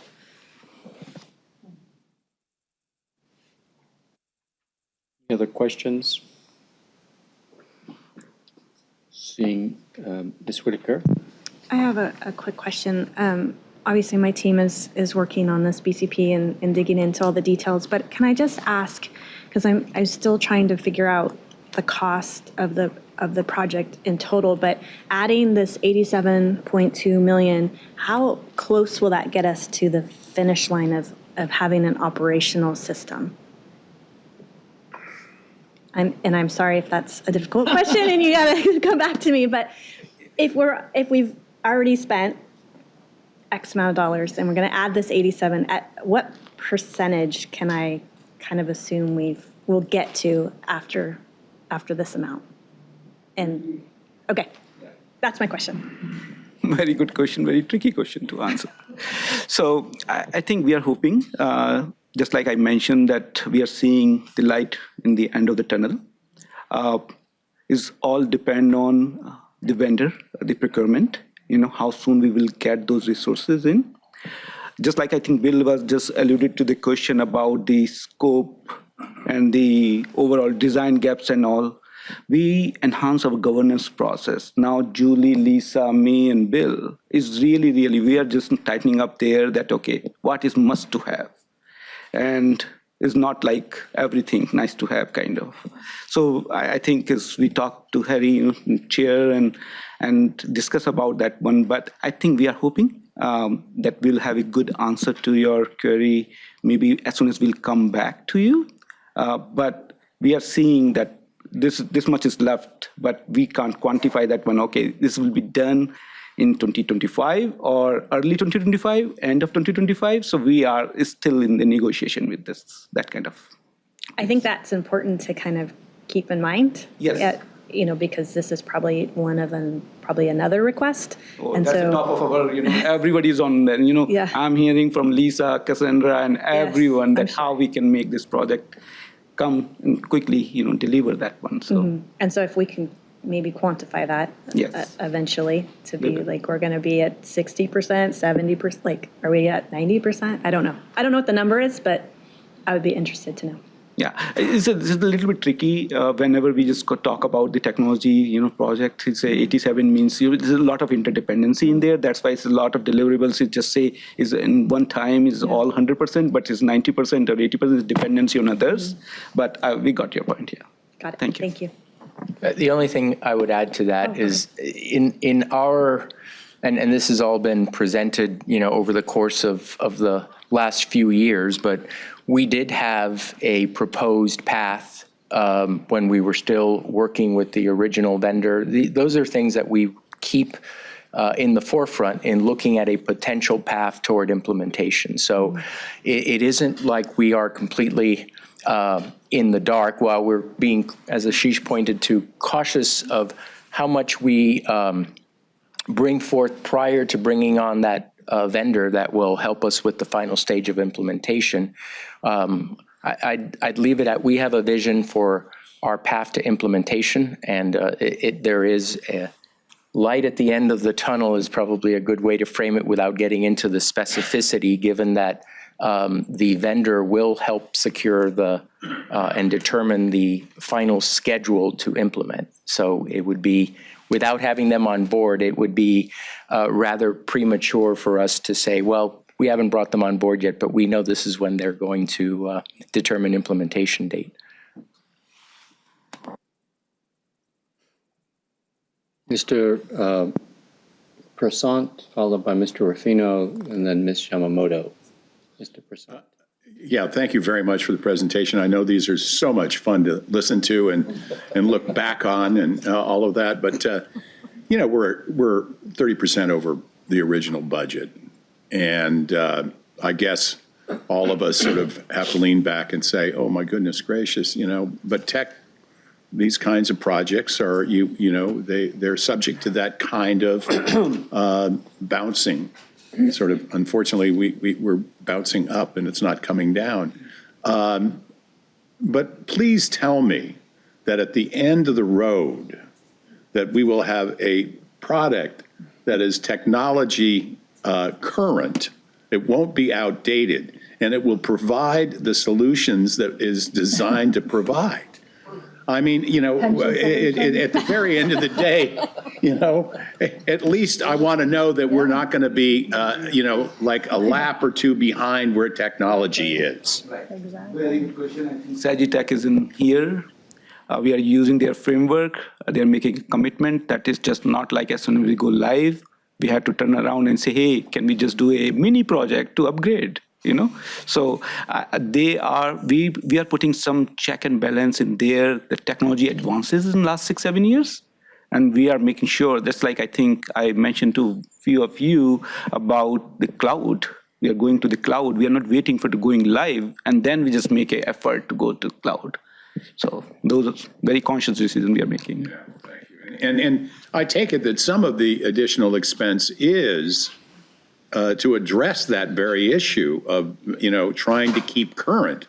Is that correct? I mean, that's a guess of mine, but is that correct? That is also in there, but as well as we have legislative changes and all.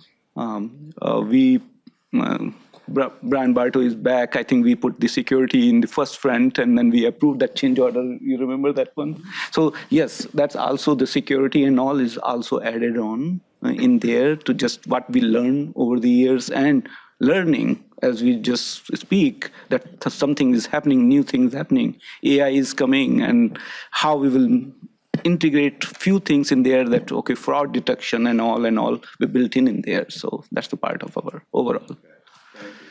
Thanks. Mr. Rufino? Yeah, thank you, Mr. Chair. Just real quick, actually, I wanted to take the opportunity on behalf of the treasurer to congratulate the Pension and Solution Director, Mr. Sweeney. You were an incredible, valuable CalPERS team member, and we're going to miss you, and always ready and willing to help our office, even up until last week. We didn't give him a day off. So best of luck to you in your new role, sir, and I'm glad you came to your sister instead of leaving the family altogether. Thank you, Mr. Rufino. Thank you, Mr. Chair.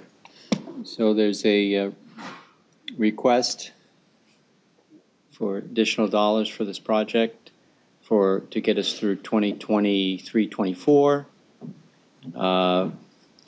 There's light at the end of the tunnel. There's continued cost associated with this project and complexity of this project. It's a project that has consumed a lot of time, energy, and resources. We seem to be making some progress. And we look forward to an updated report at the next time you present to us, perhaps with a little bit more clarity around what's a realistic expectation as to quote unquote completion of delivery of this project, and how far these additional dollars will take us relative to not a timeline, but relative to a project that we can have some level of confidence over. So we are in this position, and there's a request for these additional dollars. Anybody want to make a motion? So moved. Okay, Mr. Gunning has moved the staff recommendation, the request, and seconded by Mr. Prasant. Any further questions or discussion? All those in favor, say aye. Aye. Those opposed? Abstentions? It's an abstention. The motion passed. Okay, continued good work. Thank you so much, and welcome, Mr. Sweeney. Thank you. Thank you.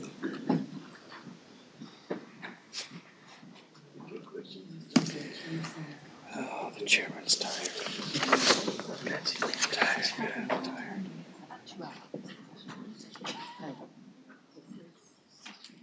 Item 9 is the consent agenda. Are there any polls from the consent? Nope.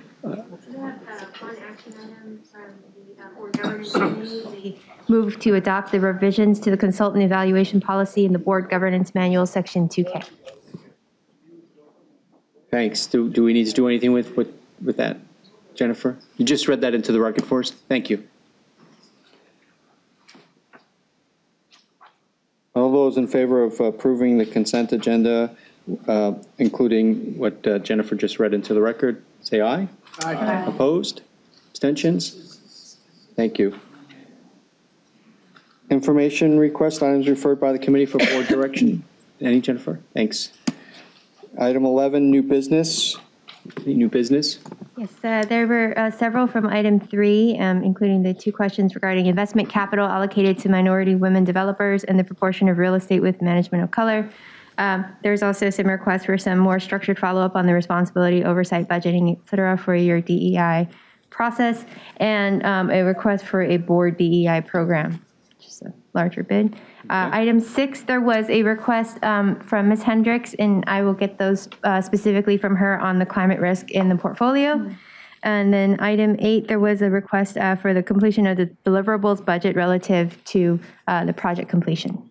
Thanks. And maybe for the item 3, all those requests that came in through item 3, if we could work alongside with Sharon and myself with the staff in terms of how and when those specific requests can be provided to the board. We have got some thoughts around what that might look like, rather than presenting it to us in a email communication or at a next board meeting. We'd like to talk with the staff about how that material and information can be shared with us. Okay? Thanks, Jennifer.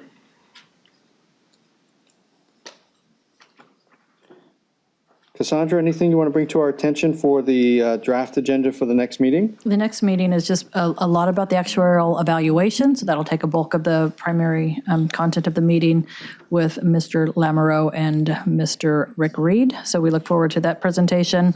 There's a couple of things we're going to be switching around. The investment satellite office considerations are going to be moved to next year. So that's not going to be on the agenda, but that's the bulk of the content. Thanks, Cassandra. Opportunities for statements from the public. Samantha, any members of the public? There are no members of the public in queue. Great. That brings us to the end of open session. We will adjourn out of open session and move into closed session. The closed session will be both here in the board room and also in the board conference lunchroom in the back.